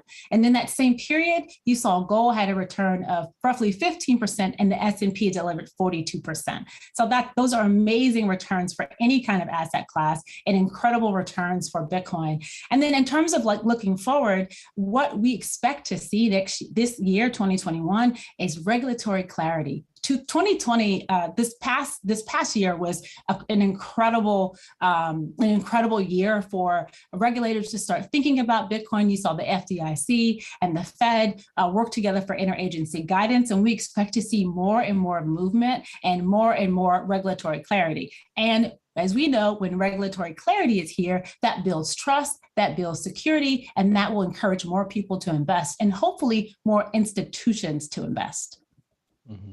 And I'm curious, as a Bitcoin consultant, is there a piece of advice that you find yourself repeating over and over to clients?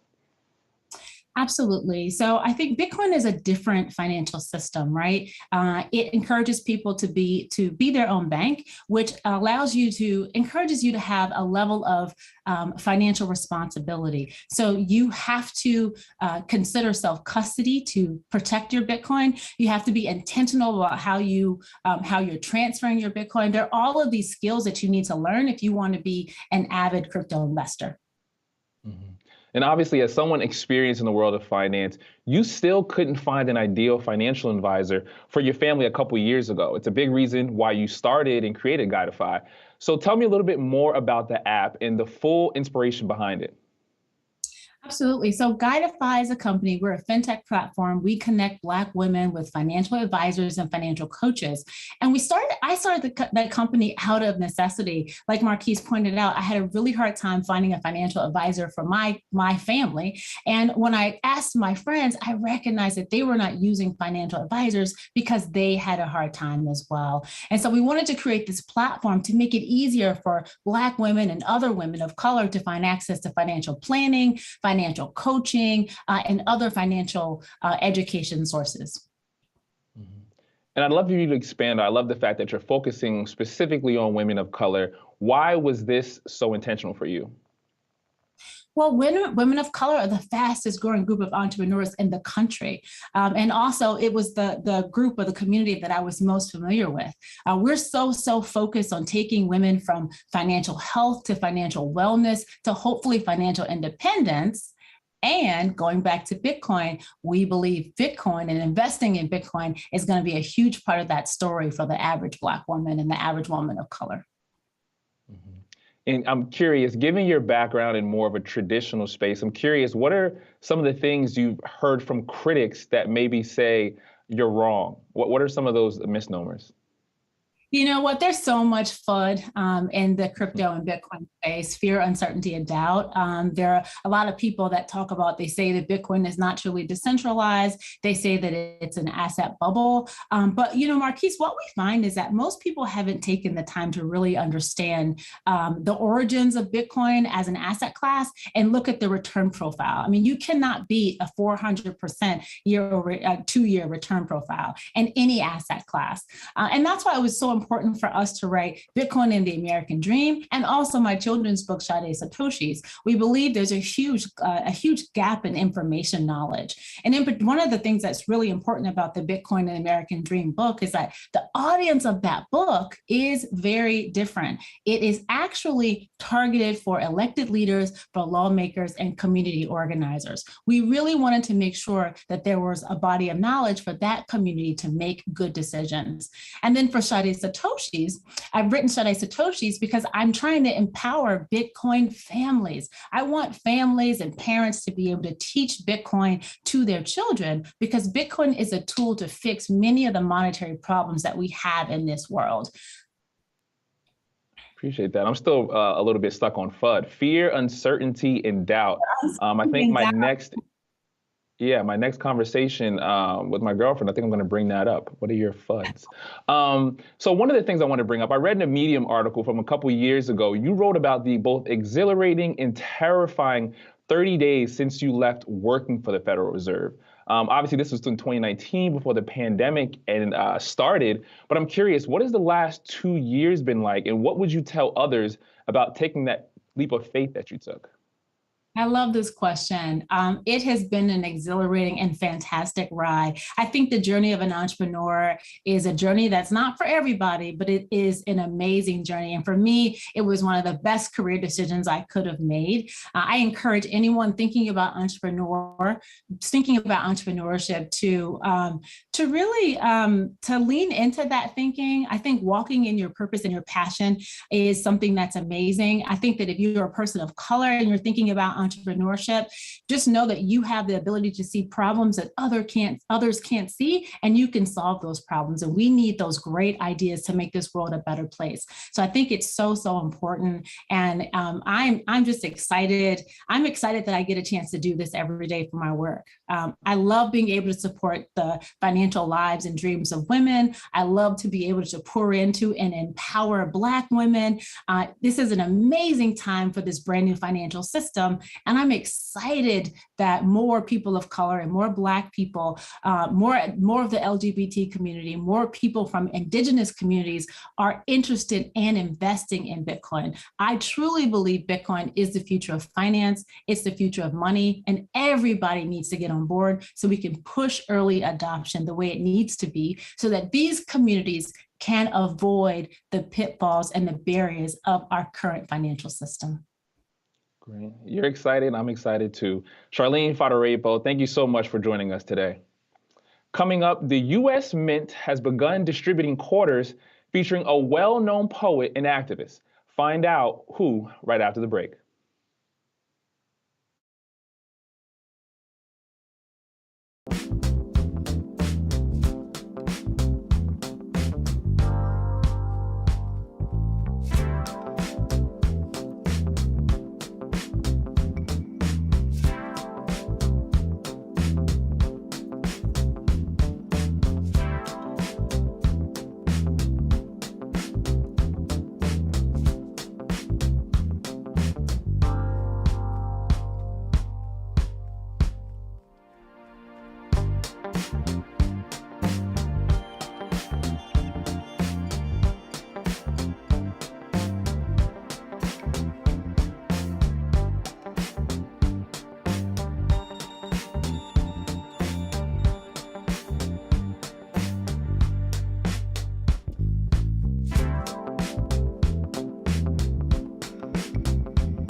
Welcome back to A Time for Change. We've got some good news now about some good old-fashioned U.S. currency. The United States Mint has begun shipping the first quarter to feature a black woman.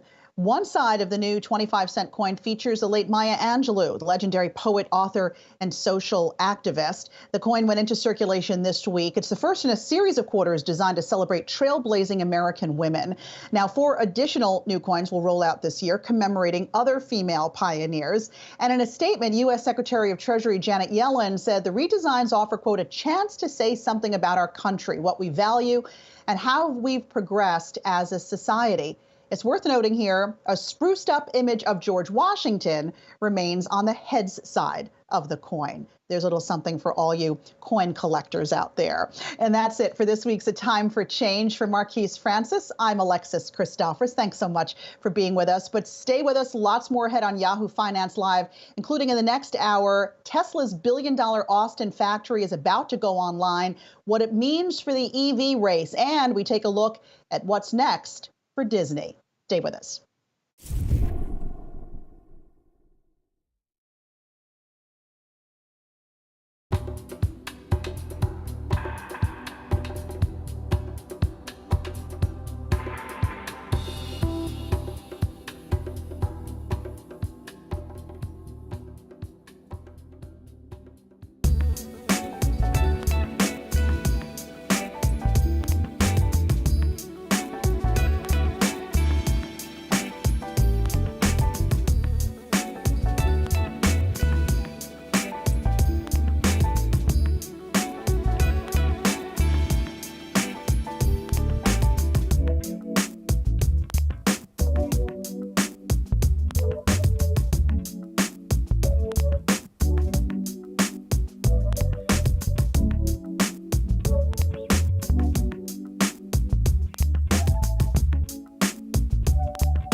Jay Powell set to win a second term leading the Federal Reserve, but not before lawmakers grilled him on just how the Fed plans to combat inflation. We have all the highlights from Powell's sometimes heated confirmation hearing today on Capitol Hill. Tesla's new billion-dollar Austin factory is about to get revved up. What does it all mean for the Model Y, that long-awaited Cybertruck, and EV investors? We'll speak with the tech analyst Dan Ives to find out. And the economy is certainly improving, yet more people are having trouble paying their routine bills. We look at why Americans are running out of money and what that means for the economic recovery. Hello, everyone, and welcome to Yahoo Finance Live on this Tuesday afternoon. I'm Alexis Christophorous here with Karina Mitchell. We're going to get to those stories in just a minute, but first, want to turn your attention to the markets because there's really been an about face. Markets were stuck in the red for most of the day, but are now higher across the board. So I guess, Karina, volatility continues to be the word of the day here on Wall Street. Alexis, it is a frigid day in New York City, but far from it on Wall Street. What a comeback for the Nasdaq yesterday, and that momentum continuing today. No real clarity on QT from Jay Powell during his conference hearing today, but saying it is likely to come later in the year, and that's helping to lift markets. So you see all three major benchmarks in the green at or near session highs right now. The Dow up by 94 points, the S&P up by 28, and look at the Nasdaq up by 175 points sector-wise. Energy is the outperformer, utilities and real estate the laggards. Over to the bond market really quickly. The 10-year had briefly touched 1.8 yesterday, now lower. It is hovering at 1.76. The 30-year just over 2 at 2.08. All that while Powell promised to ensure inflation does not become entrenched at his job interview. Inflation, employment, and ethics, some of the hot button topics emerging from that Senate confirmation hearing for Jay Powell, now looking for a second term. Yahoo Finance's Brian Chung monitored the hearing today and has the key takeaways. Brian, everyone looking for clarity on rate hikes and QT. How much do we get? Absolutely. And, you know, for Jay Powell, the Fed chairman, he's come to Congress many times before, and this felt like one of the normal hearings where he's pressed about monetary policy and the Fed's other doings. But kind of unusual because this is supposed to be different given that it's his confirmation hearing. He's going to have to face a full Senate vote, but it seems like the expectation for him to get a bipartisan vote as he did when he was nominated by Trump to first fill this post. He got 84 bipartisan votes at the time. But then secondly, it also underscores how there are a lot of other topics on policymakers' minds, notably how will the Fed handle inflationary pressures? Obviously, there's the supply side of things, and then also the demand side of things. Here's what the Fed chairman said with regards to how the Fed could use its tools to address both those things. I don't think we look to get all of the realignment between demand and supply through the demand channel, although we should get some. But at the same time, we do think we'll get over the course of this year return to normal supply conditions, and that's going to affect our policy. I will say though, if we see inflation persisting at high levels longer than expected, then we will, if we have to raise interest rates more over time, we will. We will use our tools to get inflation back. And for people that might be yawning a little bit at that Fed speak, this is a pretty remarkable change from the Federal Reserve that only about half a year ago was insisting that most of the inflationary pressures were coming from these supply chain bottlenecks, issues like ports being clogged around the world. Now, obviously, the Fed chairman is now acknowledging that demand, which could be coming from the Fed stimulus in addition to the fiscal stimulus throughout the course of 2020 and 2021, could be playing into that. Now, even though the Fed interest rates can't address supply, they can tamp down on the demand, and you can hear the Fed chairman teasing the possibility of getting more aggressive with interest rate hikes as of this year. Now, again, there are some forecasts for possibly 4 interest rate hikes this year. We'll see what the Fed follows through on later in this year. All right, Brian Chung, thanks so much. Definitely a different tone there from the Fed and Jay Powell. Want to stick with this now and bring in Jim Caron, Morgan Stanley Investment Management's fixed income portfolio manager. Jim, thanks so much for being with us. Just want to get your initial reaction to Powell's testimony. I know you watched this morning as well. Was there anything there that sort of made your ears perk up? Well, first, let me thank you for having me on your show. And look, I'll say that this was pretty boilerplate. Nothing surprising, nothing startling, which is probably the goal of the Fed chair, is to not have anything groundbreaking come out in this. And, I think the main point here is that the Fed's mandate is price stability and full employment. And that's the thing that he's going to hammer home to the politicians that are asking him questions, is he's got to make sure that people understand that he has got a good control over inflation. Full employment, the unemployment rate is low, which is good. And, people are coming back to work, which is also very good. But inflation's really the hot topic. And I think he gave the right type of a message saying that we will use our tools to address this risk. But then, thanks for coming on. He also would not admit that there is this tension between price stability and maximum employment. What do you make on that?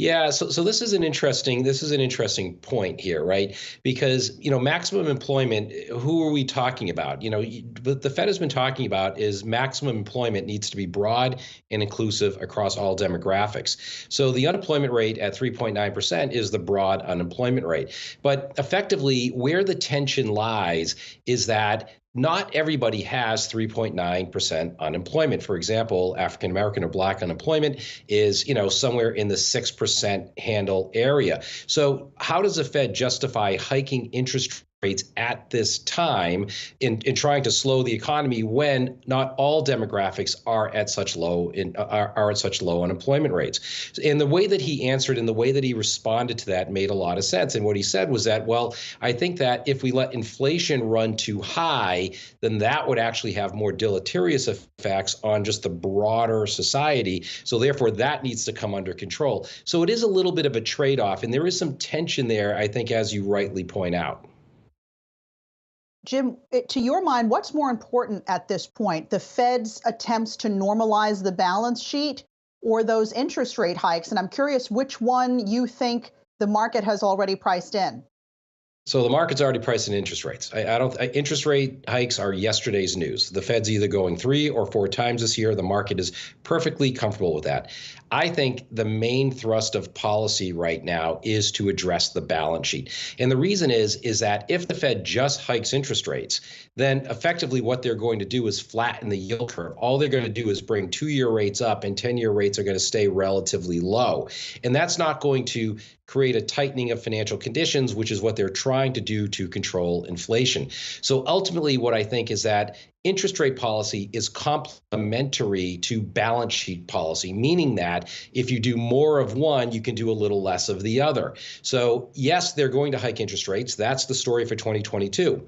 But as we progress in 2022, the story is going to be much, much more evolving into how they evaluate what the optimal size of the balance sheet is and how they can use that as a tool to tighten financial conditions. And I think that's a lot more optimal because what it does is it ends up pushing up back-end rates, which I think is the right thing to do at this point, while keeping front-end rates, still within a normal area. So yes, the Fed hikes interest rates, but they also use the balance sheet to minimize the amount of front-end rates that they actually have to hike. So people who are calling for just more aggressive Fed rate hikes, I think, are missing it. I think what they need to think about is the Fed should hike rates to an optimal level, and which is usually defined by the neutral policy rate, but they also need to use a shrinking of the balance sheet to tighten financial conditions as well, which can also bring up long-term rates as well. And I think that's a better outcome. Hey, Jim, I'm wondering, this was essentially a job interview for Powell. And how good a job do you think he's done? Because he basically admitted fumbling the ball when it comes to being behind the curve, when it comes to taming inflation, and blamed it on miscalculating supply chain issues. Does he deserve a second term? And then how does the Fed look moving forward? Because the economy is completely different looking than it was the past 4 years and moving into the next 4 years. Yeah, I think we have to step back and look at where we were 6 to 9 months ago. And what the big fear from the Fed was that when we have this, this virus running through the economy and, through all of the people, sadly, that effectively the risk was that we actually fall into a very, very slow economic growth period. And that what they would rather do is overshoot to the upside. So here we are with the benefit of hindsight, looking back 6 to 9 months, we can probably conclude, and I think Powell does as well, that they've probably overshot, that they've added much too much stimulus at this point. So now they're in the process of correcting that overshoot. So by doing that, what they're going to do is start raising rates, and they're going to start removing some of the emergency measures that they put into the economy, like quantitative easing. They're going to reverse that. They're going to start to shrink the balance sheet. So to that extent, I would argue that yes, Powell does deserve the job. Again, I think that he's earned that. I think it's been a very, very difficult situation. And I also think that he's navigated this reasonably well. I'm not going to say he's been perfect about this. I do wish that they addressed the balance sheet earlier, because for me, this was a really, really big sticking point. But I'm glad that they're starting to talk about this much, much more seriously. And the talks are just beginning. The talk for policy in 2022 is much less going to be about interest rates, and it's much more going to be focused on reducing and shrinking the Fed's balance sheet and thinking about and quantifying what the optimal balance sheet level is. And that's something that not a lot of academic rigor has been put towards, and there are no white papers from the Fed that are giving us any hints about it. Yeah, good point. And Jim, before we let you go real quick, as Morgan Stanley's fixed income portfolio manager, where do you see the biggest opportunity for investors in the fixed income space this year? So for me, the biggest opportunity is going to be in the emerging market space. So where I come down on this is I do believe that inflation is peaking this year. I think that we're going to see a peak in the inflation rate sometime in the first quarter. Starting in the second quarter, inflation is going to start to come down. Now, that's in the developed markets. That's in the United States. What we have to remember is that emerging market central banks have been hiking all of 2021, and they're continuing to forecast more rate hikes going forward. So that means that emerging market yields have gone up substantially, and emerging markets FX could stand to appreciate substantially, as well as people, like myself, start to think about investing in emerging markets going forward, because bond yields are relatively high there. Real yields are very, very high there. They're some of the highest in the world. And we have the potential that many of these emerging market central banks that have forecasted rate hikes will now start to turn more towards neutral and possibly dovish as we move towards the end of 2022. So many of these bonds stand to appreciate and attract a lot of inflows, which may help their currencies appreciate as well. I think that's the best alpha opportunity for 2022 in fixed income. All right, Jim, Karen, thanks so much. Appreciate your time today.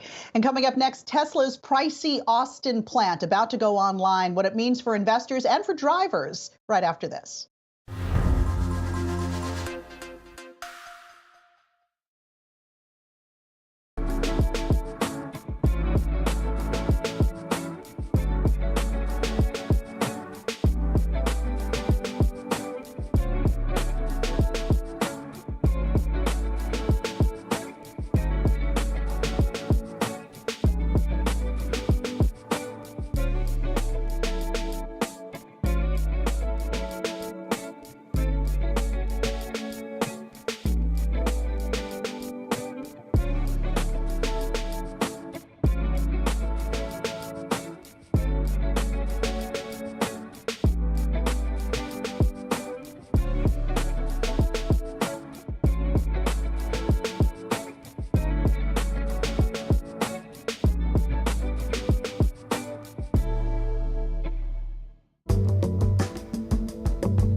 Welcome back to Yahoo Finance. Well, based on analysis from Wedbush, Tesla is gearing up to begin production of its Model Y vehicle in the coming days. Here with more on that, what it means for the car maker and the EV race, is Dan Ives, Wedbush Managing Director and Senior Equity analyst, along with Yahoo Finance's Danny Romero. Dan, thanks so much for being here. We've got Dan and Danny. I want to start off by saying, Tesla has what I call a really high-class problem. It's always had more demand than it has supply. So how important is this Austin production facility, along with the one that's coming online in Berlin, especially as, there are legacy car makers like Ford and GM that are now jumping on the bandwagon and getting into the EV race? Yeah, look, in terms of what we're seeing from a capacity right now, I mean, Tesla doesn't have a demand issue, it's a supply issue. That's why Berlin and especially Austin are so important to what I believe is reaching about 2 million units by the end of this year. That would double capacity. And in terms of what we're seeing, it's a $5 trillion market opportunity in terms of EV, and it's the biggest transformation to the auto industry since the 1950s. But for Tesla, the linchpin to the success from here on forward continues to be expanding supply. Yeah, and Dan, following to that note, I read your note where you said that launching obviously production in the Lone Star State would alleviate supply chain bottlenecks, also accelerate production.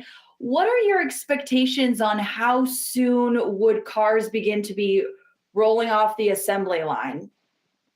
Yeah, I mean, based on all of our work, in and around Austin, we think starting next week, we're going to get into the early stages of what I believe are cars rolling off the plant. Now, a formal announcement is something the street is looking to expect probably on the company's conference call in later this month. But it's important because Austin launching by January and ultimately Berlin getting through some of the red tape in Europe probably by mid to late February, that's really right now what the street's looking for to expand that capacity. And I think when you look at Austin in particular, it's been very smooth in terms of the build out. Hiring's been very strong over the last few months.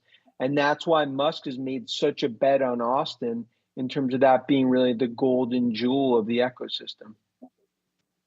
And Dan, let's go to China. Tesla's profitability in China is a lot higher in the US, but with all the recent challenges with supply and demand, do you still see that that's a growth opportunity there? China has been really one of the keys to success, and we saw it in terms of 4Q deliveries, and we think China is going to be about over 40% of deliveries for Tesla in 2022. It's a tightrope in terms of China. You have domestic competition increasing across the board, geopolitical issues, U.S.-China cold tech war. But if you look what's happening right now, that China growth story is actually accelerating for Tesla into 2022. And that we believe is worth about $500 per share to the story. And it's something we believe is underestimated by the street, which is why we have a $1,400 base case price target. And Dan, just to reiterate what I said earlier, there has been huge demand for these cars and supply has been the issue trying to keep up. So what's your prediction for production capacity by the end of this year? Tesla has constantly struggled with that issue. Yeah, we think about 2 million will be capacity by the end of this year. I think the chip shortage starts to moderate significantly going into February, March across the board. Tesla's been a little more Teflon-like there. And I think this is one where, as they navigate, right now in EV land, a lot of competitors. We think it's not a zero-sum game. Ford's going to be successful at GM, Lucid, VW in Europe, and of course, NIO in China. But overall in EV land, as Tesla's world, everyone else is paying rent at this point, and that's what we're seeing play on in Q4. Dan, just to wrap this up really quick, I saw an analyst note from Morgan Stanley that pretty much classified the EV race as a marathon and says that Tesla is on lap 21 and the others are pretty much lagging behind, maybe per se lap number 2. Do you have a similar sentiment to that? Yeah, I mean, I think that's a great sort of way to put it because it's about the moat from the supercharger. It's about the battery technology and distribution. And it's one where Tesla continues to kind of expand that lead. You're going to have competitors from all shapes and sizes. And the haters will continue to hate in terms of Tesla, but what they're proving, and I think you're seeing with Austin, you'll see with Berlin, they're just further flexing their muscles going 2022. All right, Dan Ives, we'll have to leave it there from Wedbush Managing the director and senior equity analyst there. Thank you so much for your time. And Danny Romero.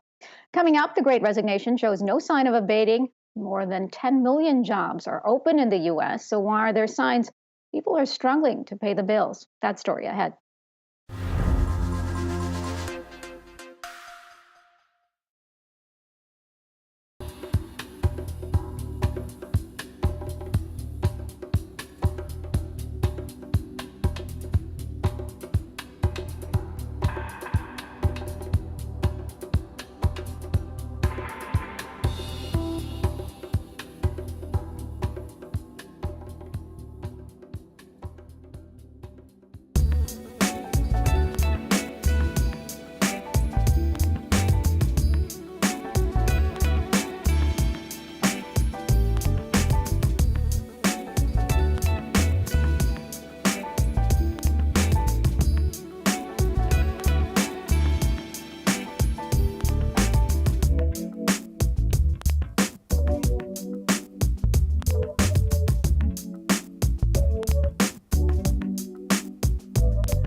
Welcome back.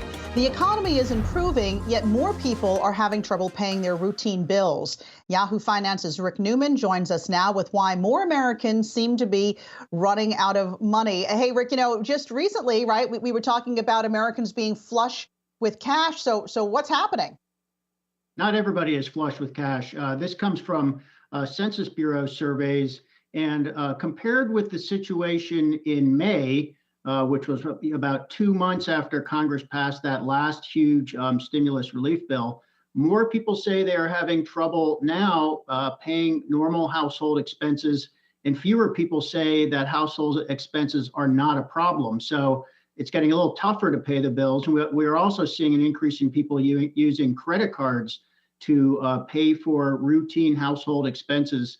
So among some Americans, at least, there is a tighter crunch on cash than there was 6 or 9 months ago. And this is kind of puzzling because the economy has continued to get better since then. Unemployment is lower, more people are working, and the economy keeps growing. Of course, one negative in the economy over the last 9 months has been inflation, which is now at around 6.8%. So that is probably a factor.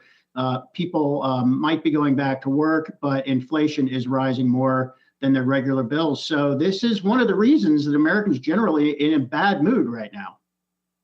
Rick, there are murmurs of the federal, government coming in and maybe extending more sort of support. Is that something that we necessarily need more of right now?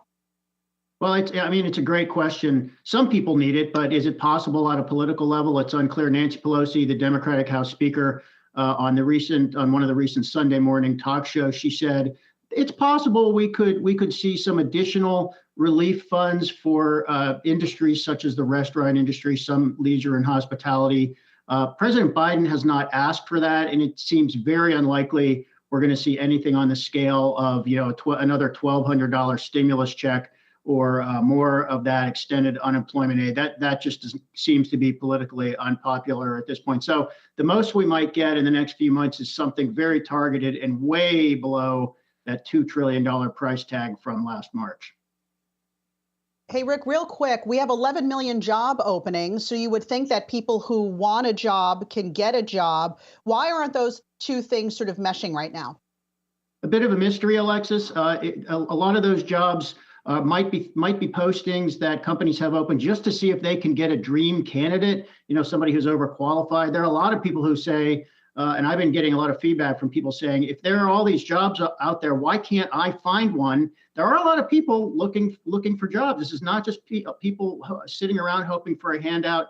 They're having a very hard time finding jobs.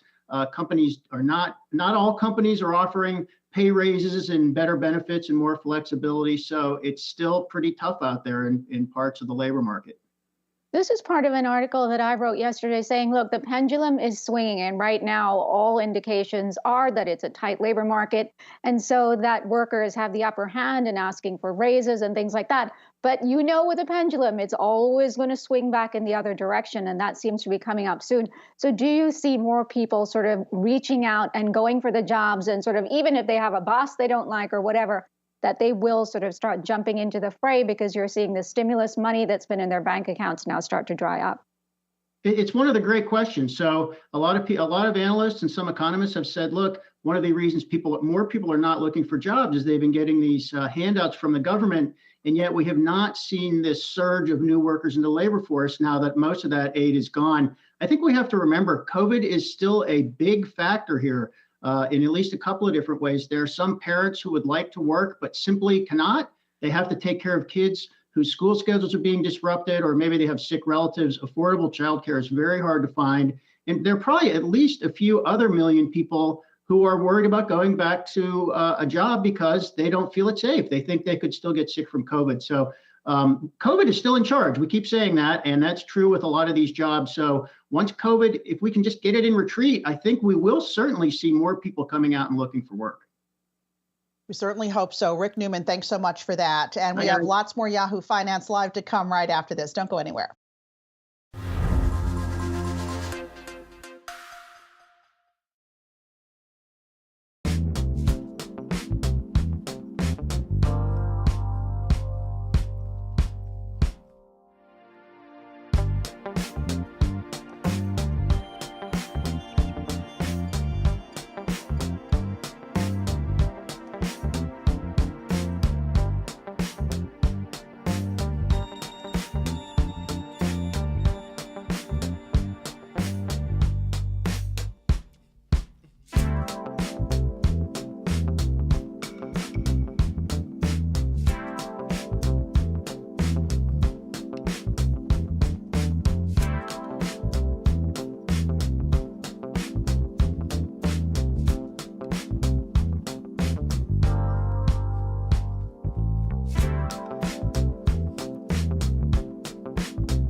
It is 2 p.m. on the East Coast, everyone. Welcome back to Yahoo Finance Live. I'm Alexis Christoforous, along with Karina Mitchell, and it looks like another volatile one for the markets today. You know, stocks were all over the map, sort of swinging out of these gains and losses throughout the morning. Right now, though, they seem to be decidedly in the green, with tech stocks, which we know have gotten killed since the beginning of 2022, leading the advance today. The Nasdaq up more than 1%, or better than 185 points. The Dow is up 95. We have the S&P 500 gaining 29 points. Seems like investors taking in stride testimony today from Fed Chair Jay Powell before the Senate Confirmation Committee on his reconfirmation hearing as he looks to take the helm of the Federal Reserve for another 4 years. Want to check in with Jared Blickery now for a look at some of our big tickers today. And actually, we're just going to start with a big sector, and that's megatech, bouncing back pretty nicely here. I guess the test, though, for investors is this for real? Is it going to stick, Jared?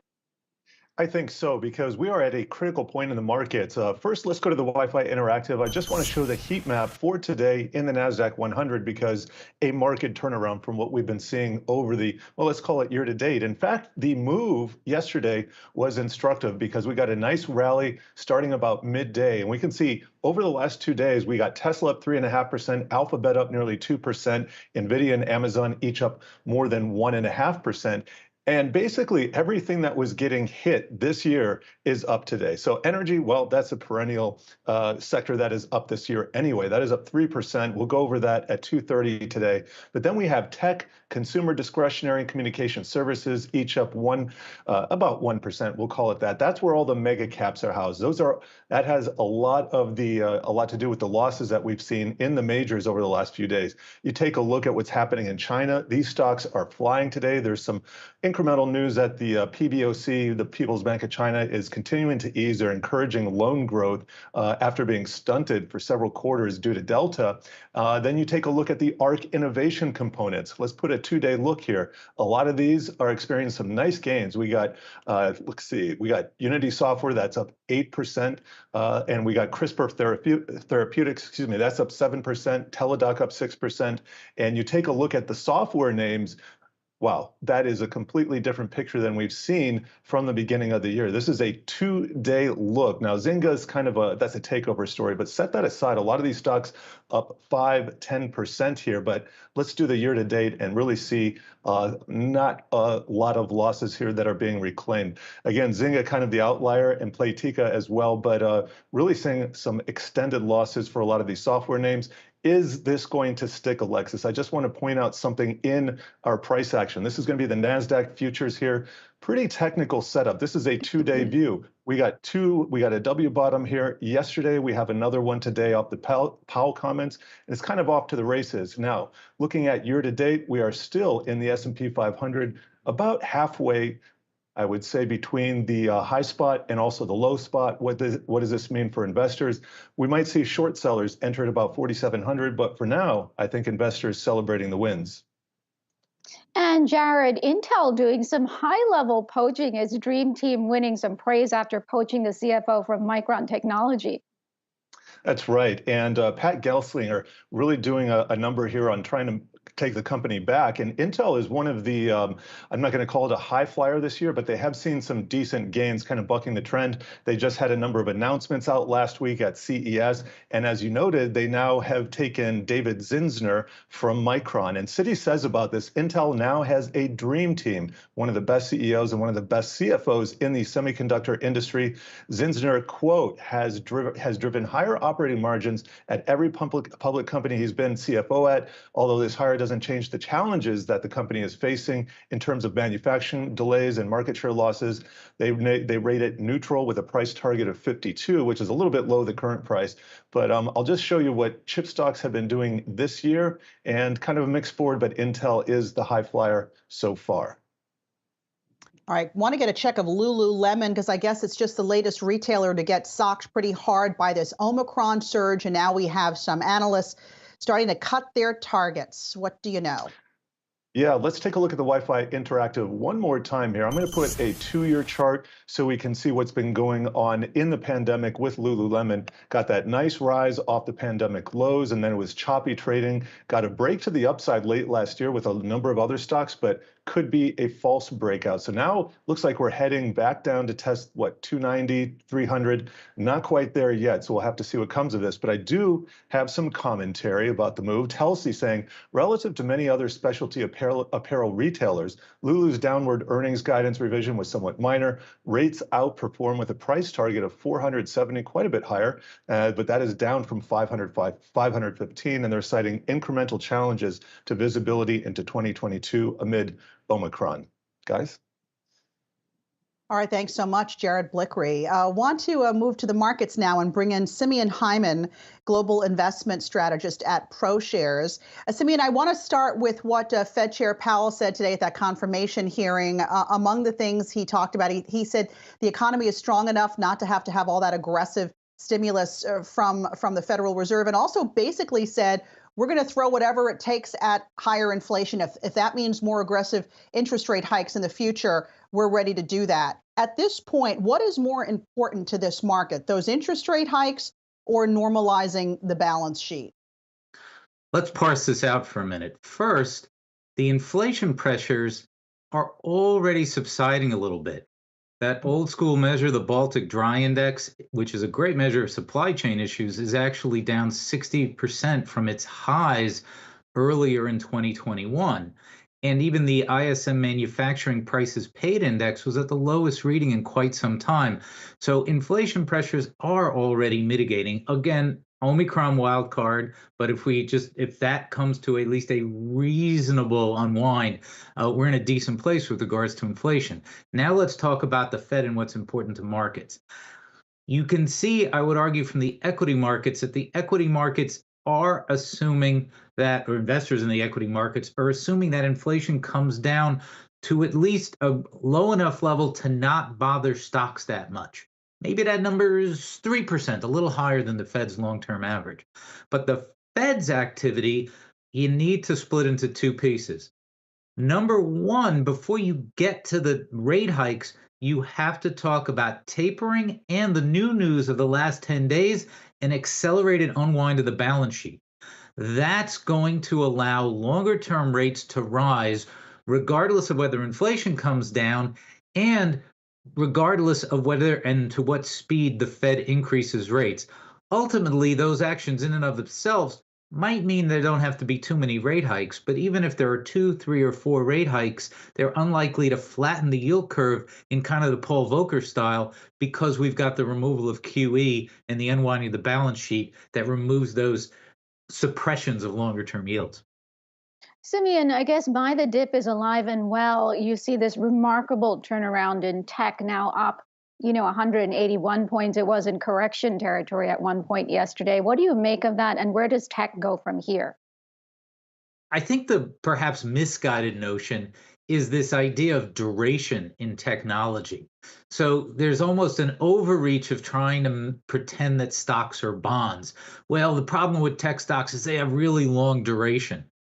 Think about what the shortest duration in equities might be. A stock with a PE of 10, and please nobody dot I's and cross T's and telling me I'm off by one, would have a duration of somewhere around 10.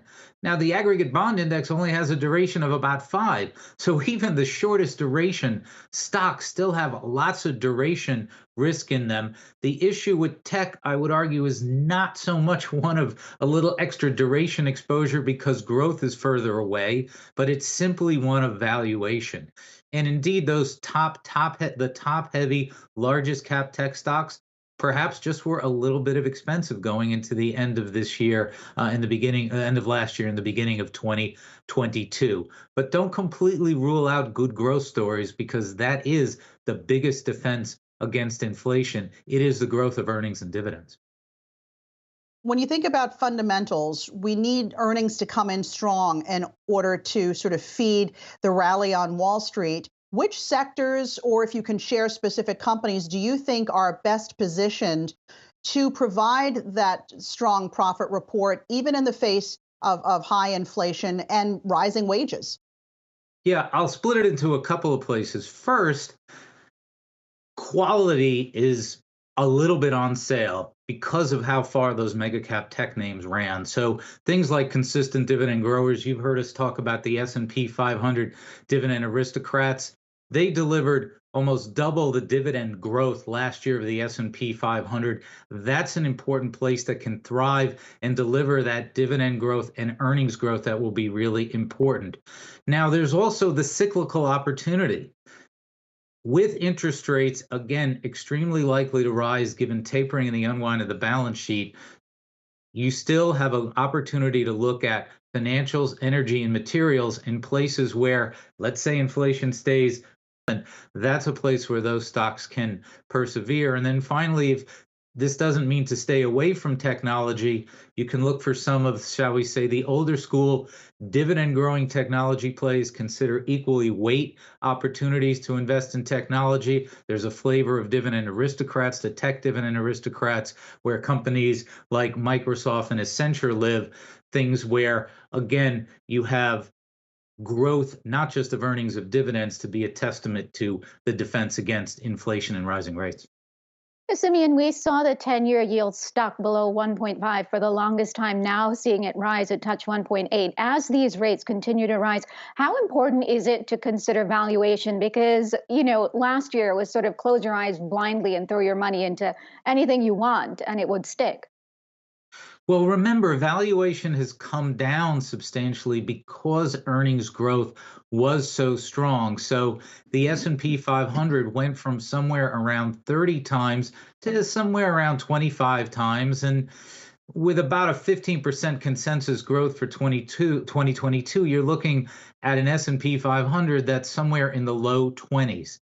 And if you scatter plotted those PE multiples against 10-year yield, that's where you get with about a 2% 10-year yield. So at the risk of taking the average valuation, and I had an old mentor who said, be careful of averages, because if you have one hand in boiling water and one hand in a tray of ice cubes, on average, you're okay. But it is true that on average, even assuming rates rise materially to 2.5%, even 2.75%, valuations overall are not that stretched. But quality is a little bit on sale, and the mega cap techs are a little expensive when you parse it out. All right, Simeon Hyman of ProShares, thanks for being on the show today. And coming up next, with Bob Iger now officially retired, Disney's CEO outlines his vision for the company. We're going to break it down after the break.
Welcome back to Yahoo Finance. Disney CEO Bob Chapek outlined his plans for the new year and a new century in a memo to staff.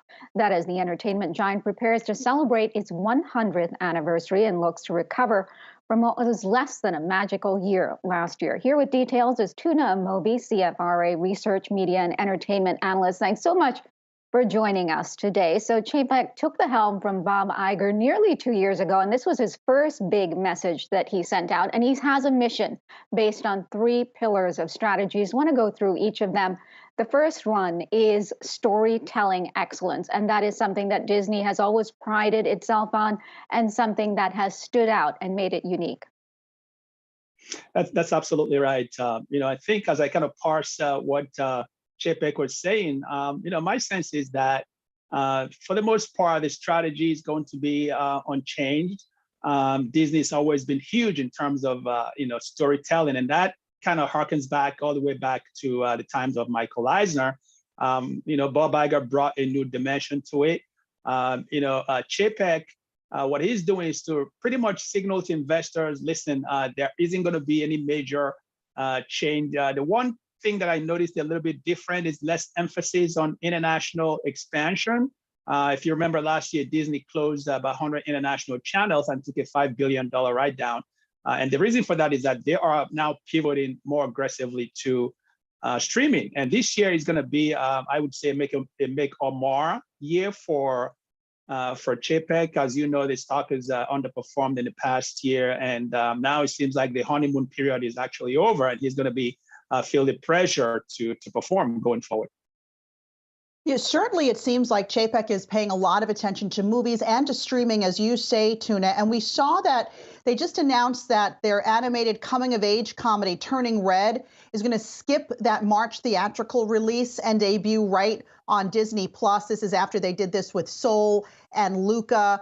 Do you think that that's the best sort of prudent decision for them to make? Is it important for him to give customers a reason to keep spending month after month on Disney+? Well, that's going to be one of the most important decisions that Chapek can make in terms of how to really, manage the different release windows vis-a-vis the theaters as well as the streaming. We know that Bob Iger was pretty much aggressive in putting a lot of those titles into streaming. Granted, that was partly due to the necessities of the theater closures during the pandemic. So as we kind of look forward now with things starting to get back to normal, despite the Omicron concerns, I think Chapek is going to be increasingly, forced to take those decisions himself. And by the way, that is something that most Hollywood studios are grappling with in terms of managing the dynamics of that, and that had huge impact for profitability of the various windows. So he's talked about that a little bit on the calls. My sense is that he's going to take a little bit more pragmatic approach as opposed to a major decision that will kind of be much more trailblazing here, which I don't think that Chapek wants to jump right in so aggressively on this outset. And then I want to go back to the second pillar that he mentioned, which is innovation, something that they are trying to keep ahead of as there is more competition, particularly in the streaming space. And he talks about the metaverse. So what do you make of that? Well, that's a theme that we've heard quite often on a recurring basis. Even on the last call, I think innovation is going to be a key theme. And that is one area, frankly, where I think Bob Iger has excelled in terms of being the first in so many, trailblazing decisions that affects the digital, landscape. Obviously, the metaverse is huge. He's talked about that.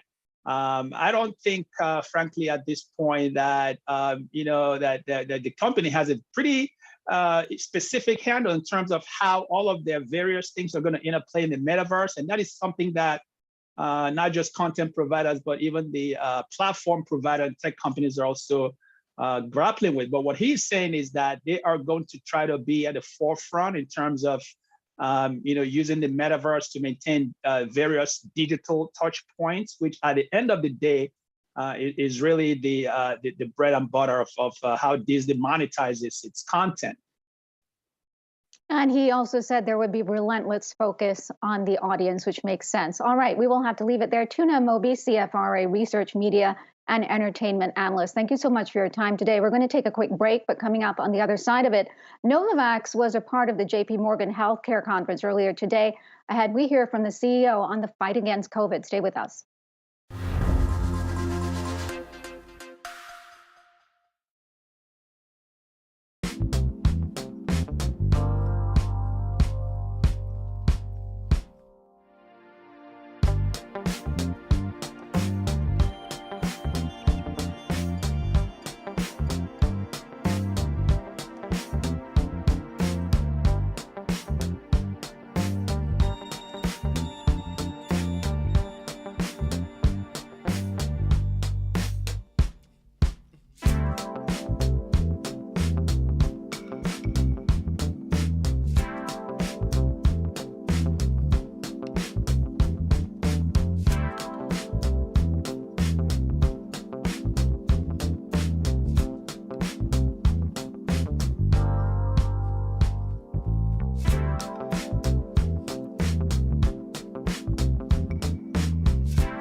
COVID hospitalizations in the U.S. have now reached their highest recorded level as Omicron pressures hospitals already understaffed. In fact, it's so dire, some hospitals in the U.S. are now calling back nurses who are COVID positive but asymptomatic.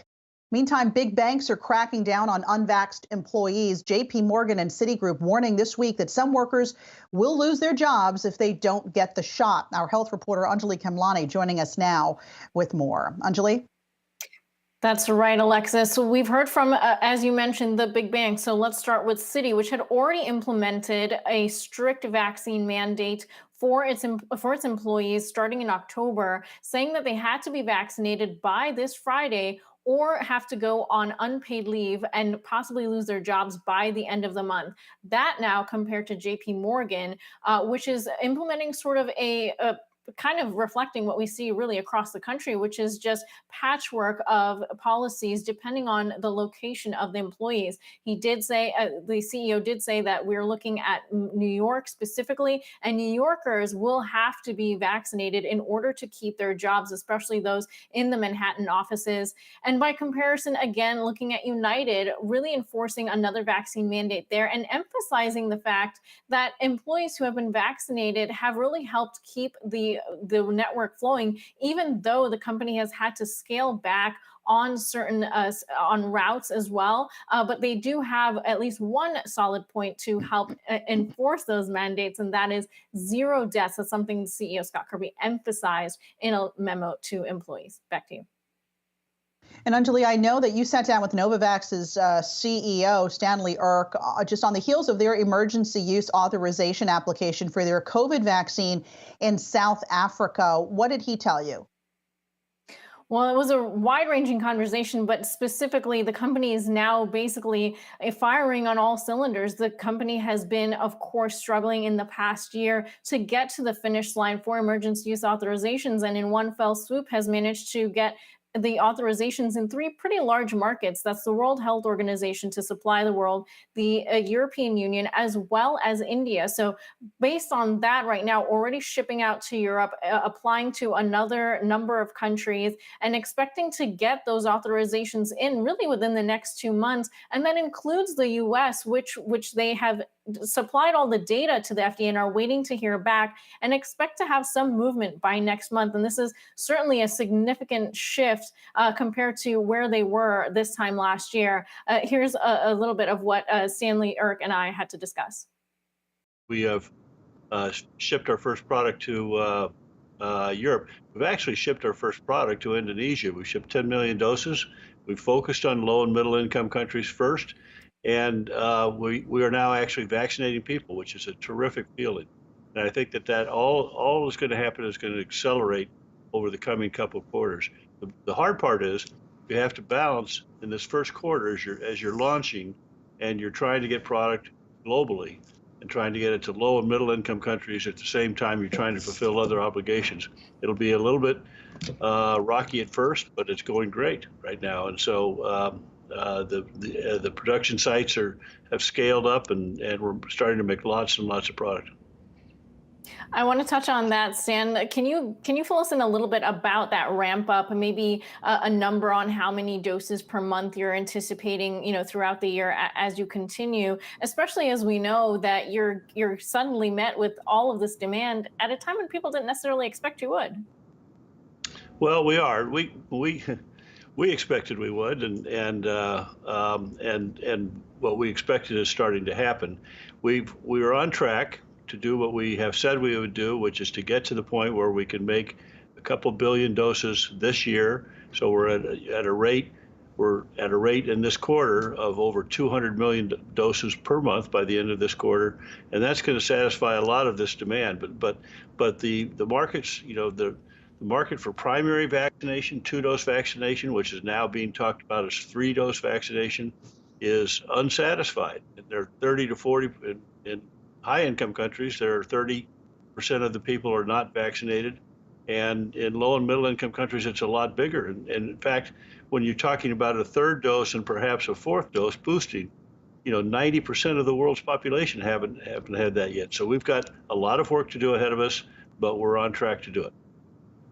Absolutely. I'm so glad you brought that up, especially as we talk about sort of resetting those numbers of vaccinated, if you do consider the 3 doses fully. One of the things that we've seen other companies run into on the ground is, especially for low-income countries, the struggle with logistics, especially for the mRNA ones. There's a different requirement for cold storage.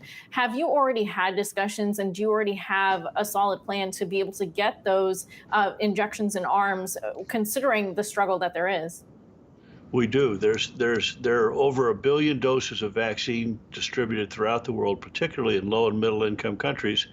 And in a refrigerated, what's called the cold chain process, has been in place for a decade now. That's what we do. We ship at refrigerated temperatures. We use the standard cold chain that's in place. And we have a couple things in our to our advantage. One is that it's simple refrigerated temperatures.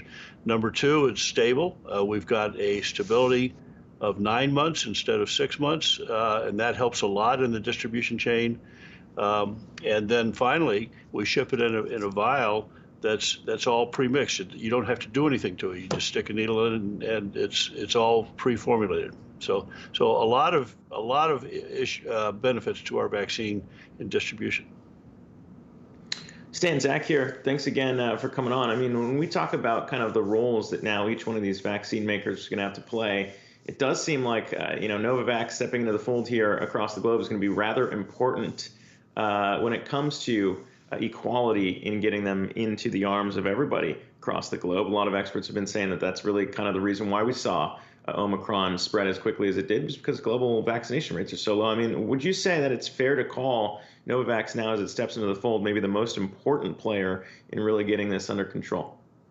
Well, I'm of course not unbiased, but I do believe that's true. For all the reasons that I just stated before, I think it's true. We're going to make a significant impact on this COVID pandemic, and we have the right vaccine to do that. The other vaccines have done really spectacular breakthroughs in getting to the marketplace, but there's a void, and we're going to fill that void.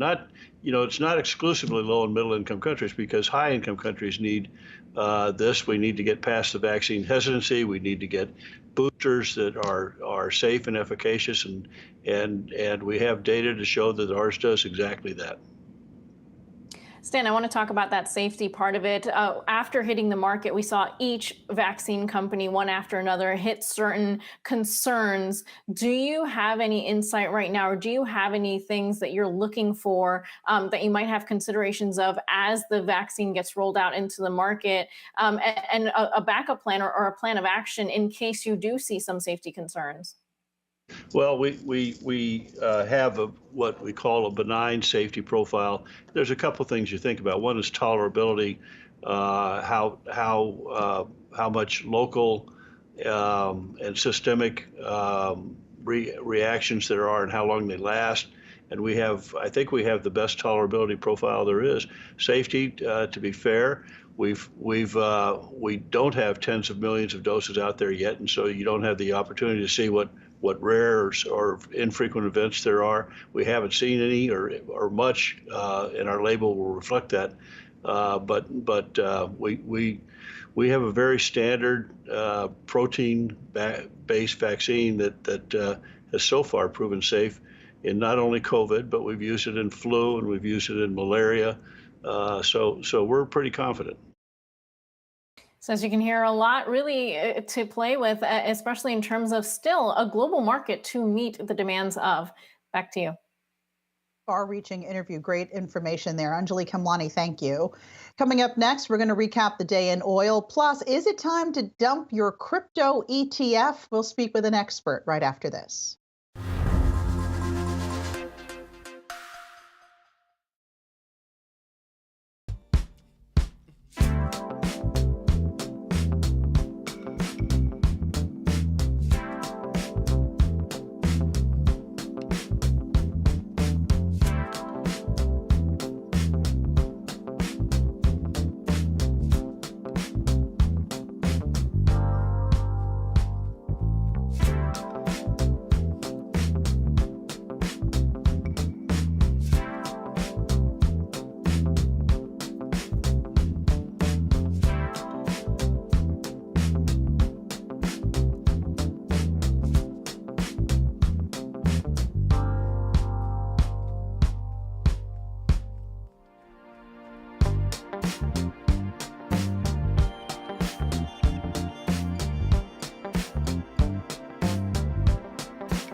Welcome back to Yahoo Finance. Well, perhaps fitting on one of the coldest days so far, at least here in New York City, energy is the runaway winner today, up nearly 3%. That is, price of crude oil topped $80 a barrel on tight OPEC supply. And as Jay Powell said, the economic impact of Omicron will be short-lived. Here with more on all of that and how crude settle is Yahoo Finance's Jared Blickery. That's right, Karina. So crude oil WTI futures for February settlement, they just closed at $81.22 per barrel. 3%, almost 4% is a pretty big move, and we're going to chart the price action. And really, it was all about Powell today. We were just a little bit elevated, but below $80 when the meeting began. And much like equities, we got a little bit of a W bottom here, tested some lows, and then it was off to the races. And you take a look at a 3-month chart here, and you can see we're back above this $80 level, which happens to be exactly where we were about 3 months ago, heading towards those record highs at $85 per barrel, much closer than we were just a few weeks ago. So WTI crude really climbing back today. Also want to get a check of the energy market. Here we go, and lots of dark green. I was just looking at XLF, up more than 12% for this year. That's 7 trading days alone. You can see BP, ExxonMobil, each up more than 3% there. And some of the smaller names like Occidental Petroleum, that is up 6.5%. So here's the 7-day view, 7 trading days in 2022. I was wrong. Exxon is up even more than I thought. It's up 16%. And you take a look at the sector action, there we have it. XLE up 13.5%, followed by financials, a distant second, up 5%. Beyond that, not a lot going on this year, Karina. All right, we will leave it there. Jared Blickery, thank you so much. Time now to turn your attention to the ETF report brought to you by Invesco QQQ. ETFs saw tremendous inflow last year, but some have outperformed while others have been a bit of a dud. Here to weigh in is Todd Rosenbluth, head of ETF and mutual fund research at CFRA. Todd, thank you so much for being here. You say ESG funds did really well last year, but I want to start with the crypto space. The Bitcoin Futures Exchange, BITO, exploded when it appeared on the market, but seems to have fizzled out now. And I'm wondering, is that a trend you see continuing into this year?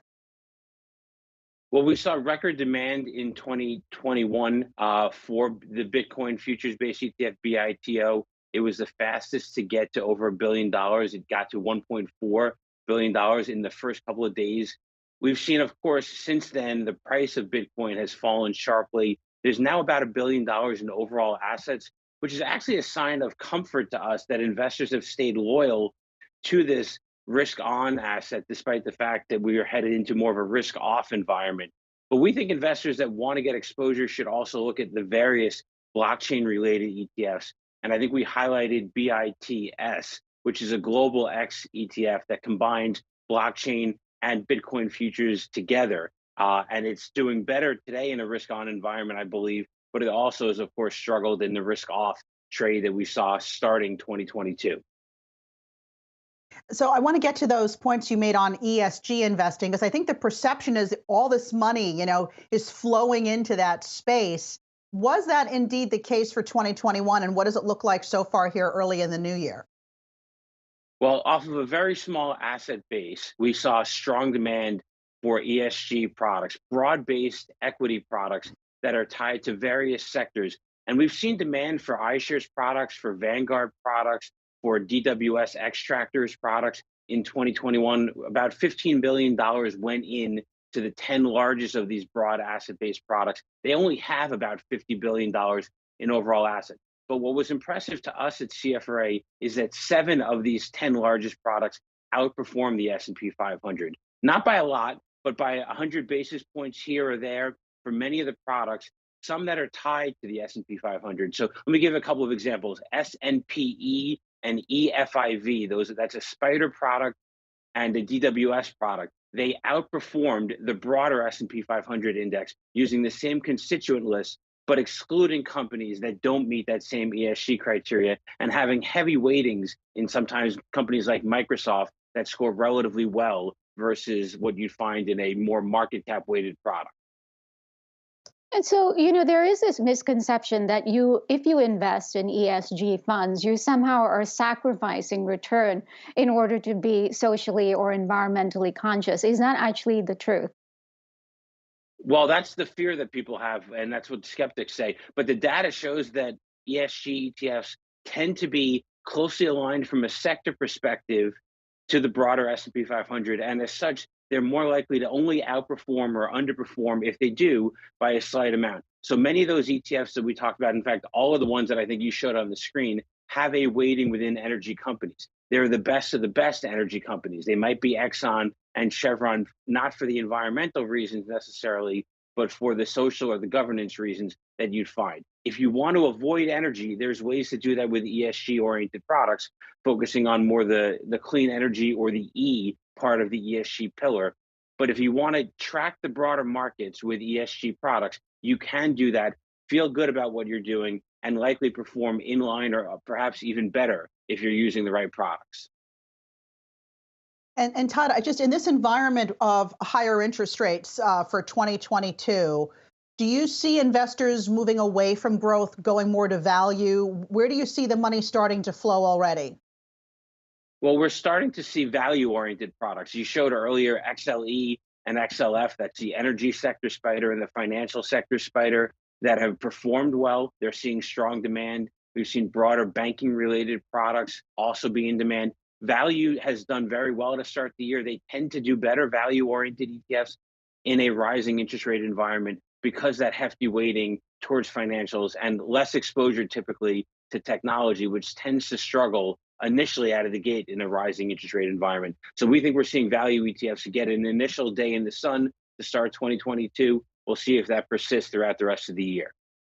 All right, Todd, I also know you're interested in dividend ETFs as well. We will have to leave it there. Todd Rosenbluth, head of ETF and mutual fund research at CFRA. Thank you so much for stopping by today. We're going to take a quick break, but on the other side of it, more than a dozen major U.S. universities are being sued over alleged antitrust violations tied to the way they determine financial aid awards. Stay with us.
Sixteen major U.S. universities, including Yale, Georgetown, and Northwestern, are being sued for alleged antitrust violations because of the way they work together to determine financial aid awards for students. Yahoo Finance's Alexis Keenan is joining us now with more on this. Alexis, what can you tell us? Hi, Alexis. So this lawsuit, it's filed in Illinois federal court and district court by 5 different students. They want it to be a class action. That's what's proposed here. So these 16 elite universities are private universities. They're the ones being sued. And what these plaintiffs are saying is that the universities engaged in what they say is a financial aid conspiracy. They claim it amounts to a cartel that violates antitrust law. Now, these plaintiffs, they say to varying degrees, these universities coordinated standards that are used to determine students' need for financial aid. The plaintiffs say that instead of competing like they should have been on financial aid awards, that the schools instead agreed to criteria that is already set and communicated, agreed to, coordinated between these schools. They say that that reduced the amount of financial aid awards that were offered to these students. And they also argue that the practice stifles competition and it really amounts to educational price fixing. They say that the practice artificially inflates the cost to attend for those students that do need financial aid. Now, there is an exception that does protect universities from running afoul of antitrust laws, but it applies so long as students are admitted without regard for their ability to pay. So here, the plaintiffs are saying that there are at least 9 of the defendants named in the lawsuit, and I think we have a full screen to show you exactly which schools those are. They're saying at least 9 of them broke the rule by favoring, for one example, favoring kids of wealthy donors, and also using secret forecasting models that predict revenue and cost implications of the decisions that these schools make with regard to admissions, admitting either fully paying students versus those who need financial aid. Now, the damages here are significant. They don't name a specific dollar amount, but the students say that these universities overcharged 170,000 financial aid recipients that attended these schools and took that money.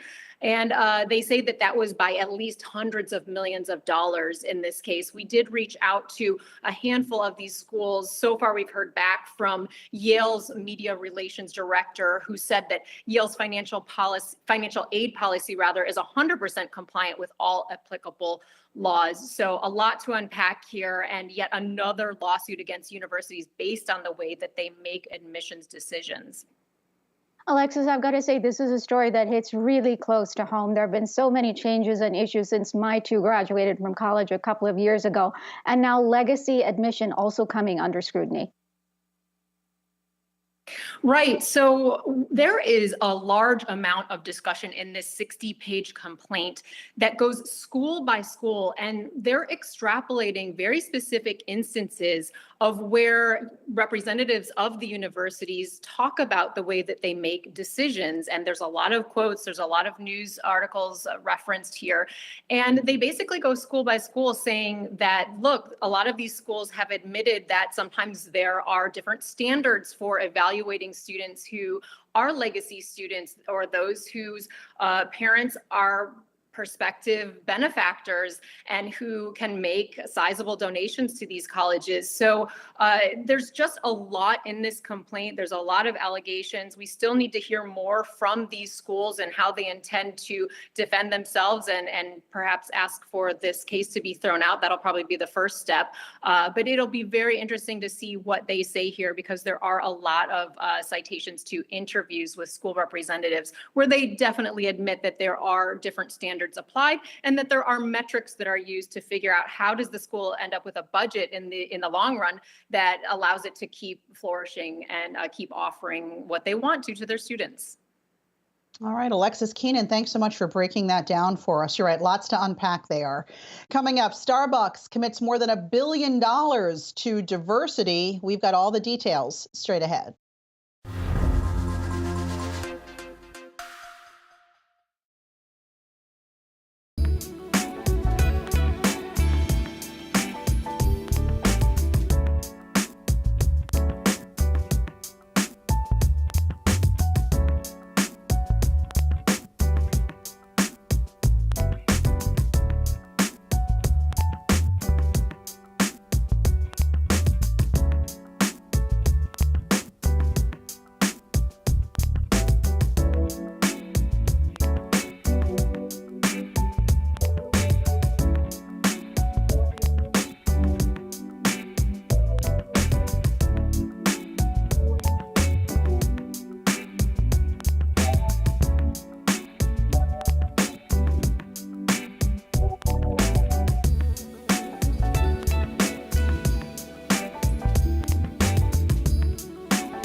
Welcome back to Yahoo Finance. Well, Starbucks is out with a commitment to diversity and inclusion. The coffee giant announced plans to increase annual spending tied to diverse suppliers. Our Yahoo Finance's Brooke DePalma is here with more in this week's Brooks Bites. Selfishly, diversity is something very close to my heart. Starbucks looking at investing $1.5 billion by 2030. That's right, Karina. $1.5 billion, quite the investment here made by the Seattle-based coffee giant. Now, I do want to note that's nearly doubling its annual spending with diverse suppliers by 2030. Keep in mind, back in 1998, Starbucks did in fact acknowledge and commit to providing an environment where diverse suppliers have an equal opportunity to compete for Starbucks businesses. But now, nearly 24 years later, in fiscal year 2021, Starbucks spent nearly $800 million with diverse suppliers. So quite a long way to go to that $1.5 billion goal here. One of those companies being FGF Brands, whose creations you likely have seen at Starbucks bakery items with offerings like blueberry muffin or those iced lemon loaf. So really, they're already using diverse suppliers in everyday items that Starbucks consumers know and love. Now, I spoke to Starbucks Chief Inclusion and Diversity Officer Dennis Brockman. I apologize, Dennis Brockman. And he said the process for these small, diverse-owned businesses can be, quote unquote, very daunting. And so to help eliminate the cumbersomeness of that certification process, they're launching a open, free toolkit with Arizona State University in order to get more of these small, diverse-owned businesses on their bracket and hope to use them in the years to come. Now, I understand the company also shared an update, Brooke, about representation tied to executive compensation. We're talking here about Black, Indigenous, and people of color. Tell us more about that.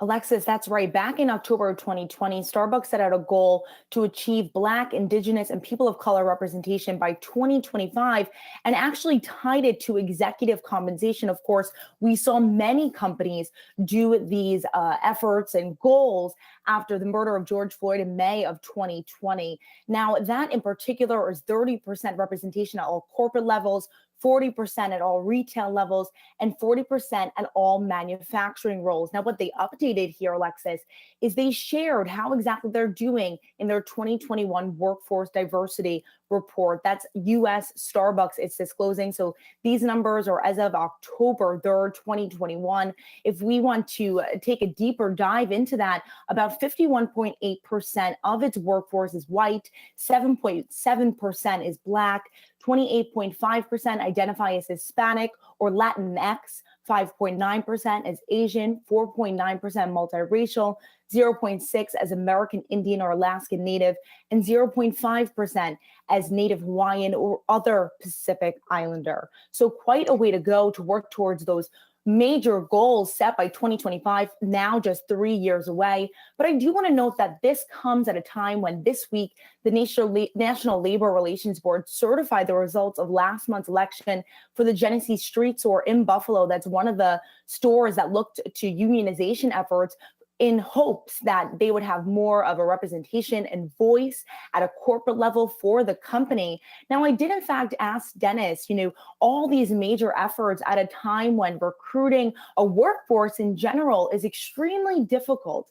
Now, Dennis came from being a district manager at Kansas City.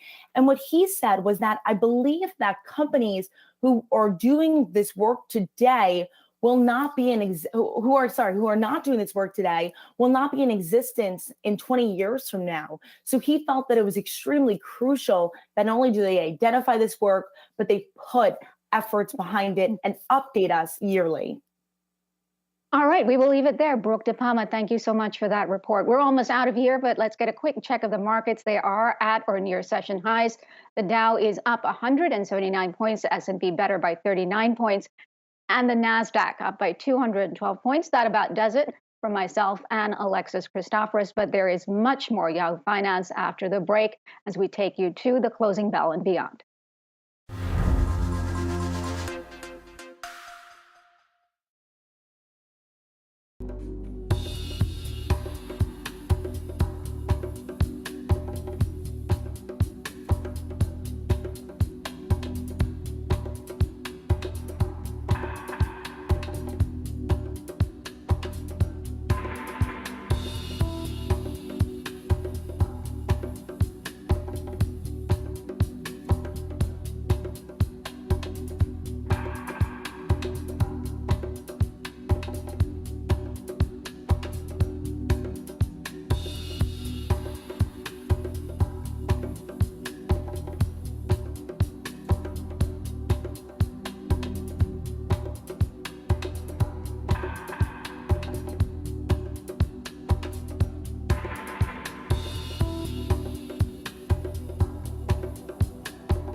Stocks are staging a recovery rally as investors digest fresh remarks from Fed Chair Jerome Powell, reaffirming the central bank's goal of bringing down inflation.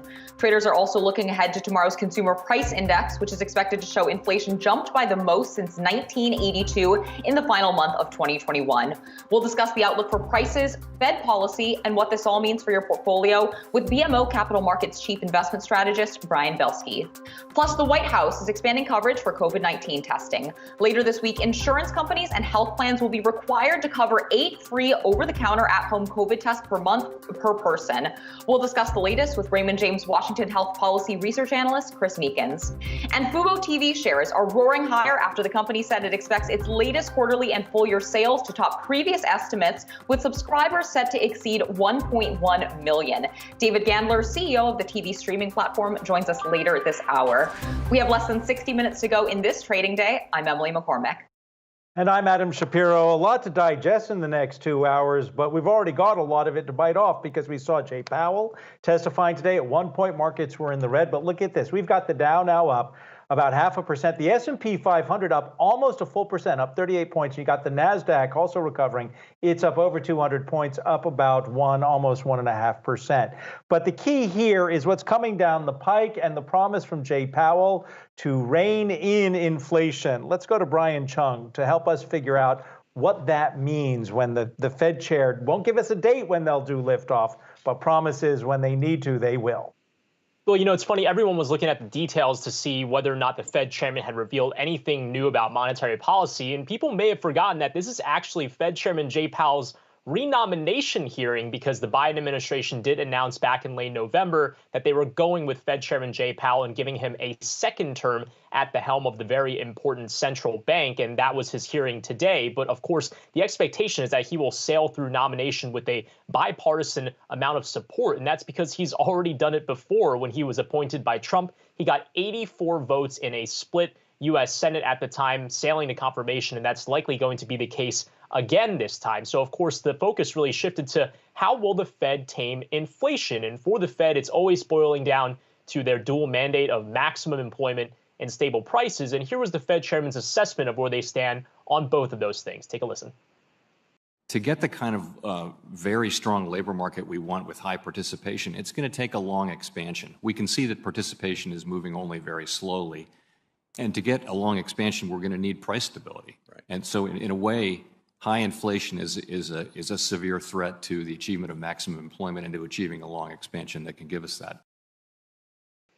And just to kind of rewind, there was a time last year where the Federal Reserve saw those two sides of their mandate in opposite directions. On one hand, inflationary pressures were very high, but they felt that they still wanted to let the labor market run with millions still out of the workforce compared to pre-pandemic levels. Now what we're seeing is that because of some permanent changes to the labor market, that maybe if you adjust for those reasons, the Fed might actually be closer to maximum employment than they originally thought. And that would give the Fed the green light, because of high inflationary pressures already, to start normalizing their policy, which would involve, first of all, paring down and then eventually letting its balance sheet unwind. And then secondly, raising interest rates, which some forecasters say could happen to the tune of 3 or 4 rate hikes sometime this year. And that Fed balance sheet at about $9 trillion very much going to be in view as well, because if the Fed tries to hike interest rates while they also try to shrink the balance sheet, that might give that Fed rate hike a little bit more potency when it comes to normalizing a market that could have more financial tightening. So these are definitely going to be things in view as the Fed gets to its next policy meeting, which, by the way, guys,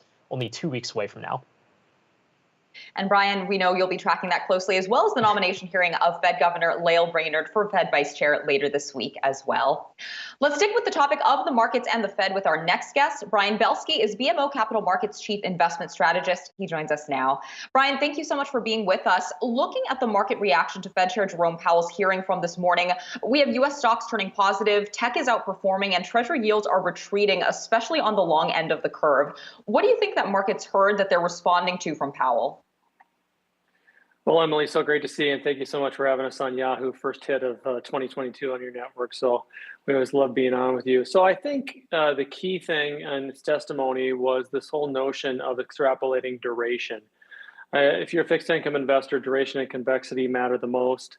And it sure sounds to us like he is really positioning for this quote unquote normalization, which is a terrible word, by the way, and way worn out. It's going to take a lot longer than everybody thinks. And that should not come as a surprise to investors. You know, one of the things, one of the luxuries of doing this job for a long time, we've written a lot of year ahead reports in terms of our forecast for the year to come.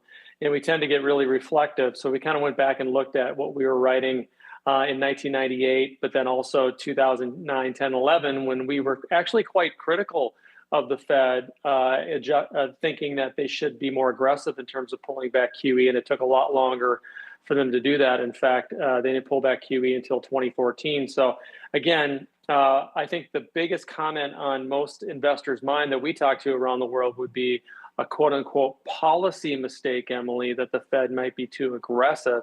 Mr. Powell basically came out today and said this is going to be a process, or as we like to say in Canada, process with respect to how long this is going to take. And I think that's what's calming investors, especially considering the riot that has been the technology sector leading up to today. Brian, when you said process, I could see my grandmother in Montreal. Can you get me some Nanaimo bars? I got to ask you, when we look at what Powell, there was a lot going on there today. And yeah, we're all focused on inflation, and we're focused on how do you roll off a $8.8 trillion balance sheet. But as an investor, at the end of the day, not much is really about to change, at least in the next 6 months for us. Or is it? And if it is, how do we prepare? No, it isn't. And I hope your grandma's enjoying her Chesterfield as she sits and listens and watches you on Yahoo Finance. But I just have to throw a little Canadian wisdom at you. This is going to take a while. And I think that's what, again, is the key thing. And, we want things right away, right? We want the new. We want it right away. And I think this vacuum, quote unquote, that the market's in right now before earnings come out for the fourth quarter and year end 2021, it caused a lot more of this volatility than should have been. If you take a look at how markets performed in 2021, growth and value were very close, small, mid cap, and large, very close. And from a longer term perspective, that it takes years for big cycles to move if you're going to move into growth or move into value or move into small cap or move into large cap. And I think the consistency of U.S. company earnings is the key thing, Adam. I really believe that. And I believe that North American stocks, your grandma stocks in Montreal and in Canada, are very well positioned as well. So this is out of consensus to still like large cap and still like North America for, I think it's probably the 75th year in a row that strategists and economists are telling you to buy Europe and emerging markets. But that's way too consensus for us. I just think that investors are going to continue to pay for consistency. And they're seeing that, quite frankly, in technology. All technology stocks are not equal. They're not painted with the same brush. And some of these technology companies, in terms of the secular growth areas, what we'd like to call the consumer staples tech, things like Microsoft and Apple and Netflix and Google, are some of the most consistent earners in the entire world, let alone the S&P 500. Brian, going back to the Fed has been very communicative about its intentions to start raising interest rates this year, speed up the tapering process, and consider the runoff process. Given that these have been communicated, do you think investors should still be bracing for the market to react with volatility, similar to what we saw after last week's Fed meeting minutes were released, when we do get that first move on interest rates on that definitive QT announcement? Or do you think this is getting priced in ahead of time as we hear these discussions in real time from the Fed? It's a great point, Emily, and the market can't help itself, and investors can't help themselves with respect to this fire, aim, ready type of mentality. When they hear news, they react, but that typically and historically, especially the last, I would say, 3 years, has created unbelievable opportunities, just like it has in technology over the last week or so. Yeah, so we do believe that market participants will continue to be reactive. Remember, a lot of the quote unquote professional money managers, especially the hedge funds, have massively underperformed. 2021 was a terrible year for all these supposed smart people in the hedge fund world. So they're going to try to continue to be reactive and trade around the market. But that's why we've said, stick with your process, stick with your discipline, be fundamental, believe in the secular bull market. Money is still cheap. And we still think that the US and Canada, for that matter, North America, will lead in terms of equity assets. All right, we'll leave it there for now. Brian Belsky, BMO Capital Markets Chief Investment Strategist, thank you so much. And it's always great getting your perspective. The U.S. crossed the grim milestone of reporting 1.35 million COVID-19 cases in a single day, in the highest daily total on record. We'll discuss the latest on the virus on the other side of this break.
We are watching the number of people infected with the Omicron variant and Delta variant of COVID-19 rising in the United States. Let's get to Angelique Kamlani. She's got the latest on what is actually going on and much more for us. Angelique?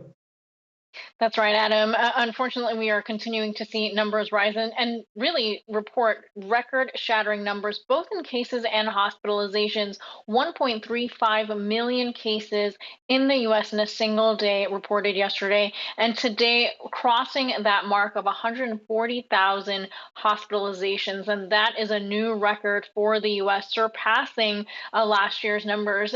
This really puts into context the quick spread of Omicron, which we know we've been reporting about, but it still seems to be continuing, to the point that the CDC is now weighing the idea of changing masking guidelines to include specifically N95 masks, which is what many health experts as well as air experts have been really pushing for, noting the specific infectiousness of this new variant.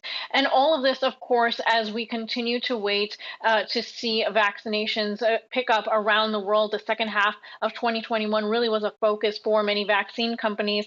And I had a chance to speak with CEO of Novavax, Stanley Erck, today as part of our JPM annual healthcare conference coverage about just that, where Novavax really seems to still have much of a market to kind of tend to, considering low and middle income countries and their numbers, as well as the need for unvaccinated individuals to have another option, even in high income countries.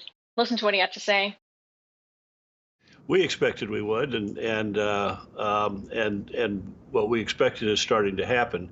We were on track to do what we have said we would do, which is to get to the point where we can make a couple billion doses this year. So we're at a rate we're at a rate in this quarter of over 200 million doses per month by the end of this quarter, and that's going to satisfy a lot of this demand. But the markets, the market for primary vaccination, 2-dose vaccination, which is now being talked about as 3-dose vaccination, is unsatisfied. There are 30 to 40 in high-income countries. There are 30% of the people are not vaccinated, and in low and middle-income countries, it's a lot bigger. And in fact, when you're talking about a 3rd dose and perhaps a 4th dose boosting, 90% of the world's population haven't had that yet. So we've got a lot of work to do ahead of us, but we're on track to do it. So as you can hear, still that opportunity there, and especially considering if boosters are needed rather than an option, that really resets the counter for the world when it comes to the total percent vaccinated. So really an opportunity there for Novavax, despite a slow start. Back to you. Anjali, thank you. Let's bring in Dr. Adam Brown, emergency room physician and COVID-19 National Task Force Chair, and also from Envision Healthcare. It's good to have you here. When we talk about all of these different things that are going on, it boils back down to wear a mask. But then it boils down to what kind of mask. And I was joking with friends today. I guess the new insurance, the mandate is that the government will make sure your insurance company covers at least 8 home testing kits a month, if you can get them. Where do you want to begin? I mean, there's a shortage of masks, the testing kits there's a shortage of. At what point do we just throw our hands up? Well, I don't suggest throwing our hands up right yet, but it is complicated. What I will say is that anytime that there is a public health type of emergency or a longstanding crisis like that we've had, there is not going to be a silver bullet. There has to be a multi-pronged approach. And so we need to implement those pieces of the puzzle where we can while we're waiting for other things to come in supply. So for example, I brought my KN95 mask here. I've upgraded my mask when I'm mobilizing myself around Washington, D.C. Even when I have friends come over, we're wearing a KN95 mask here in my house, because this virus is so transmissible. But to your point about testing is also an important component. And so some areas, like here in Washington, D.C., they have implemented a citywide policy of distributing tests in libraries as well as at firehouses to go in concert with what the Biden administration is planning to do with testing. And so when you take all of these things together, vaccines, testing, masking, ventilation, those can significantly reduce down the spread. But any one of those things alone is not going to prevent the transmission of the virus. Dr. Brown, this is Emily here. Thank you so much for your time this afternoon. A record number of Americans were hospitalized with COVID at well over 140,000 across the U.S. as of this weekend. What do you think needs to change in order to reduce the strain to hospitals and bring down some of these case counts that are resulting in hospitalizations? Sure. Well, remember that cases are the first thing to happen, and hospitals happened a few weeks later. And so I expect, Emily, to see that number continuing to rise over the next couple of weeks, which is frankly quite frightening. So we need to do a number of things in our communities, especially where the virus is spreading significantly, to reduce transmission. That's one of the reasons why I think that we're seeing a more concerted effort in changing the guidelines around masking to an upgraded mask like a KN95 or an N95 mask, and also increasing testing capabilities, because the more or the less people that get the virus, the less people that inundate our hospitals once they are sick. Of course, getting vaccinated and boosted is a very important component as well. So those are some of the basic things that we need to do to reduce the spread of the virus. But what I've been encouraging a lot of my clinical leaders around the country is also thinking about other ways to intake patients into the hospital, meaning ways to see those patients in different ways, meaning more quickly so that they can triage who is sick and who is not sick, so they can more effectively take care of the patients that are truly ill and very sick and need to be admitted. But I must say that the healthcare system is in a real strain right now because of just the sheer number of patients that are showing up in our emergency departments and in our hospitals. I read an article today that pointed out there's a whole bunch of people who think, you know what, just go get Omicron and get over it. Ignorant perhaps of the fact that this is still a very deadly, serious disease, even if you're vaccinated. Talked about the vaccinated can get long COVID. that the amount of congestion you get can make it very difficult to breathe.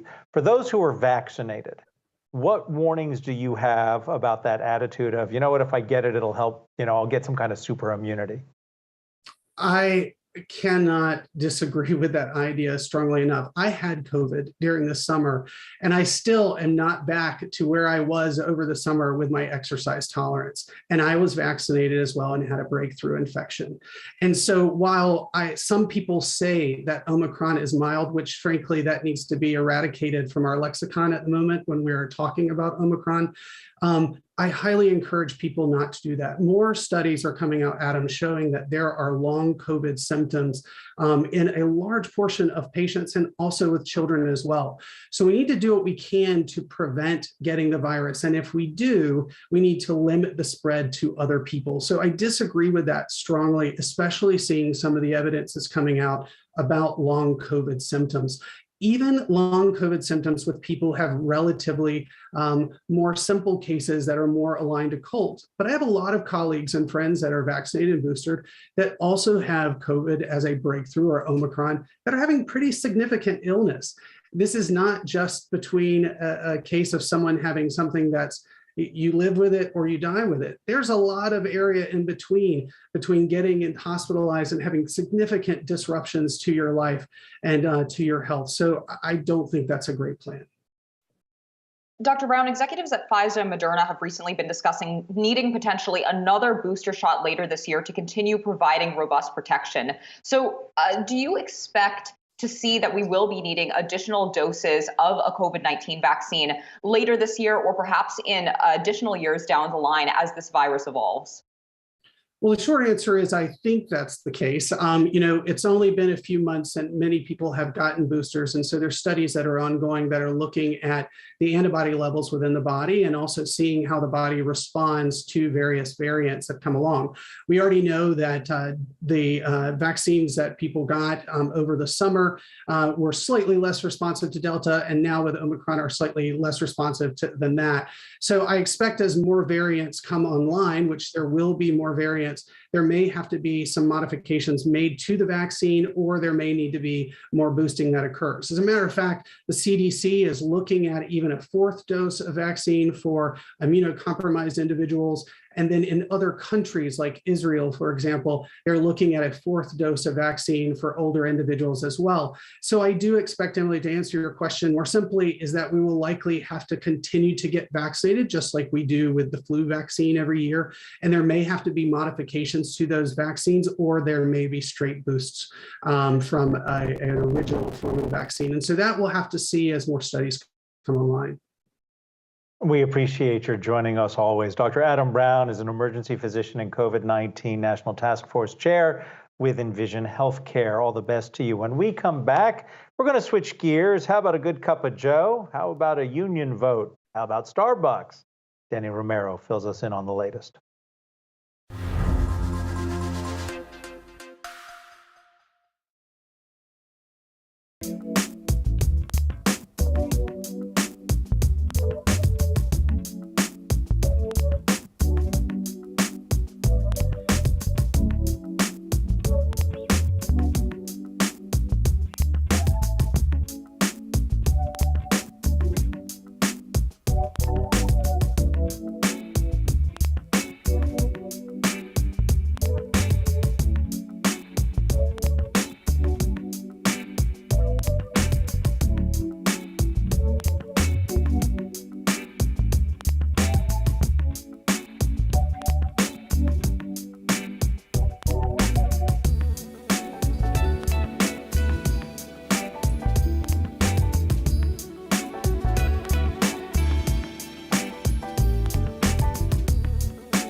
Starbucks location in the Buffalo, New York area unionized yesterday. The unionization of the second Starbucks location in the U.S. comes almost exactly 1 month after the first, also in Buffalo, successfully voted to unionize.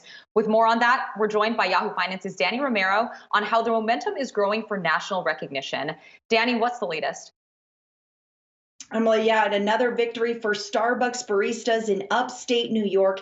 Yesterday, the National Labor Relations Board certified the results of last month's election for the Genesee Street store, which is one of the 3 Buffalo area stores that had filed for a petition, making that now 2 stores in the Buffalo area unionized. The big drawback was due to the fact that the results from the Genesee Street store were inconclusive after 15 workers had actually voted in favor of the measure as opposed to 9 who were against it. Now, 7 ballots were challenged during the vote count, and 6 of those were actually challenged by the union because they deemed those ballots ineligible because those workers no longer worked there. So the NLRB ruled against the inclusion of those 7 challenged ballots, giving the union another win. I spoke with Caroline Larsack, which is a Starbucks shift supervisor at the Genesee Street store, who's just relieved about this win. Take a listen.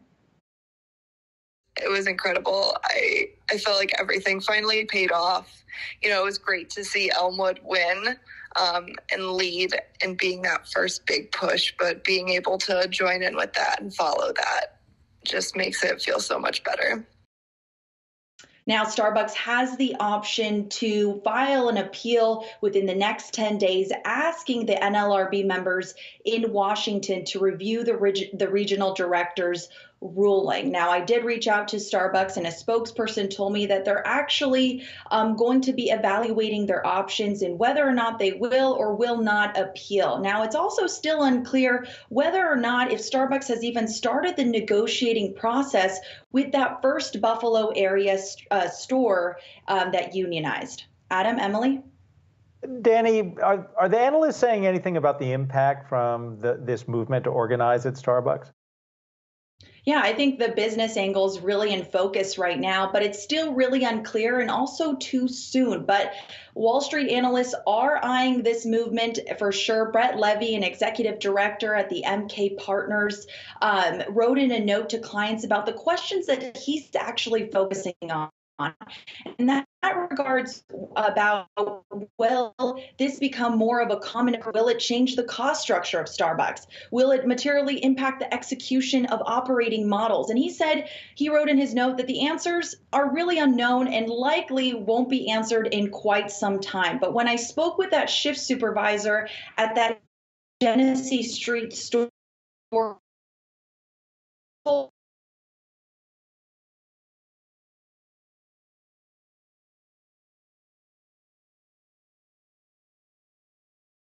All right, I think we may have lost Danny Romero, but Yahoo Finance's Danny Romero, thank you so much for that report. Fubo TV shares are soaring by more than 10% this afternoon after the streaming company posted preliminary fourth quarter results that topped estimates. We've got the details on the other side of this break.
28 minutes to the closing bell. Time for our 2 and 2. Two stocks I'm watching, two stocks Emily's watching. I'm going to kick it off with United Airlines. Now, they're not going to report till next week, but already we're getting some hint at where things may be heading. And those shares were popping earlier today. They were up about 1.5%. They still are trading higher, although only up about 1% now. There was an email from Scott Kirby.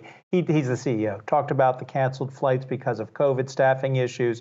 But in this letter to his fellow employees at United, he said the Omicron surge put a strain on their operation. Obviously, there were disruptions. He goes on to say they have 3,000 employees currently positive for COVID, but then says 0 of our vaccinated employees are currently hospitalized. I want to reiterate that, 0. And then he says, since our vaccine policy went into effect, hospitalization rate among United employees is actually 100x lower than the general population. You remember all the controversy United had over its vaccine policy last fall? Well, he's saying here it worked, and he closed this out by saying the last 8 weeks, 0 deaths. That's United. They're going to report after the bell on the 19th. Reporting this week before the bell, Delta Airlines, they're up on the 13th early in the morning, and you can see those shares are trading higher right now, about 1.5%. We heard on Investor Day that they indicated at Bastion that they will report a fourth quarter profit, and they expect to be profitable in 2022. Bastion told us that after the third quarter earnings report. Holiday demand was strong, and this is coming from Helene Becker at Cowen. Even with the weather delays and the COVID issues, but we will get the official word on Delta as well as their focus on paying down debt and getting an investment grade rating, where they stand with that credit rating when they report on the 13th before the bell. Emily? Adam, I'm watching shares of Rivian. Now, that stock is on track to end a 6-session losing streak, and it fell by nearly 6% yesterday alone. But as we can see now, those shares are currently up more than 2%. Now, previously, the most recent stock drop came after news that the electric vehicle maker's chief operating officer, Rod Copes, had stepped down, which was first reported by the Wall Street Journal. And according to a Rivian statement to media, Copes had begun a phased retirement process several months ago.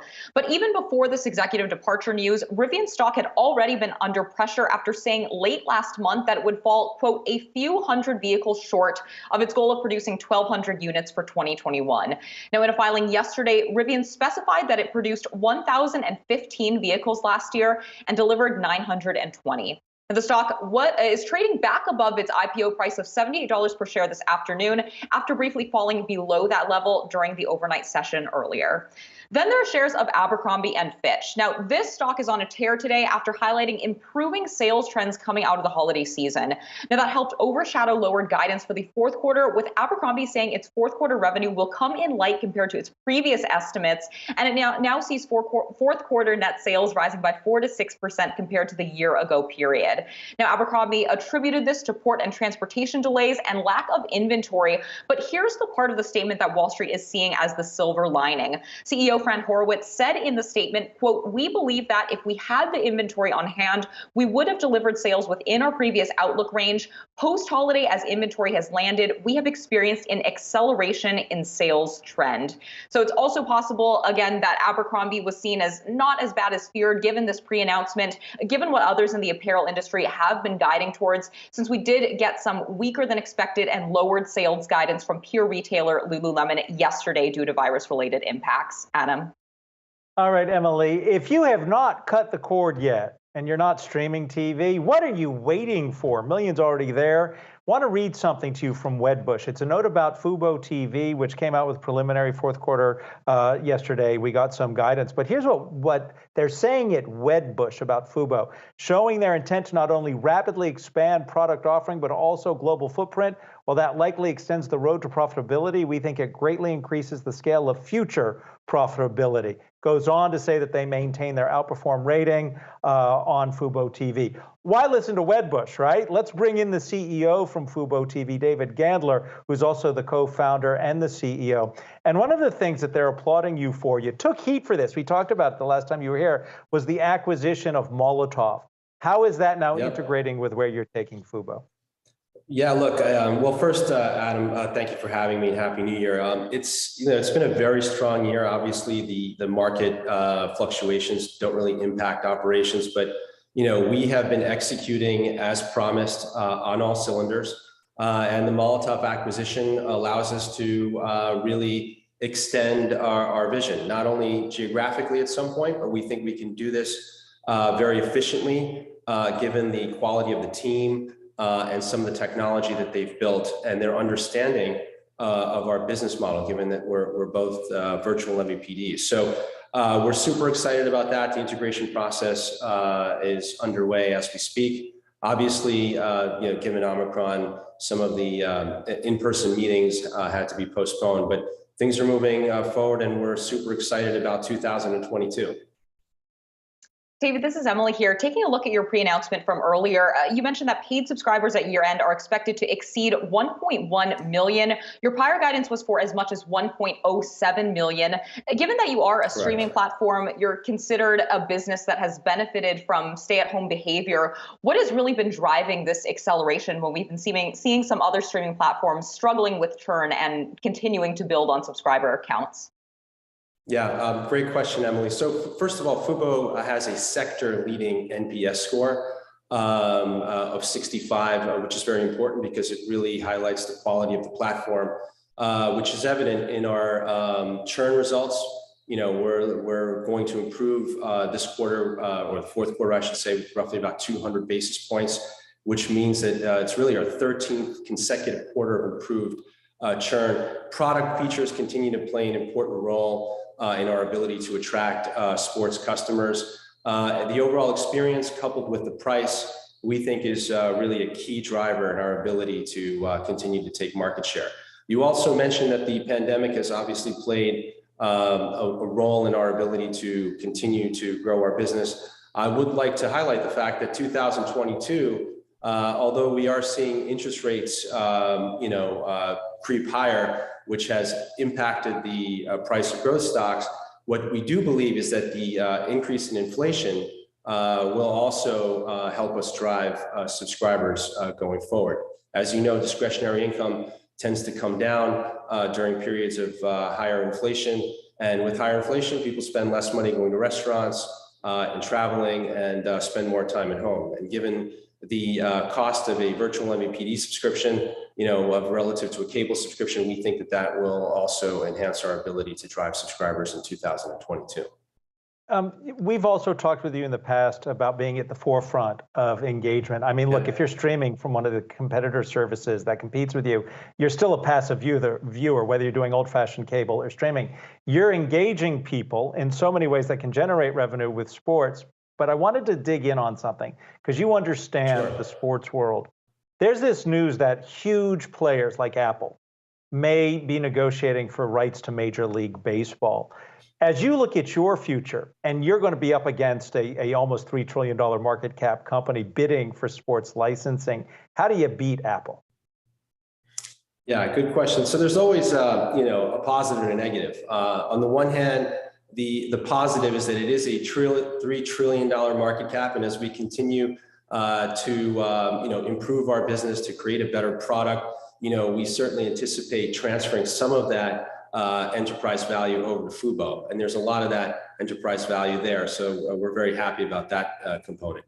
As it relates to baseball specifically, we've seen these rights move to Facebook and to Twitter and to other platforms, and what we've seen and what we've been able to demonstrate is that our job is to ensure that customers watch sports. And I think we've done a great job for our content partners, the leagues and the media companies, as well as for our consumers in terms of discovery and creating that experience that people have come to enjoy. So this is part of being in the business. Most of the major rights are already locked up for the next decade, as you know, so we feel very comfortable in our position to continue to grow our business and focus as part of our 2022 initiatives on our path to profitability and the expansion of gross margins.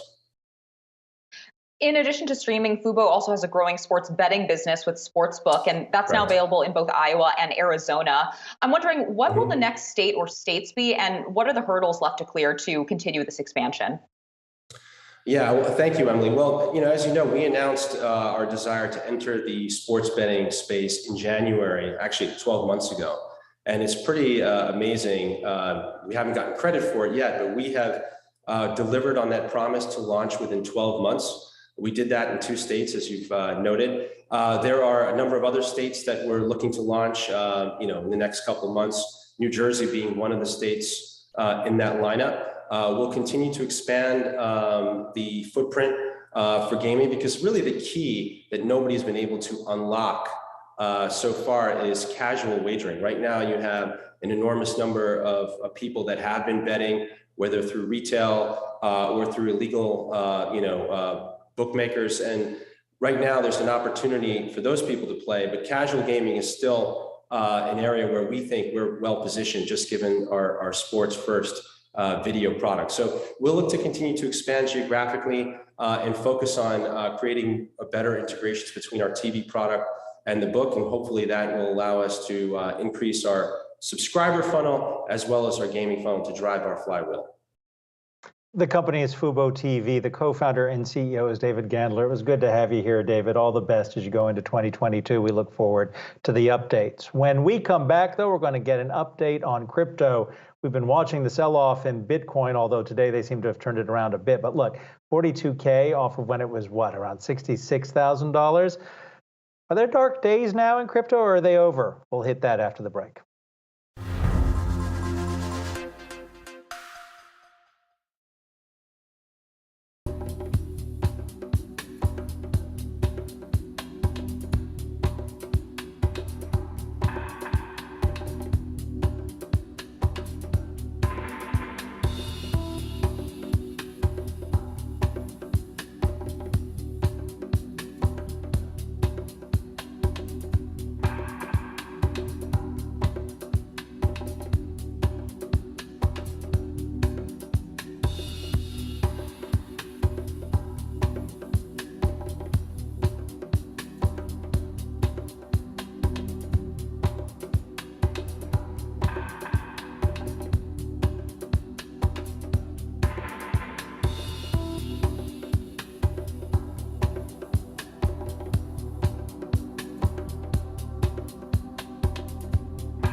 Bitcoin prices are steadying after a volatile start to 2022. Prices are currently trading just below $43,000 after briefly falling below $40,000 for the first time since September earlier this week. Let's bring in Decrypt writer Scott Cipollina for more. Scott, thank you so much for joining us. I want to talk a little bit first about the congressional testimony from Federal Reserve Chair Jerome Powell, because in that he said that the central bank will release a report on digital currencies in the coming weeks. And as we look ahead to the potential for the Fed to implement its own digital currency, what do you think this would mean for existing digital currencies and their adoption going forward?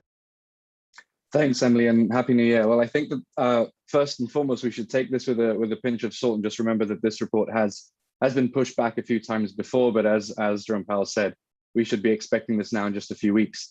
I think the biggest takeaway here is that we are going to get some much needed clarity from the government when it comes to regulating crypto and the Fed's stance on not only CBDCs, but also stablecoins. And I think that in particular with CBDCs, Powell has been fairly tight-lipped throughout the last year and a little bit into this year when he said that his line has really been, it's better to be right with CBDCs than fast or than first. And obviously, he's sort of lent on that position as China has sort of sped ahead with the digital yuan. But at the same time, the stablecoin industry and crypto, I think, is going to be particularly excited to read this report. Last year, Powell testified in front of the House of Representatives and said that he believed the stablecoin industry should be regulated to some degree similar to that of bank deposits. And I think that if that is to be the case, that at least will provide some, as I said, some much needed clarity, because the stablecoin industry, in particular in crypto, I think it would be the biggest benefactor when it comes to some regulatory and political clarity coming from the Fed. I want to shift to a different kind of report because at the end of the day, we all want to make money if we're investing in crypto. And it's Decrypt's article on the 15 most influential cities on crypto worldwide. I picked out a few favorites. Miami was number 4, New York was number 6. Can you help us understand, because impact could be bad impact, why New York is number 6, why Miami is number 4, and some of the criterion used to make that determination? Yeah, absolutely. I mean, it was a really interesting discussion that we had in Decrypt, and a really fun piece to write, really, and take stock of where crypto was sort of expanded globally. In terms of the criteria, I think that we've just lent on, the year long of reporting that we've done in some of these places that really stood out to us. Miami being, a big portion of our reporting, or a lot of the stories have been coming out of Miami, I think, for the last year, not only with Mayor Francis Suarez being, extremely bullish on the crypto industry, but a lot of devs and a lot of companies going to Miami in order to expand their business. We've seen, for example, I mean, the biggest story there would likely be FTX and CEO Sam Bankman-Fried pivoting really heavily to Miami and establishing a deal that renamed the Miami Heat home stadium to the FTX Arena. So that was a huge story, and we all thought really unanimously that Miami was deserving of a top 5 spot. New York just slightly missed out, but again, that's a really, really interesting space to watch, especially now with the recent election of Eric Adams to the mayor office in New York. And I think that one of the biggest stories coming out of there is that he vowed to have his first 3 paychecks in Bitcoin. So that's, again, a really, really good, interesting collision point between politics and crypto. But one of the places that I think is particularly interesting is Washington, D.C. It came second on our list, and there was a lot of conversation amongst us at Decrypt about whether or not it should be first and overtake San Francisco. The reason for that is because, as we've already just mentioned, the impact of the Fed and the impact of regulation and politics is now becoming more and more apparent in the crypto industry. And I think that one point of particular reference with Washington, D.C. is that it's not only political anymore, and it's also not only regulatory. If you look again at Sam Bankman-Fried and FTX, who have put a lot of resources, let's say, in sports marketing, one of the deals that they've established is with the Washington Wizards. And I've got a quote here that I'll just read, which I think is quite telling, which says, to be able to have a presence in DC in this manner goes hand in hand with our desire to work with everyone involved to make sure that crypto is done properly. And that was Avinash Dabir, who is the Vice President of Business Development at FTX US. And I think that sort of underlines what we've already seen with DC and what we can see coming up in the district in terms of a lot of serious attention being paid to the crypto industry, and the crypto industry in turn reciprocating and wanting to have a footprint in the district as well. Scott, I'm going to put you on the spot a little bit here, but as we look ahead to 2022, who do you think are some of the biggest players, individual players in the crypto space or on the regulatory front that you think investors should really be listening to for clues about where the space is actually going to be heading? Sure. Well, one of the things that I'm particularly interested in at the Crypt is the ongoing public discussion that we're having about the environmental impact of the crypto industry. And within that narrative and within that wider public conversation, I think that there's been a bit of a political divide between the right and the left in the United States, where guys like Ted Cruz on the right have been saying that the blockchain industry is a really powerful industry that it's just waiting to be tapped into.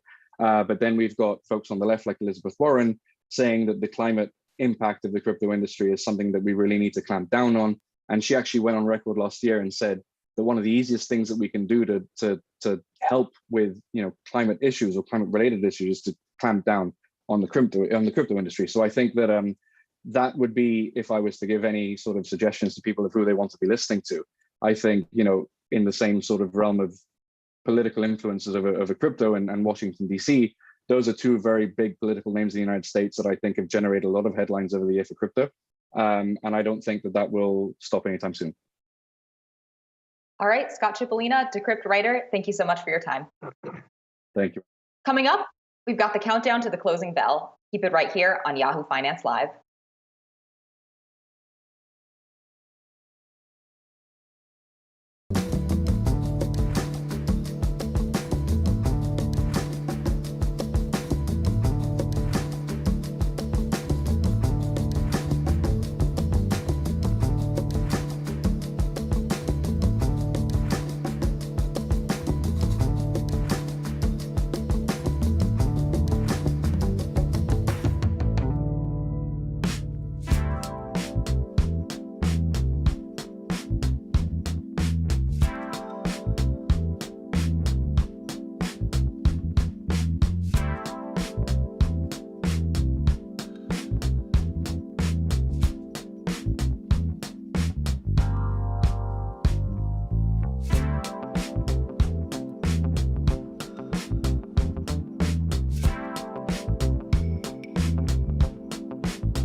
All right, we are coming up on the closing bell in roughly 6 minutes, and we're going to check in right now with Jared Blickery to find out where we stand. Jared? That's right. We got the makings of a turnaround. I'm looking at the Nasdaq 100 futures on the Wi-Fi Interactive so we can see a little bit of pre-market action. And let's draw this out to a two-day view, because yesterday it was up and away, got a nice afternoon bounce, and we got a similar pattern this morning. Nice W bottom there. And we are finishing the day, it looks like, at session highs. So really interesting to see that. Bond market has finally calmed down a little bit. Are we out of the woods yet? Difficult to say, but we got a nice two-day rally in tow here. And here's something we haven't seen in a while. Lots of green and dark green. Importantly, Microsoft in the lower left, an outlier, but Apple's up over 1%, Amazon up over 2%, and a lot of outperformers here we're going to go through real quickly. Here's what's happening with Chinese stocks. We know the story on these, excuse me, how beaten down they've been. JD.com up 10% today alone. You take a look at what's happening with the ARC components, lots of outperformers right here. And also in the semiconductor and software space, software absolutely taking a beating over the last 2 months, but seeing some names perk up here. The question for investors, is this going to be a dead cat bounce? Looking good so far. Take another day to sort this one out, guys. Jared, we don't need another day. We're going to do this in the next hour. We're going to have the closing bell for you right after the break.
All right, just about 2 minutes, just under to the closing bell. Let's bring in our panel. Megan Horniman, Verdance Capital Advisors, Director of Portfolio Strategy. Also, Rebecca Felton, Riverfront Investment Group Senior Market Strategist. Good to have you both here. Rebecca, can you help us understand when you say to your clients that this is the year companies are going to have to earn premium valuations?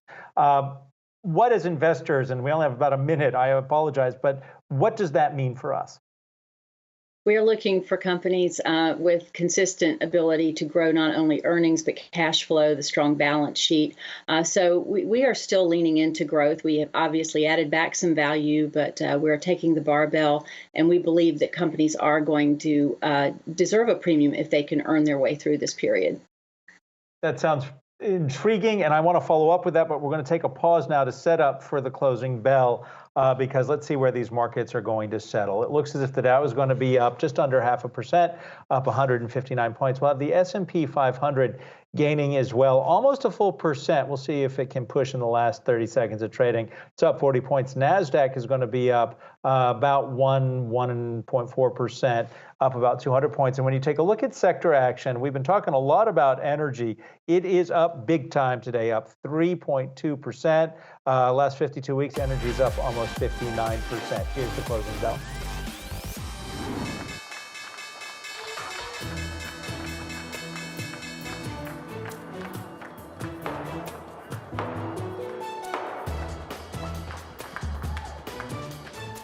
And that is the closing bell this Tuesday, January 11th. Taking a look at where markets are looking like they'll settle, looks like a green day across the board here. The Nasdaq Composite, the outperformer, up about 1.4%. Definitely reversal of what we saw earlier this week as well here. The Dow Jones Industrial Average up about 160 points, or about half a percentage point. The S&P 500 up nearly 1%. And then diving a little bit deeper in terms of what is leading the Dow today. Adam was just talking about the S&P 500 sector action, but the Dow components, taking a look here at the outperformers, we have Boeing, Salesforce, and Chevron leading the way higher during today's session. But let's turn back over to our panel now for a deeper dive on today's trading action. Megan, I want to turn to you. And as Adam was talking about the sector outperformance here, energy was again the outperformer during today's session. Crude oil prices also rallying in the U.S. Do you think this strength in the cyclicals and in energy in particular can continue?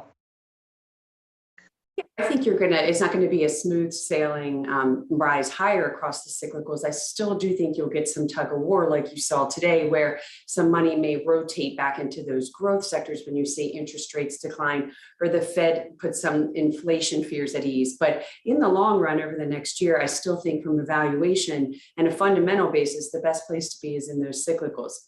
Energy, I think selectivity is very important here because they have had such a significant run. They were up over 50% last year alone.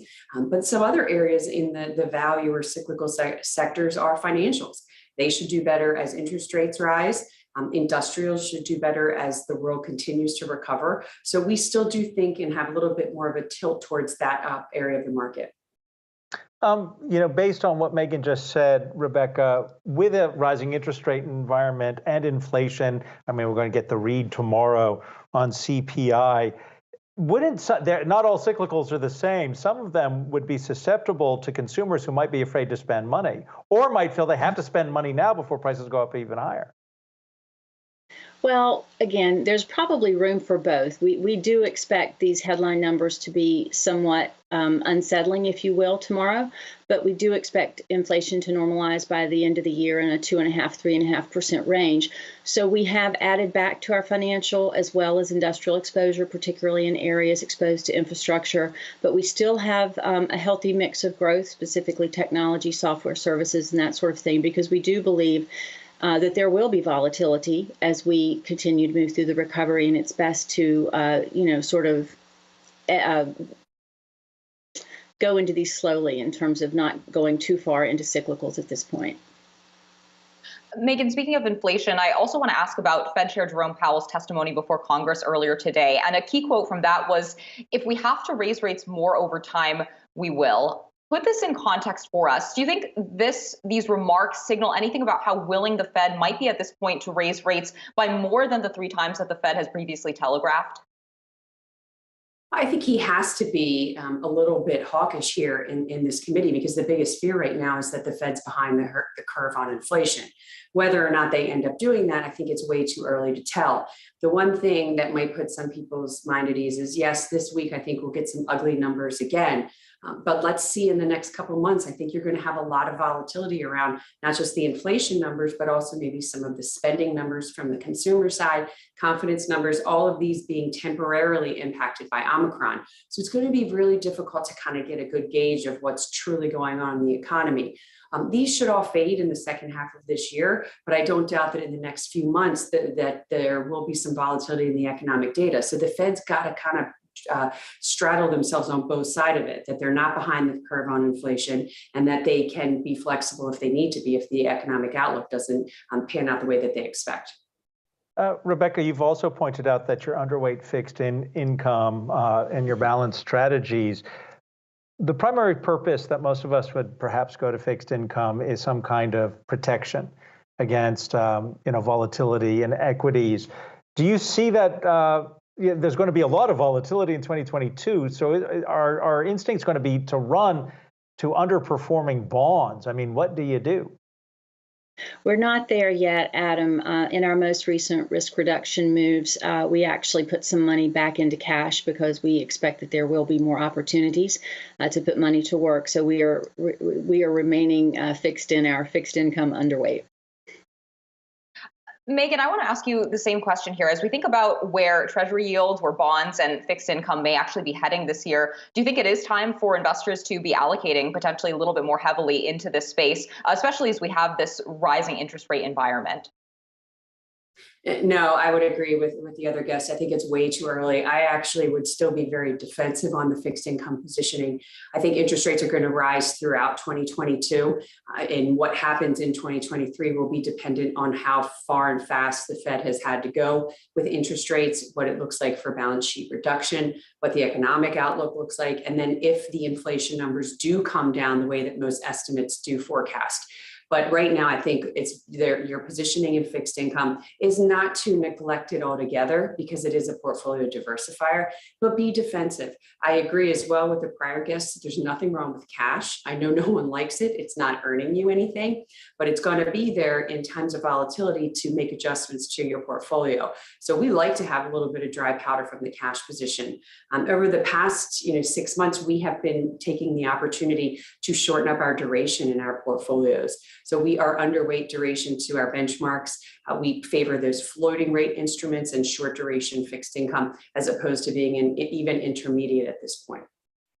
Megan, following up on that, we had Jared posing the possibility that what we witnessed today in the equity markets might be a dead cat bounce. What are you looking for as far as to deploy that cash in the future so that we don't, if today was a dead cat bounce, that these anomalies get behind us? I still do think that there's a good portion of the market that's overvalued, significantly overvalued. I would like to see interest rates back up a bit and see how the market washes itself out there, because I do think that there's more room for interest rates to rise. And I think it puts some of those tech heavy indices and also those growth names at risk. That may pose some opportunities for the long run, depending on how far how far that they fall. I think that from the value side, we're well positioned there. So we're looking more, is there opportunity to get a little bit more diversified in the US? But really, the one area that's been neglected by global investors is the international market. We like the developed international market. We have an overweight there. The emerging markets, I think it's a little too soon to add into those areas, but they will. I think they're still a good investment for the long run. So we're looking for more opportunities there. From the developed international side, keep in mind that we're going to have a diverging monetary policy between the US and its developed market counterparts. That tends to be good for international equities. So we're looking for maybe some more opportunities to maybe make some decisions there.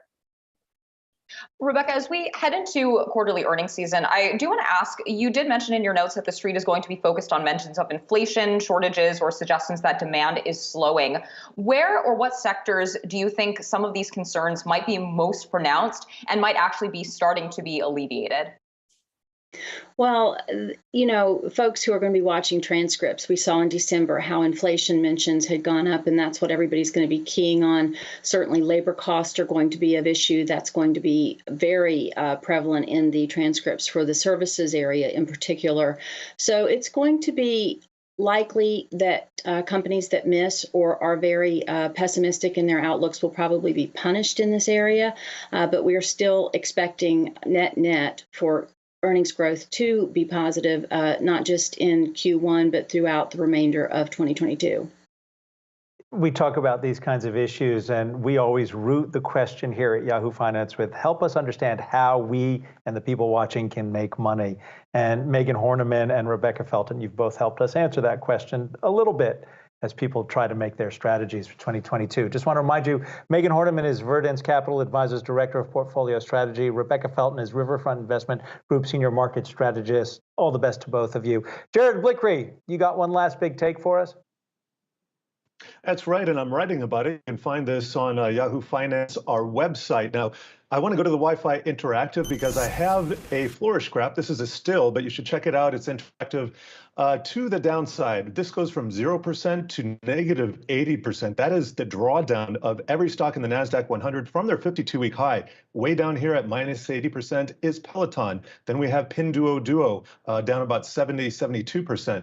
Now, the bigger the bubble, the bigger the dot, that means that it is higher in market cap. So here we have all the big market cap stocks up here. And importantly, the x-axis, we have this as the return in 2022. 2022, and you can see most of these stocks to the left of it, some of these in extreme territory. To the right, we have Lucid Motors. That is up 10% this year. That was actually as of earlier today. It was the number one stock last year. We have a bunch of, we have a couple of utilities and staples names like PepsiCo that are producing some returns this year. So all in all, I just want to get to a heat map and kind of demonstrate what is going on over the last 2 days versus what we've seen recently. So here's today's price action. Here's over the last 2 days where we see Tesla up 3.5%, AMD up 4%. A lot of these stocks staging comebacks because if you take a look, it happened over the last 9 months, and a lot of these stocks peaked in the middle of last year. So that's just showing you some of the damage that they've been working off. But point of fact, here's the bottom line. We are in the midst of a comeback, and we'll have to see what tomorrow brings.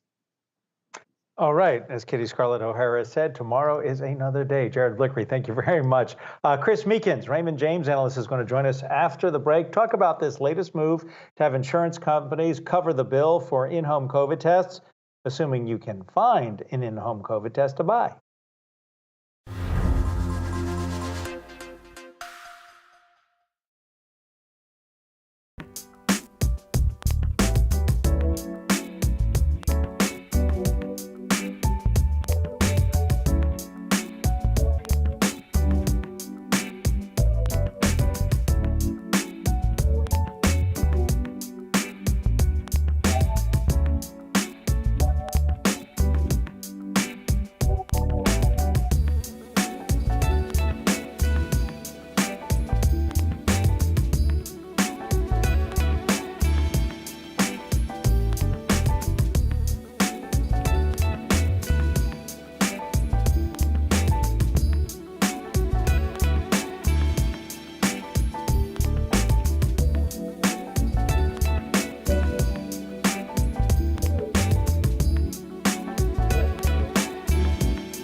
Welcome back. The White House has announced expanded coverage for COVID-19 testing. Starting later this week, insurance companies and health plans will be required to cover 8 free over-the-counter at-home COVID tests per person per month. For more, we're welcoming in Chris Meekins, Washington Health Policy Research Analyst at Raymond James. Chris, thank you so much for joining us. And for many families, having to purchase multiple COVID-19 tests per month to test to go to school or to work has gotten extremely costly. How much of a burden does this new testing coverage policy lift for these individuals? And is 8 tests enough? The reality is that it probably doesn't move the needle, to be honest with you. I think there are some families that are going to be willing to put out the money up front and submit to insurers to get reimbursed for these tests. But there are a lot of caveats into what they did. So they said up to 8 tests a month per person, insurers have to cover. They can reimburse up to $12 per test. They have an option to do more. the insurers are encouraged to partner with someone like, let's say, a CVS, a Walgreens, Rite Aid, Walmart, so that individuals don't have to pony up that money initially, but they're not required to. So if you're an insurer and you're worried about trying to limit your cost per person, you're probably not going to lean into this to make this as easy as is humanly possible for individuals going forward. So I think it's one of these things out of DC that sounds good and people might be encouraged by, but from a functional standpoint to the companies that will have to cover this as part of the market, I think there's a reason insurers were up today. I'm trying to I think a lot of us are trying to wrap our minds around how this is going to work. On one hand, you see stories every day, lines to go get a test. I got to tell you, I'm in New York City. Every frickin' corner, there's a free PCR test, no line. You can schedule with ClearMD and get a PCR test, and you get the results within 48 hours. What is going on? Is this a total misfire on the part of the administration to try and get us to do in-home testing and having the insurance companies pay for it? Shouldn't we just like flood the market with the PCR, the free PCR tests? I think PCR is an option, but I do think when you look at a lot of parts of the country where there's not as much accessibility to PCR tests, what you're seeing is at home can be a way to alleviate some of that demand in other parts. So what we've seen with the administration is initially early December, they said, oh, insurers are going to have to cover it. That's going to solve the problem. Then as Omicron really ramped up, they said, no, we're going to buy 500 million tests. And we just learned today in testimony before the Senate Health Committee that the administration has only procured about 50 million of the 500 million they say they're going to buy, and then allow people to request and send to their homes for free. So I think we're just in a situation where the administration kind of got caught behind the 8 ball with both the Delta wave that we all knew was going to come in the winter, and then this new variant, Omicron, and really we're not prepared for that. And now they're trying to make up lost ground going forward. The reality is most of these changes are going to be put in place probably at a time when we've already turned the corner from Omicron, which we think in most parts of the country is going to be in the next few weeks. So Chris, to that point, you wrote in your notes to us that the Biden administration's latest actions are unlikely to make a difference in combating the current spread. What more do you think needs to be done at this point, if anything, to actually have that impact? Yeah, there's very little you can do in the next 2 or 3 weeks, right? Which is we've got Omicron peaking across the country. We're 3 times the highest level of cases average per day being identified than at any point previously in the pandemic. Hospitalizations are now reaching the most we've seen in the pandemic as well, with people with COVID in the hospital going forward. So there's not much you can do in the next couple of weeks other than encourage people to hunker down and test themselves regularly if they have access to it and try to avoid people for the next few weeks. I think over the longer term, we need to accept the fact that this is not the last variant we're going to see. There will be more, and I would expect to see an uptick in the summer in the South. And so we can prepare and take steps that we should have been taking all along. One step, Senator Sanders proposed it today, would have been nice earlier this year, but better late than never, to send individual N95 or KN95 masks to every American, as long as in addition to the at-home testing. If you get these things to individuals and you make it easy for them, especially for lower income Americans, we'll probably see a decrease in the potential impact of future surges.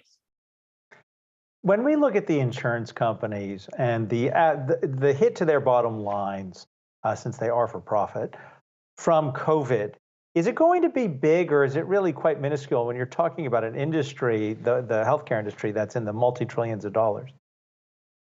I mean, it matters. I think it mattered earlier with Delta. We saw, no question, when individuals, and you had greater hospitalizations, greater individuals in the ICU. I think what we're seeing now is when you have an increase in COVID cases, you're seeing on the flip side a decrease in some instances of elective surgeries for individuals.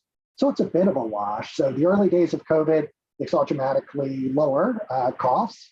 Last year, they saw higher costs, which got some people in trouble with their medical loss ratios. And so I think going forward, they found a way to balance it in a more effective way for the market. I think what we've seen with the insurers is this testing requirement isn't going to move the needle in a meaningful way. In my opinion, not going to impact earnings going forward. And I think we're getting to a point where hospitals and others, once we get through Omicron and the big staffing shortages and others, once we get through that, I think we're going to get on a more sustained endemic approach to this going forward. It's just a matter of getting through the next month to 6 weeks. Well, Well, and Chris, from a behavioral standpoint for consumers and for the American public, when do you think people will start responding to new variants and waves as though COVID is endemic rather than as a pandemic? And what might that actually look like once we get to that sustained path that you're talking about? That's such a great question, Emily. And the reality is most of the American public are already there. 56% of Americans, according to recent polling, have said they believe COVID should be treated like an endemic. Less than 1 in 3 say it should be treated like an emergency. There was a recent AP poll just out this week where what should the government focus most on in 2022? COVID only made the top 5 issues for 1 in 3 Americans at this point in time. So the American public is really over this. What we need to do and policymakers need to focus on is preparing people so that when they see additional waves, they have the tools necessary to be responsible. At-home testing, encouraging people to wear high-quality masks when they're in groups of people, and just adjusting behavior so they know, okay, things are starting to get bad. I need to change what I do a little bit compared to what otherwise I would go about living my lives as though nothing was going on. So the reality is we're moving toward that direction. The public is already there. Policymakers are a little blind. Now it's just giving them the tools so they can be responsible when we see additional case counts go up going forward. All right, we'll leave it there. Chris Meekins is Washington Health Policy Research Analyst at Raymond James, and we thank you so much for your time.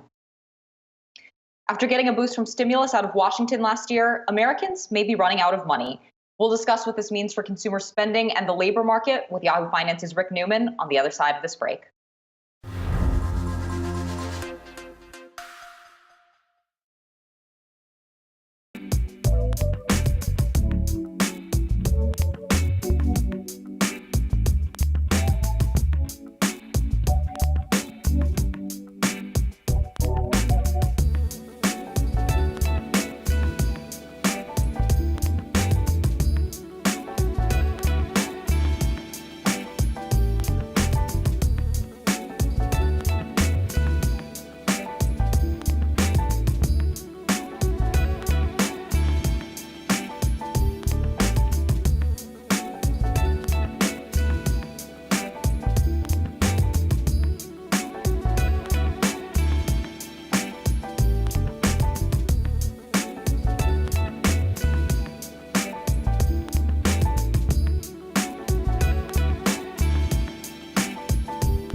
Welcome back to Yahoo Finance Live. We want to bring Rick Newman in because he's written an article that you can find on the yahoofinance.com page about there's this labor shortage in the country. You know about that. But there's also this issue that people aren't perhaps paying attention to that Rick highlights, which is some people are running out of money. How can that be if there's a labor shortage? Great question. I think economists and hiring managers are going to be puzzling over this for some time. But this comes from a series of surveys that the Census Bureau has been doing. And they've been asking people, how much trouble are you having paying your bills? Are you having any trouble a lot, a little, and so forth. And it turns out that people are having more trouble paying everyday expenses now than they were back in May. Now, of course, that was right after that $2 trillion stimulus plan had passed in March, and stimulus checks, stimmies, were going out to a lot of people, and there was some extra unemployment aid and so forth. So those programs have all ended, and that coincides with a significant number of people, or portion of Americans saying they're having trouble paying bills. The other thing, of course, that's going on here, Adam, is inflation is a lot higher now, 6.8%, than it was back in the spring and the summer, and that is probably a factor as well. But this should not be happening as the economy gets stronger and more people go back to work, but it's just one of the weirdnesses in the labor market that we've been seeing for the last, year and a half. And Rick, shifting gears just slightly, you've also been covering this movement of people leaving blue states and going to red states over the course of the pandemic, and how this may actually influence election results, given that the scale that this is now happening at. What have you been finding? Right. There was some new census data out recently showing a continuation of the trend that's been going on for some time, which is people leaving blue states on the coasts and in the upper north, upper Midwest that tend to be Democratic, and moving to mostly southern states run by Republicans. And this has some important political ramifications. And I wrote about that recently. A lot of people wrote in and said, but hey, wait a minute, doesn't this mean that some of those red states might actually turn blue if all these people from Democratic states are moving in? So I researched that. And the answer is yes, it does mean they could turn blue, but with a lot of caveats. So one thing we saw in 2020 that was decisive was Georgia and Arizona, which have mostly voted for Republicans going back 30 years, both, of course, went for Joe Biden. That may have something to do with new people moving into those states. And we could see other trends, according to people who follow this, in states such as North Carolina, and even the big ones, Florida and Texas. But again, there are a lot of caveats here. Just because it happened once doesn't mean it's going to happen in the next election. And these types of demographic trends typically, people are always moving around in America, and it does affect the political economy, but it often takes a long time. So this might be something that is good news for Democrats, but it's probably going to take a few more election cycles to know for sure. Rick Newman is on it for us. Thank you, and it was good to see you, Rick. When we come back, we've got the president. Audi of America is in the house. Pras Subramanian is going to join us as well, and we're going to talk about Audi's 2022 roadmap and plans for EV.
During the day, Yahoo Finance had a chance to speak with Novavax's CEO, Stanley Erck, and we want to bring you the best of that interview right now to let you know what Novavax is planning in its fight against COVID-19.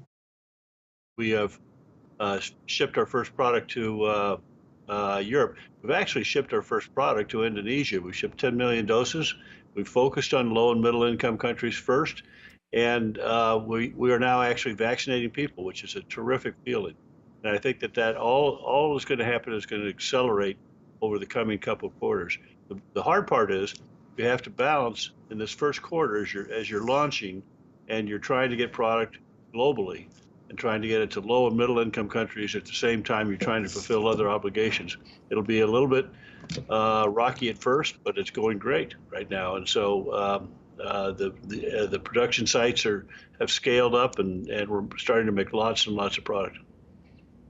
I want to touch on that, Stan. Can you fill us in a little bit about that ramp up and maybe a number on how many doses per month you're anticipating, throughout the year as you continue, especially as we know that you're suddenly met with all of this demand at a time when people didn't necessarily expect you would? Well, we are. We expected we would, and what we expected is starting to happen.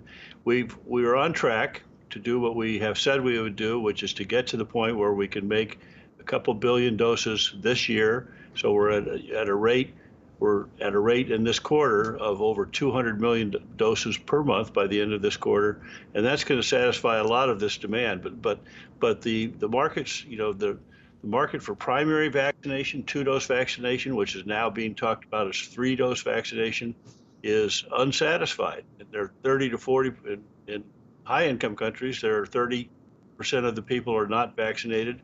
And in low and middle-income countries, it's a lot bigger. And in fact, when you're talking about a 3rd dose and perhaps a 4th dose boosting, 90% of the world's population haven't had that yet. So we've got a lot of work to do ahead of us, but we're on track to do it. Absolutely. I'm so glad you brought that up, especially as we talk about sort of resetting those numbers of vaccinated, if you do consider the 3 doses fully. One of the things that we've seen other companies run into on the ground is, especially for low-income countries, the struggle with logistics, especially for the mRNA ones. There's a different requirement for cold storage. Have you already had discussions, and do you already have a solid plan to be able to get those injections in arms, considering the struggle that there is? We do. There are over 1 billion doses of vaccine distributed throughout the world, particularly in low and middle income countries. And a refrigerated, what's called the cold chain process, has been in place for a decade now. That's what we do. We ship at refrigerated temperatures. We use the standard cold chain that's in place. And we have a couple things in our to our advantage. One is that it's simple refrigerated temperatures. Number 2, it's stable. We've got a stability of 9 months instead of 6 months, and that helps a lot in the distribution chain. And then finally, we ship it in a vial that's all pre-mixed. You don't have to do anything to it. You just stick a needle in, and it's all pre-formulated. So a lot of benefits to our vaccine and distribution.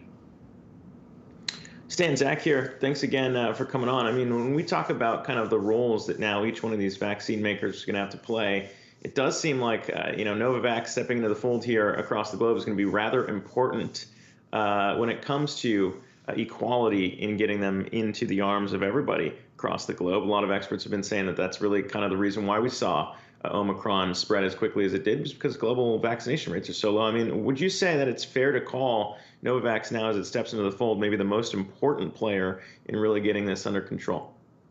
Well, I'm of course not unbiased, but I do believe that's true. For all the reasons that I just stated before, I think it's true. We're going to make a significant impact on this COVID pandemic, and we have the right vaccine to do that. The other vaccines have done really spectacular breakthroughs in getting to the marketplace, but there's a void, and we're going to fill that void. It's not exclusively low and middle income countries, because high income countries need this. We need to get past the vaccine hesitancy. We need to get boosters that are safe and efficacious, and we have data to show that ours does exactly that. Stan, I want to talk about that safety part of it. After hitting the market, we saw each vaccine company, one after another, hit certain concerns. Do you have any insight right now, or do you have any things that you're looking for that you might have considerations of as the vaccine gets rolled out into the market, and a backup plan or a plan of action in case you do see some safety concerns? Well, we have what we call a benign safety profile. There's a couple things you think about. One is tolerability, how much local and systemic reactions there are, and how long they last. And I think we have the best tolerability profile there is. Safety, to be fair, we don't have tens of millions of doses out there yet, and so you don't have the opportunity to see what rare or infrequent events there are. We haven't seen any or much, and our label will reflect that. But we have a very standard protein-based vaccine that has so far proven safe in not only COVID, but we've used it in flu and we've used it in malaria. So we're pretty confident. All right, when we come back, the president of Audi America.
Welcome back. During a year marked by ongoing virus-related disruptions, Audi of America delivered a 5% year-over-year increase in deliveries in 2021, with these topping 196,000. Here to discuss is Daniel Weisland, president of Audi America and Yahoo Finance's own producer and autos reporter, Pras Subramanian. Daniel, it's great to have you on. As I was mentioning, Audi posted a sales and delivery increase for the full year, even as fourth quarter deliveries came under pressure due to industry-wide supply chain challenges. What's your outlook on how some of these challenges might evolve into the new year and the impact to Audi?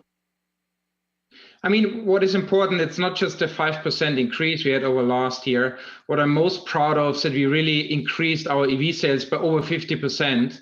And going into 2022, we expect as the largest fully electric portfolio of all manufacturers here in the US, with the launches of the Q4 and the Q4 e-tron Sportback. So we really want to lead the way in towards transformation towards electric vehicles. And that's what I'm looking forward to. Customers want it. We see the demand in the market. And that's what Audi will stand for in the future. Hey, Daniel, Prost here. So by the end of 2022, the kind of the short term for Audi, what's Audi's goals for EVs as a percent of sales in the US, would you say? So we constantly will increase, obviously, our share of EV sales. And ultimately, in the next few years, we probably see the tipping point that we hopefully sell more EVs than ICE vehicles. And also from our global strategy, it is that we're not going to launch new ICE vehicles after 2026. So we are fully committed to electric future. We say at Audi, our future is electric. So looking ahead to 2025, when you said the company will have about 30% of its vehicles be EVs, how many more types of vehicles will be EVs? You're going to have 5 at the end of this year. How many more are you going to add by 2025, would you say? So our portfolio will, more than 1/3 of our portfolio will be fully electric. Additionally, we have some plug-in hybrids. But the demand, what we see already with those electric vehicles, will hopefully then outsell even our ICEs. After 2025, the customer demand is there. We see a high demand, and I'm really excited about the future. I realize a great many different things go into the cost of a vehicle, but given that electric vehicles don't have as many parts, and we're talking thousands of parts that no longer need to be part of a vehicle, plus they lose the weight and the engine, all of that. Should we expect the price of EVs eventually to come down and to actually be cheaper in real dollars or wherever you're selling them going forward? I think if we look at the comparison between electric vehicles and combustion engine vehicles, we need to look at the cost of ownership. And yes, the expectation is that the cost of ownership is going down and will then become even less with a combustion engine vehicle. For the time being, still that the most expensive part of an electric vehicle is the battery. And we all know we are just at the beginning of the technology developing batteries. And if you look at engines, over 100 years, we have been developing engines and fine-tuning and optimizing them. We're just at the beginning with the batteries, and we will see a lot of improvement over the next few years. Companies, legacy automakers from GM to Ford and of course Audi and others have also announced really ambitious plans to expand their EV portfolios in the next 5-10 years. What do you think differentiates Audi's offering and the suite of products that you currently have and will be continuing to launch from the competition? I mean, one strength we always had at Audi and will continue to be one of our strengths is the design, but also the functionalities, the fit and finish, the quality we bring with our vehicles. And obviously, we want to have a car which serves any of our customers in every different segment. And that's what we committed to really invest and develop and bring more electric vehicles to the market.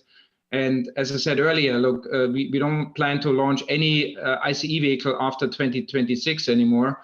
And that means by 2033, we will be fully electric.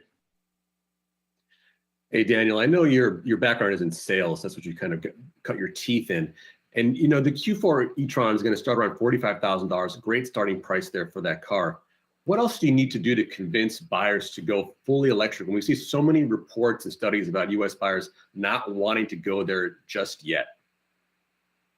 It's still, I think, a lack of awareness to a certain extent. It's also a lack of education. And I think that's our responsibility to educate consumers what it is all about. I drive electric vehicles since over 2 years, and I love it. I love the fact I don't need to see a gas station anymore. I charge at home like I do with my mobile phone. I plug it in at night, I unplug it in the morning, and here I go.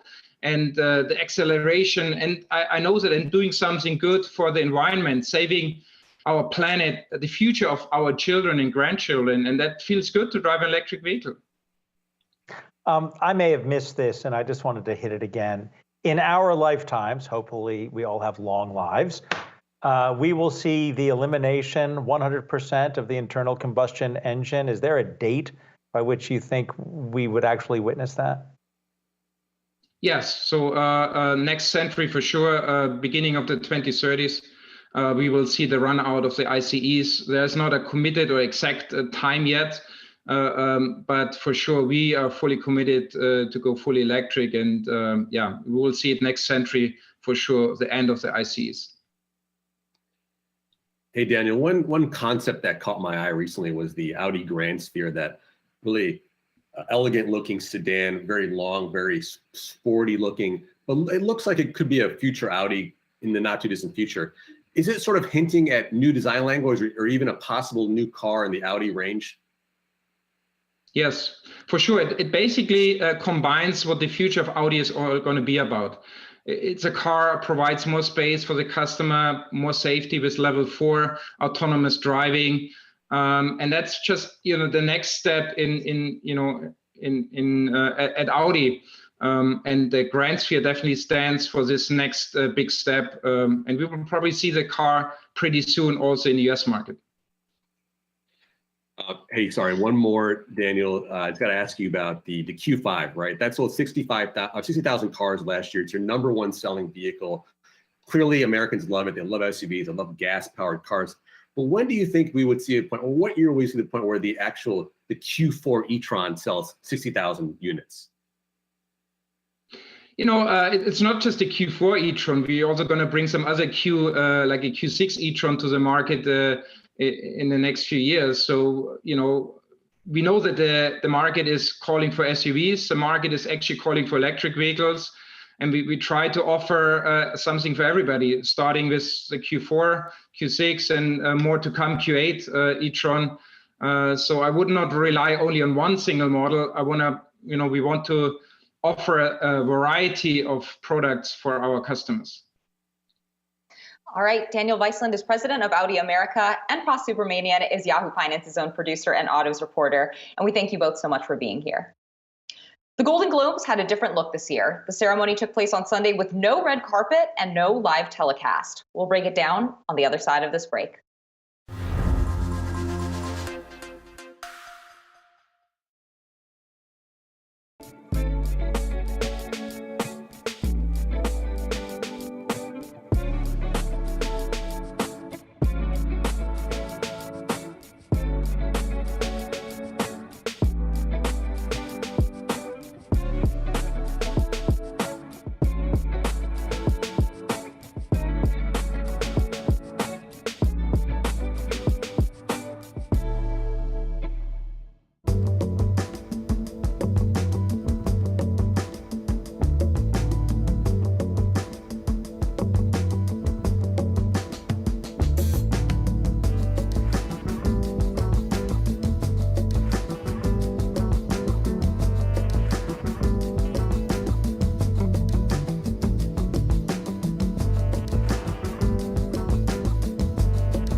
Welcome back.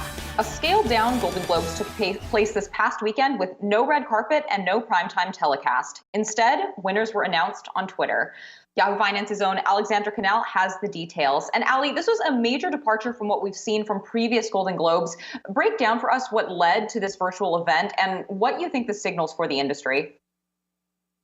You're right, Emily. It was a very bizarre Golden Globes ceremony, if you could even call it that. Like you mentioned, no red carpet, no outside media, no live audience, no telecast, and all the winners were announced on Twitter, as you said. So it wasn't something that people really knew about. I talked to some of my friends that were like, wait, the Golden Globes was Sunday? Because it sort of came and went. Now, one of the reasons why this was not televised was because of the scandal that has clouded the Golden Globes over the past year. If you remember last year, the LA Times published a scathing expose against the Hollywood Foreign Press Association.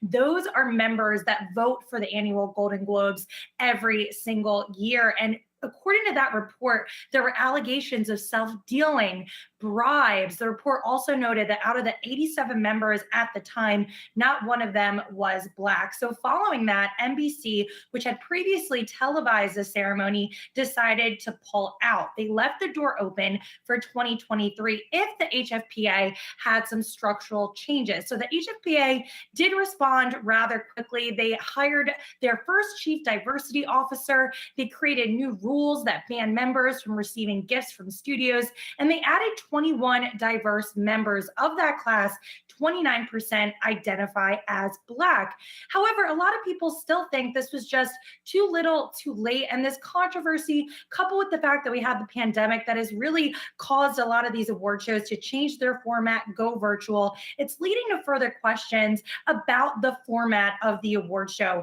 Do we need a live ceremony? What does the future hold for this? And I did have a chance to speak with ComScore senior media analyst Paul DeGarabedian, and he told me that this might be a turning point for the industry when it comes to the genre of the award show and how potentially we need to rework it. If we look at the past few years, viewership has been on a steady decline. If we look at last year's Golden Globe telecast, only 6.9 million people tuned in. That's a 13-year low and a 63% drop compared to 2020's telecast. And it's really across the board. The Oscars has seen some steady declines as well. There also seems to be a disconnect between some of the titles that receive these big awards and the titles that do well in the box office. You know, Spider-Man No Way Home, that's not winning any Oscars, yet it is a blockbuster and has gotten so much money. So it's interesting to see sort of that tension there. Also the fact that we're in this pandemic environment. Award shows in the past, they were really a great marketing tool. Now people get that information through social media, the virtual water cooler. You don't really need these awards to market these films and shows anymore. So I think moving forward, is this the end of the award show? No, but it could be the end of the award show as we know it. And it could change the formatting. Potentially, we might not have a live ceremony for certain awards, but that's going to be something that we'll have to watch over the next year. But I do think that Hollywood is thinking about this very carefully, especially after the craziness of this past year and how the pandemic really upended a lot of industries. But I think in this case, it might not be the worst thing in the world. I think we need a refresh. Ali, I think we just want to thank the Academy and all of the, no, let's shift gears. Because yesterday you hit a home run and it was the first time you ever gave anything you've ever tasted a 5 out of 5, the KFC Beyond Meat Nuggets. Let's go to Arby's new spicy chicken sandwich. We really want your job too, by the way. You get all the best stuff. Adam, it's 2022. I'm trying to lose some pandemic pounds, so it's not all glamorous because this is not happening with all these taste tests. But yes, if you can't quite stomach the Golden Globes anymore, maybe you can stomach this. We have Arby's new Diablo Dare sandwiches. They come in 2 different options. This is 13-hour smoked brisket. And I also have a crispy chicken sandwich option. Now, Arby's says this is the spiciest sandwich on the market, and I might just believe them considering the ingredients. We have ghost pepper jack cheese, fiery hot seasoning, fire roasted jalapenos, Diablo barbecue sauce.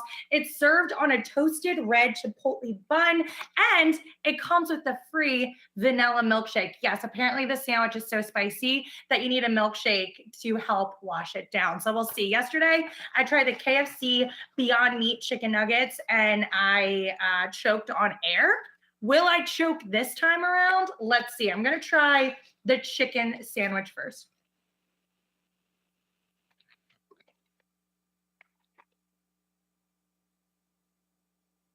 It is spicy, but I'm handling it. All right. It's spicy. It is. You're supposed to eat bread. You're not supposed to drink, or else it gets the spice all over your mouth.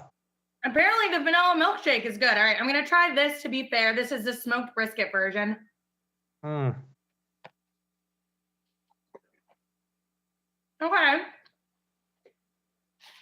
I do think the chicken is spicier than the brisket.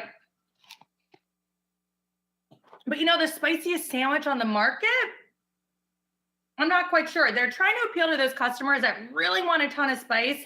It definitely is spicy, but I'm getting through it. I'm handling it. So I would probably give this a 3.5. Not terrible. Not my favorite sandwich in the world, but if you're a spice enthusiast, I'd encourage you to try it out for yourself. Arby's said that they've heard a lot of complaints about the quality of the spice in their sandwiches, especially from competitors like Wendy's, Chick-fil-A. So not terrible, but not, I'm doing fine. I don't need water right now. So if that's any indication of the spice level, maybe we can add some more jalapenos next time. All right, Allie, you're making me hungry with all these taste tests. Yahoo Finance's Allie Canal with a double report on the latest in the food and entertainment industries. Thank you so much. Well, that's all for Adam and me this afternoon. Let's get one final check of where markets settled out today's trading day. As we can see, the Nasdaq Composite and technology stocks really leading the way higher here. The Nasdaq up more than 1.4%. The S&P 500 also up nearly 1% during today's session. But tomorrow we'll be getting a key print on inflation with the December Consumer Price Index. Yahoo Finance kicks back off tomorrow at 9 a.m. Eastern to break down that and more. But until then, have a great night.